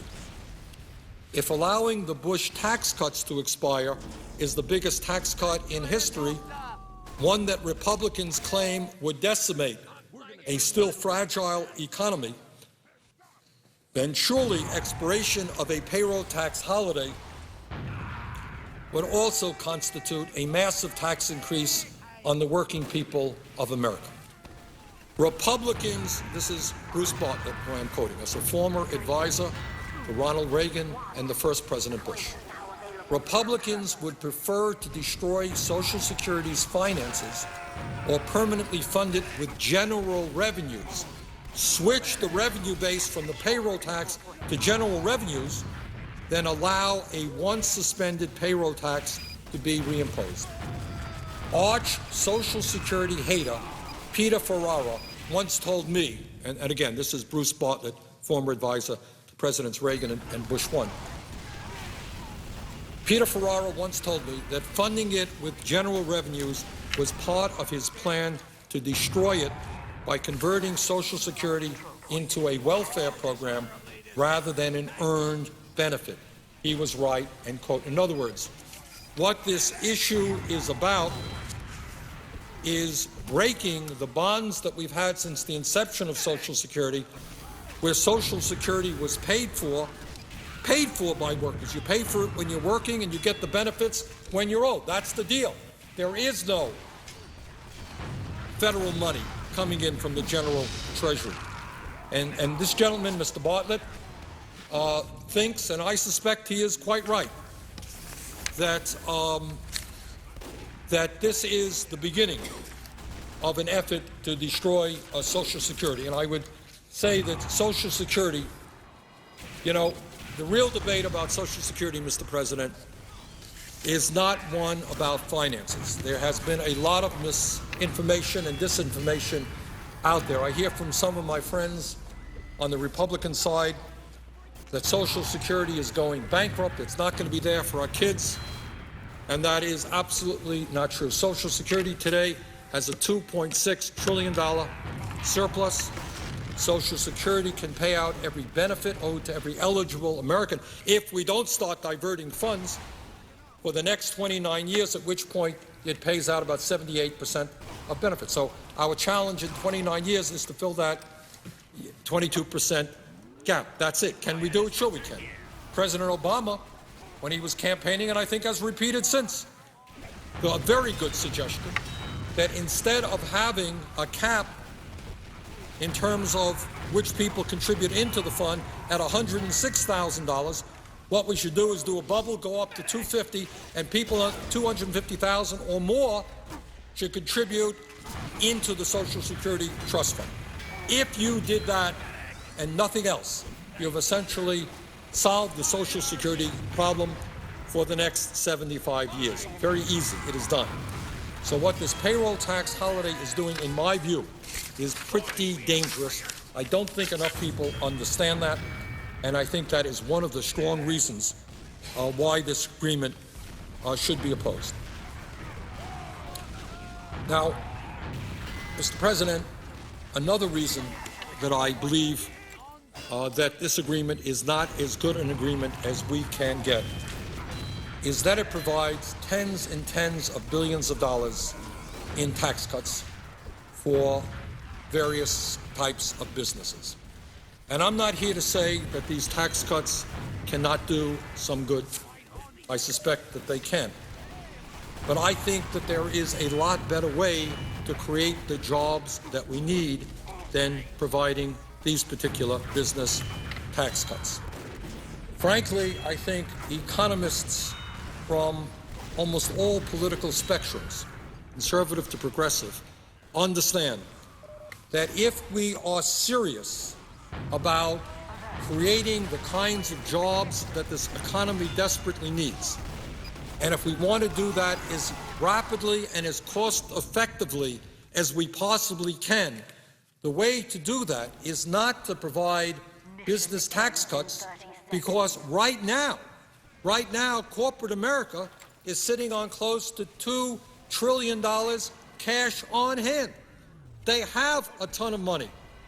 The problem is that the products that they are creating are not being bought by the American people because the American people don't have the money to buy those goods and services.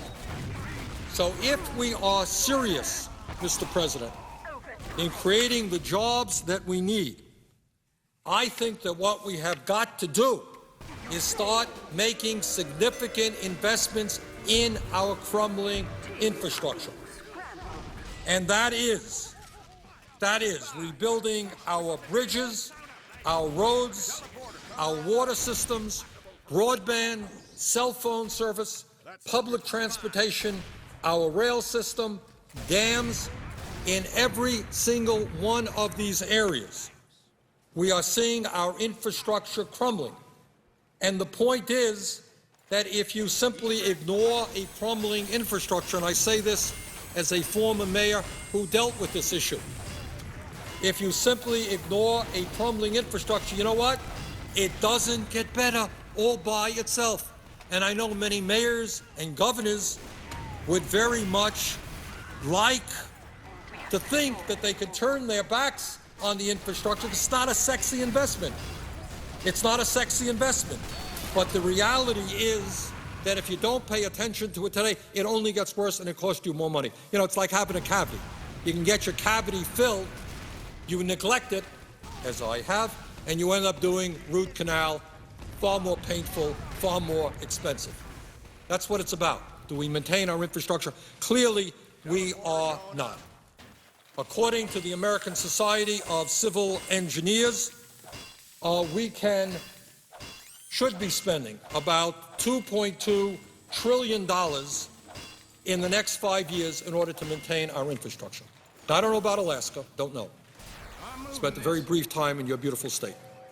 But I do know that in Vermont, we have bridges all over our state that are in desperate need of repair. It is fair to say that the stimulus package has been very, very positive for my state. We're spending more money on roads and bridges, but we have a long, long way to go. So we're putting money into our roads and bridges. We're hiring people to do that work. That's what we should be doing all over the country. But, Mr. President, it is not just roads and bridges. It is water systems. I told this story, I guess, a few hours ago now, about a mayor, the mayor of Rutland, Vermont, which is the second largest city in the state. And I was in his office, and he showed me a pipe. And the pipe was in pretty bad shape. And he said, you know, this pipe was laid by an engineer. It's developed, who then, after he did this, went off to war. And he said, what war do you think he went off to fight? And he said it was the Civil War, the Civil War. So this was pipe laid in Rutland, Vermont, which is still being used, which was laid, I'm guessing, in the 1850s, maybe 1860s. And it's not just Rutland, Vermont. When I was mayor of Vermont, we had to spend, mayor of Burlington, we had to spend $50 million back then, it's 20 years ago, I think, rebuilding our wastewater plant and making sure that a lot of pollution and filthy water didn't get into our beautiful lake, Lake Champlain. It's an expensive proposition. But right now, we're going to have to invest in that. It's our water systems, our dams, our levees, our roads, our bridges. I mentioned earlier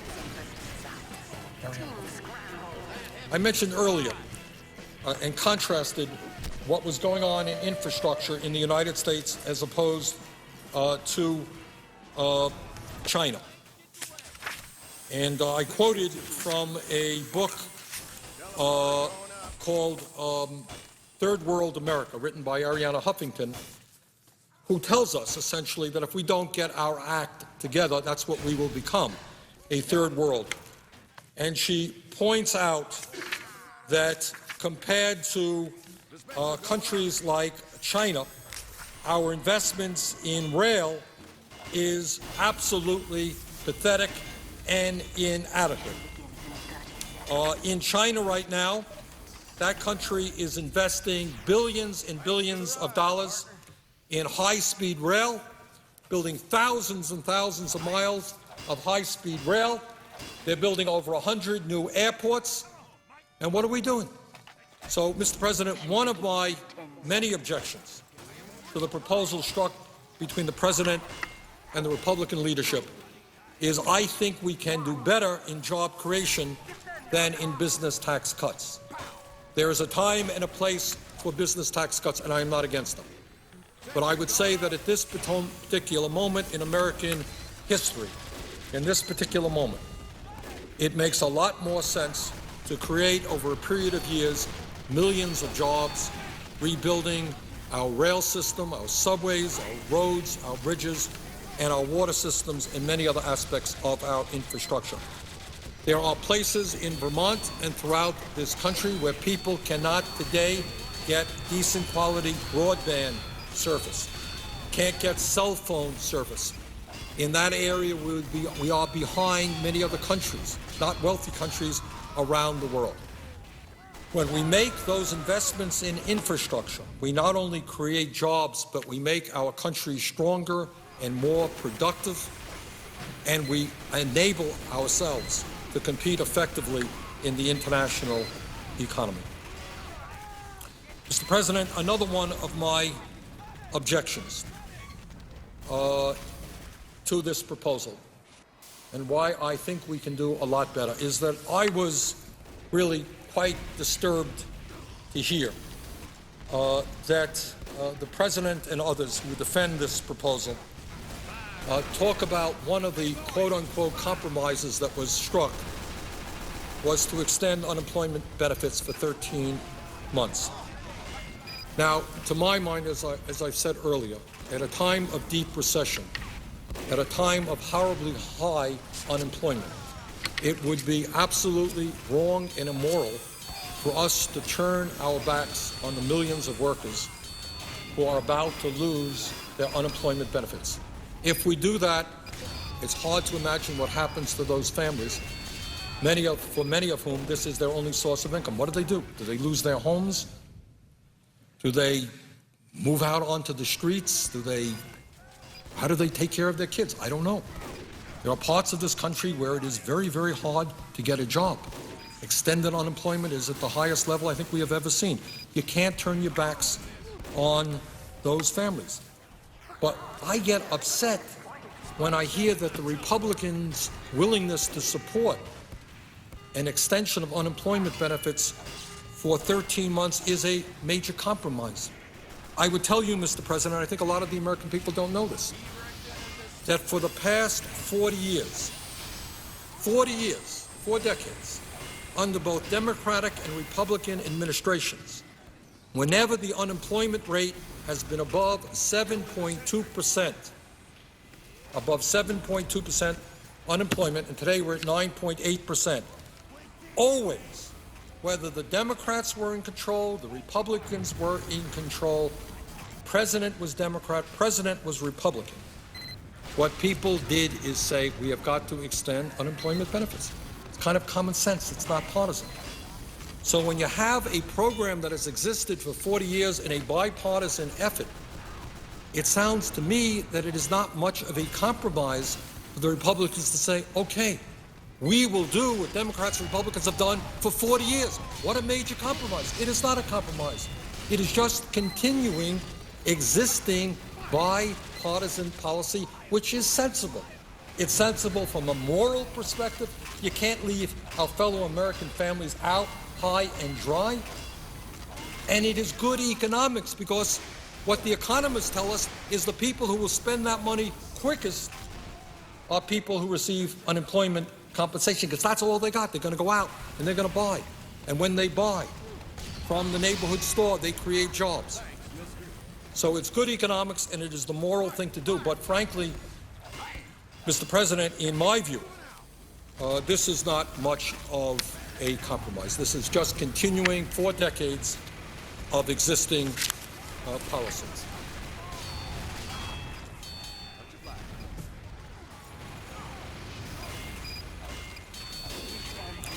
Mr. President, as I've said earlier, there are very clearly positive parts of this agreement. No question about it. I think almost every American will tell you that it would be totally absurd.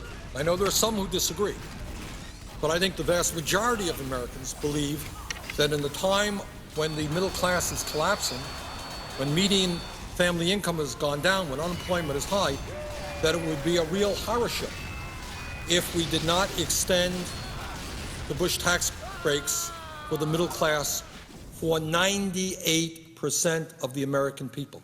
98%. That's what we want. You know, we could have crafted it much tighter, couldn't we? We could have said nobody above 100,000, nobody above 150,000. That's pretty generous.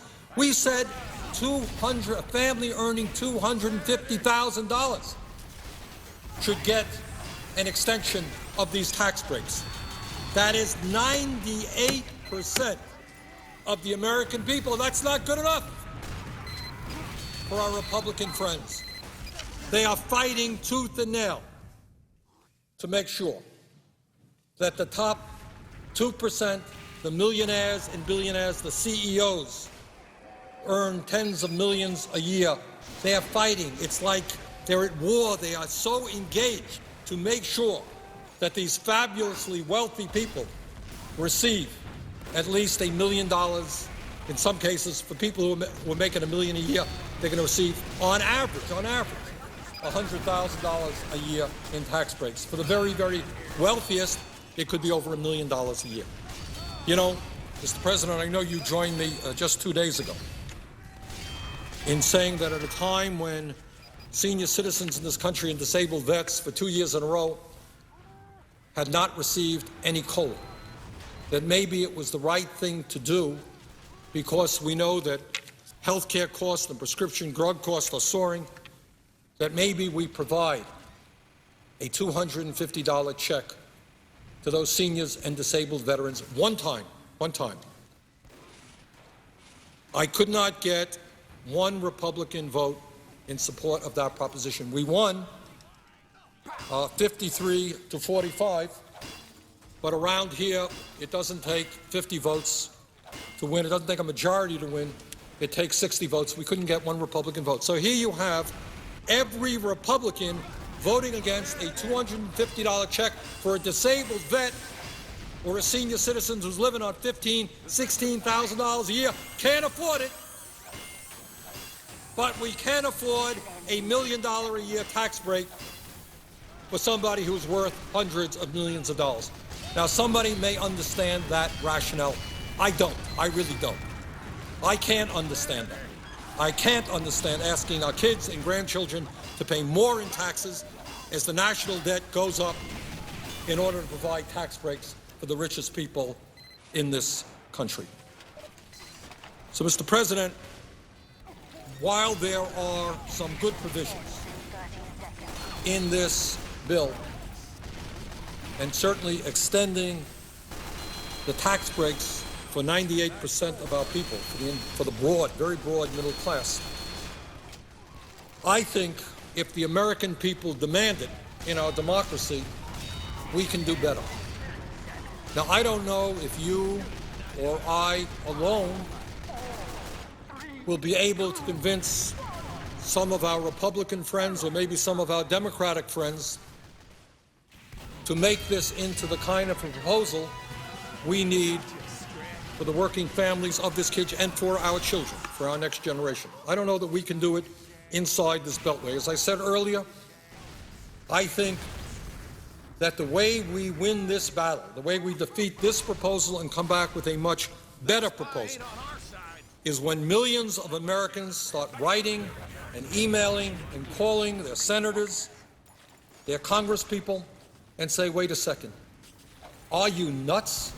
Do you really think that millionaires and billionaires need a huge tax break at a time when this country has a $13.7 trillion national debt? What are you smoking? How could you for 1 second think that that makes any sense whatsoever? And I'll tell you something, Mr. President, I don't know what my phones are doing today in my office right now, but in the last 3 days we have gotten, I'm guessing, 5,000 phone calls and emails, and about 99% of them are in disagreement with this proposal. Well, I'm looking at a chart here, and we've gotten 2,100 calls that just came in, I'm informed, today. So the overwhelming people who are calling, I don't know what kind of calls other members of the Senate are getting, but certainly those are the calls that I am getting. Now, also, Mr. President, and this point cannot be made strongly enough, what our Republican friends want to do, and they've been pretty honest and upfront about them, especially some of the extreme right-wing people who have been running for office and in some cases have won. They have been honest enough to say that they want to bring this country back to where we were in the 1920s, that their ultimate aim is to basically repeal almost all of the provisions that have been passed in the last 70 years to protect working people, the elderly, and the children. They believe in a Darwinian-style society in which you have the survival of the fittest, that we are not a society which comes together to take care of all of us, that you take care of me in need and I take care of you and your family in need, that we are one people. And their strategy is pretty clear. They want to ultimately destroy Social Security, and what we are beginning to hear more and more of is, why don't we raise the retirement age to 68 or 69? That Deficit Reduction Commission, which I thought was the people on that commission were bad appointees by the president. You could have put together some good economists to say, how do we in a fair way, address the deficit and national debt crisis? That wasn't what that commission did. So these folks are talking about major cuts in Social Security, Medicare, Medicaid. They want, at a time when it is so hard for young people to afford to go to college, they want to raise the cost by asking our young people, while they're in college, to be accruing the interest on their loans. So I think that if the president believes that if this agreement is passed, that the Republicans are going to come to the table and we're all going to live happily in the future, we're going to all work together in a nonpartisan way, I think he's not understanding the reality. These people are going to come back, and they're going to come back very aggressively for major cuts in Social Security, Medicare, Medicaid, environmental protection, education, child care, Pell Grants, you name it. Because their belief is, I don't quite understand it, that it is somehow good public policy to give tax breaks for the wealthiest people in this country, who in many ways have never had it so good, while you cut programs that the middle class and working families of this country desperately depend upon. So I would suggest that this big debate we're having right now on whether or not we should accept the proposal agreed to by the President and the Republicans is just the beginning of what's coming down the pike. And if we surrender now on this issue, we can expect next month and the following month another governmental crisis, another threat of a shutdown, unless they get their way. So I think rather than asking the working families of this country to have to compromise, instead of asking our kids to pay more in taxes to bail out billionaires, maybe, I know this is a radical idea, but maybe we should ask a handful of our Republican friends to join us. Maybe a handful of honest conservatives over there who have been telling us for years their great concerns about deficit spending and a huge national debt. Maybe they should be prepared to vote against a proposal which raises the national debt and our deficit by giving tax breaks to some of the richest people in the world. Now, I quite frankly don't think that I'm going to be able to convince them. I don't know that you're going to be able to convince them. But you know who I think can convince them? I think their constituents can convince them. I think the American people can convince them. And I think, as I said earlier, that if the American people stand up, that we can defeat this proposal and that we can create a much, much better proposal. Clearly, we must extend tax breaks for the middle class. Clearly, we must make sure that unemployed workers continue to get the benefits that they desperately need. But equally clearly, we must make sure that we are not raising the national debt, which, as sure as I'm standing here, will result in cuts in Social Security, Medicare, Medicaid, education, other programs, by passing, if this proposal is passed. So, Mr. President, this is not only an important proposal unto itself. $900+ billion, even in Washington, is nothing to sneeze at. But it is an important proposal in terms of the direction in which our country goes into the future. If we accept this proposal of a 2-year extension for the richest people in America, I believe that will eventually become either a long-term extension or a permanent extension. If we accept the proposal that lowers the rates on the estate tax, which benefits only the top 0.3%, 99.7% of Americans get nothing. But if we give them what they want, I believe that over a period of years, it will lead to the complete abolition and ending of the estate tax, which will cost us $1 trillion over a 10-year period. So I would hope that this issue is not one that just progressives or moderates feel strongly about. I would hope that honest conservatives, who in their heart of hearts believe that this country is seriously in danger when we have unsustainable deficits and a huge national debt, that they will tell their elected officials here in Washington not to pass a piece of legislation, which increases the national debt significantly and, in fact, will allow for the permanent, over years, in my view, extension of these tax breaks. So that is what this debate is about. It is about, fundamentally, whether we continue the process by which the richest people in this country become richer at a time when we have the most unequal distribution of income and wealth of any major country on earth.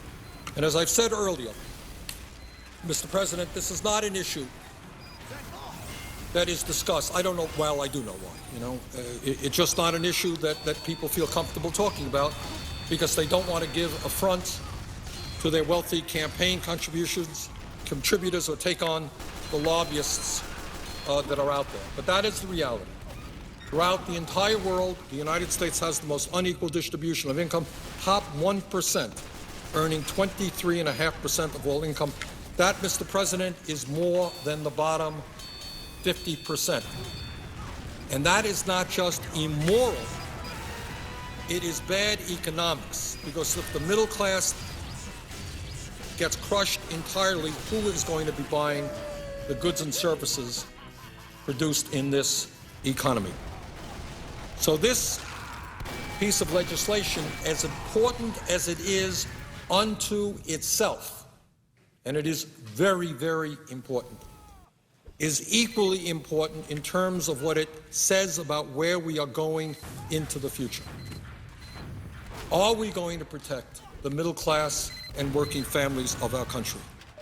Are we going to make sure that every young person in America, regardless of income, has the ability to go to college?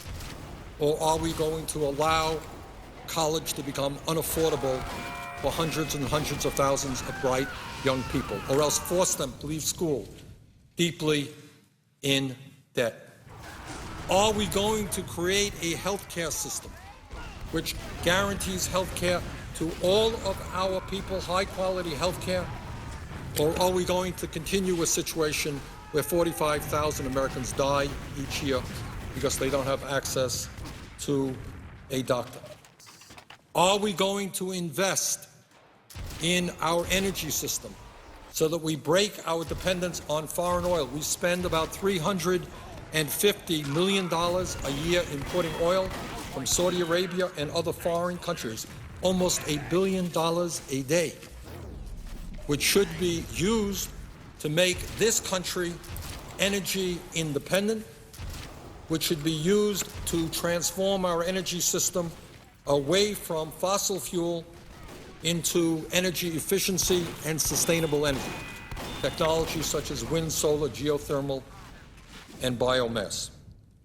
So, Mr. President, and by the way, none of that has been addressed, as I understand it, in this proposal. So my point here is not just that this proposal is a bad proposal as it stands before us now, but it is going to move us in the future in a direction that I do not believe this country should be going. I mentioned earlier that my own personal family's history is the history of millions and millions of Americans. My father, as it happened, came to this country at the age of 17 without a nickel in his pocket, worked hard his whole life, never made very much money.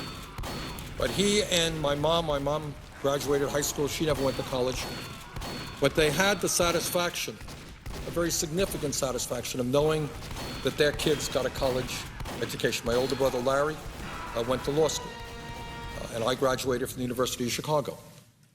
And I think what's going on in this country and why the anxiety level is so high is not just that people are worrying about themselves. Parents worry more about their kids than they do about themselves. And what parents are sitting around and they're worrying about now is they're saying, will, for the first time in the modern history of this country, my kids have a lower standard of living than their parents? Will my kids earn less income? Will my kids not have the education that I have? Will my kids not have the opportunity to travel and learn and grow as I have done? Are the best days of America behind us? That's really what the question is about. And I don't think that has to be the case. But I will tell you, as I mentioned earlier, if we are going to change the national priorities in this country, if we're going to start devoting our energy and our attention to the needs of working families and the middle class, we have got to defeat this proposal. We've got to defeat similar type proposals which come down the pike. When this country has a $13.7 trillion national debt, it is insane, nothing less than insane, to be talking about huge tax breaks for people who don't need them. And again, as I mentioned earlier, ironically, you got a lot of these millionaires out there who apparently love their country more than some of the people in this chamber. You have some of the richest people in America, Bill Gates, and all the good charitable work he does, Warren Buffett, and many others who are saying, you know what, I'm doing just fine. I'm a billionaire. I'm a multimillionaire. I don't need your tax break. I'm worried about the fact that we have the highest rate of childhood poverty. Invest in our kids. I'm worried that our infrastructure is crumbling. Invest in our infrastructure. I'm worried that 45,000 Americans are dying this year that don't have access to health care. Invest in health care. I'm worried about global warming. Invest in transforming our energy system. These are patriotic Americans. They're rich. They love their money. They love their country. And now what they are saying to us is we don't even want it. We are giving people money who in some cases don't even want it. And I do know, that there are others out there who do. And I think, Mr. President, if there is one issue that we as a Congress and as a government have got to address, and that is the extraordinary level of greed in this country. We have got to stand tall and draw a line in the sand and simply say enough is enough. How much do you want? How much do you need? How many yachts can you own? How many homes can you have? Isn't it enough that the top 1% now earns 23.5% of the income in this country? How much more do they want? Do they want 30%, 35%? Isn't it enough that the top 1% owns more wealth than the bottom 90%? How much more do they need? President, I mentioned earlier when I talked about the situation that got us into this horrendous recession, and that is the collapse of Wall Street. And I talked about what I think most Americans understand very well, and that is the incredible greed and recklessness and dishonesty that exist on Wall Street. We must not allow ourselves to encourage and continue the kinds of greed that we have seen in recent years. It is an abomination that the people who caused this economic crisis, the worst recession since the Great Depression, that the people who caused it on Wall Street are now earning more money than they did before we bailed them out.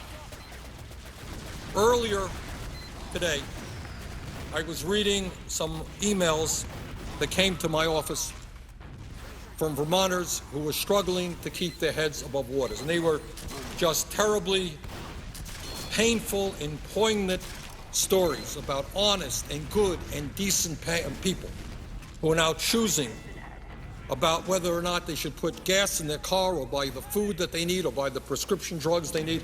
Not just a Vermont story, it is an American story. And that is the reality out there for tens of millions of Americans. So in my view, we can negotiate a much better agreement than the one that President Obama and the Republican leadership did. There are some good parts of that agreement which obviously should be retained and perhaps even strengthened. And those include, of course, making sure that we extend unemployment benefits to those who need it, and of course that we extend tax breaks for the middle class. And there are some very good other provisions in there which I think are very worthwhile. But I think if the American people stand up and agree with those of us who say no more tax breaks for the very wealthiest people in this country, we can defeat this proposal and we can come up with a much better one that is fairer to the middle class of this country and is fairer to our young children. I do not want to see our young kids, my children, my grandchildren, have a lower standard of living than their parents. That's not what America is about. So, Madam President, what I think we have got to do is defeat this proposal. I think we have got to urge our fellow Americans to stand up and say no to tax breaks for those who don't need it. I think we have got to work in a very serious way about creating the millions and millions of good-paying jobs that this country desperately needs. I personally believe that far more effective approach than giving the variety of business taxes that were in this proposal at a time when corporate America is sitting on $2 million of unused cash. They've got the money. I think a much better approach, as I said earlier, is investing in our crumbling infrastructure. I think that makes us healthier and stronger as a nation for the future and in the global economy. And I think it creates jobs quicker and in a more cost-effective way than these tax cuts. I think also, Madam President, that it is high time that the American people move. They want us to move in an entirely new direction in terms of trade.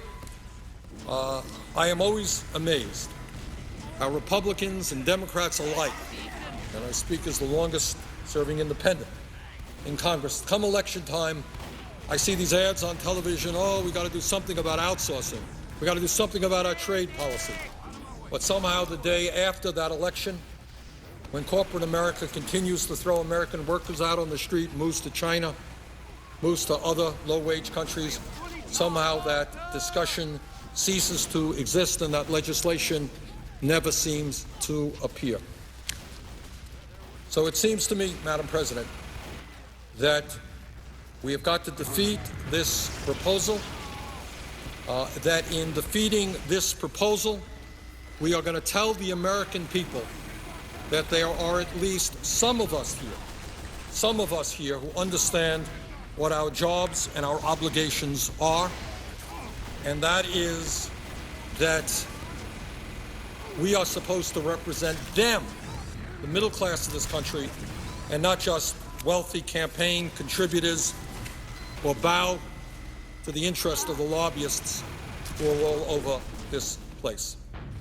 You know, Madam President, when I talked a moment ago about the need to invest in our infrastructure as a way to create jobs, being more cost-effective than some of these business tax breaks, I'm looking right now at a Wall Street Journal article, December 9th, 2010. And here's what the article says. Headline, companies cling to cash.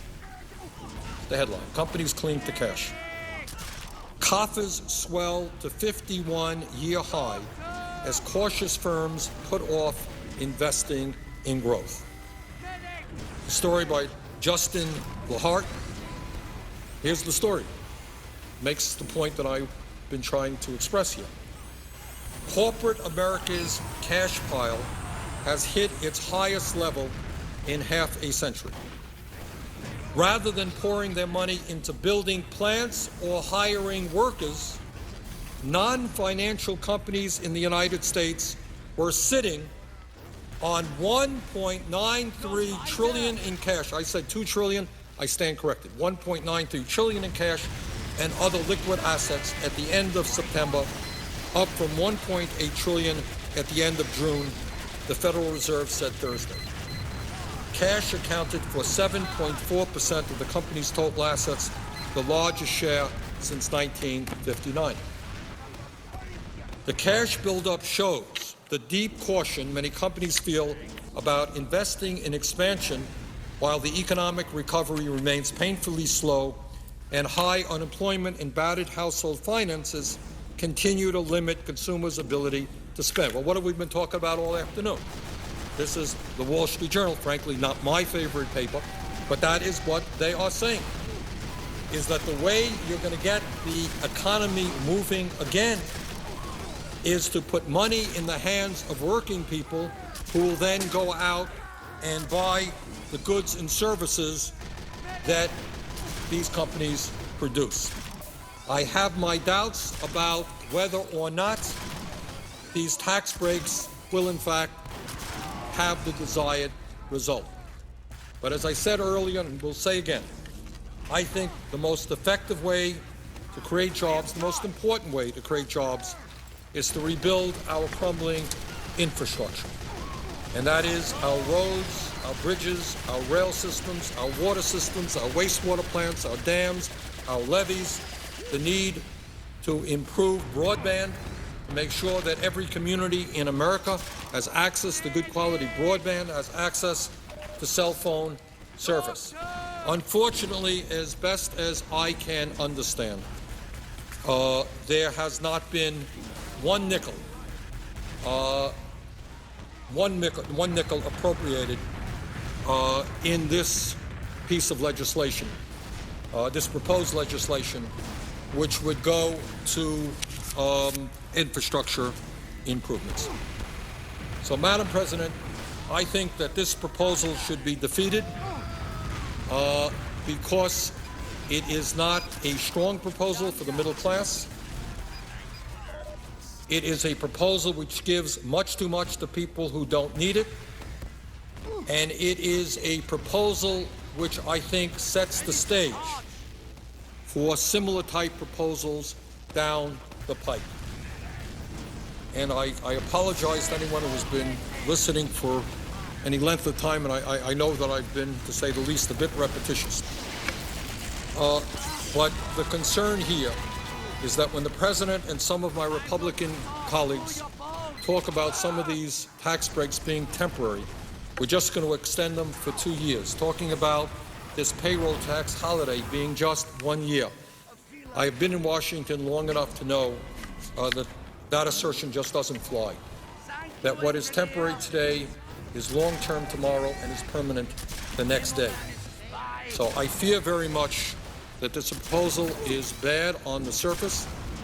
I fear very much that this proposal will lead us down a very bad track in terms of more trickle-down economics, which benefits the tricklers and not the ordinary Americans. So I think that it is a proposal which should be defeated. But, Madam President, the point that I want to make is that is not just my point of view. I think it should be defeated. I think we can do a lot better. But I've got to tell you that the calls that are coming in to my office are, here's what we got today, I guess. 2,122 calls oppose the deal, and I think 100 calls are supportive of the deal. So you can do the arithmetic on it. but that is at least 95% of the calls that I got today are saying this is not a good deal. We can do better, and I know that in the last 3 or 4 days we've gotten probably now 6,000 or 7,000 calls that say this, and this is not just Vermont. And many of those calls come from out of state, by the way, not just from Vermont. But I think that is true all over this country. So, Madam President, let me conclude, and it has been a long day. Let me simply say that I believe the proposal that was developed by the President and the Republicans are nowhere near as good as we can achieve. I don't know that we are able ourselves to get the handful of Republicans that we need to say no to this agreement. But I do believe that if the American people stand up, and by the way, it may not just be Republicans, there may be some Democrats as well. If the American people stand up and say, we can do better than this, that we don't need to drive up the national debt by giving tax breaks to millionaires and billionaires, that if the American people are prepared to stand and we're prepared to follow them, I think we can defeat this proposal. I think we can come up with a better proposal which better reflects the needs of the middle class and working families of our country, and to me, most importantly, the children of our country. And with that, Madam President, I would yield it to you.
Oh.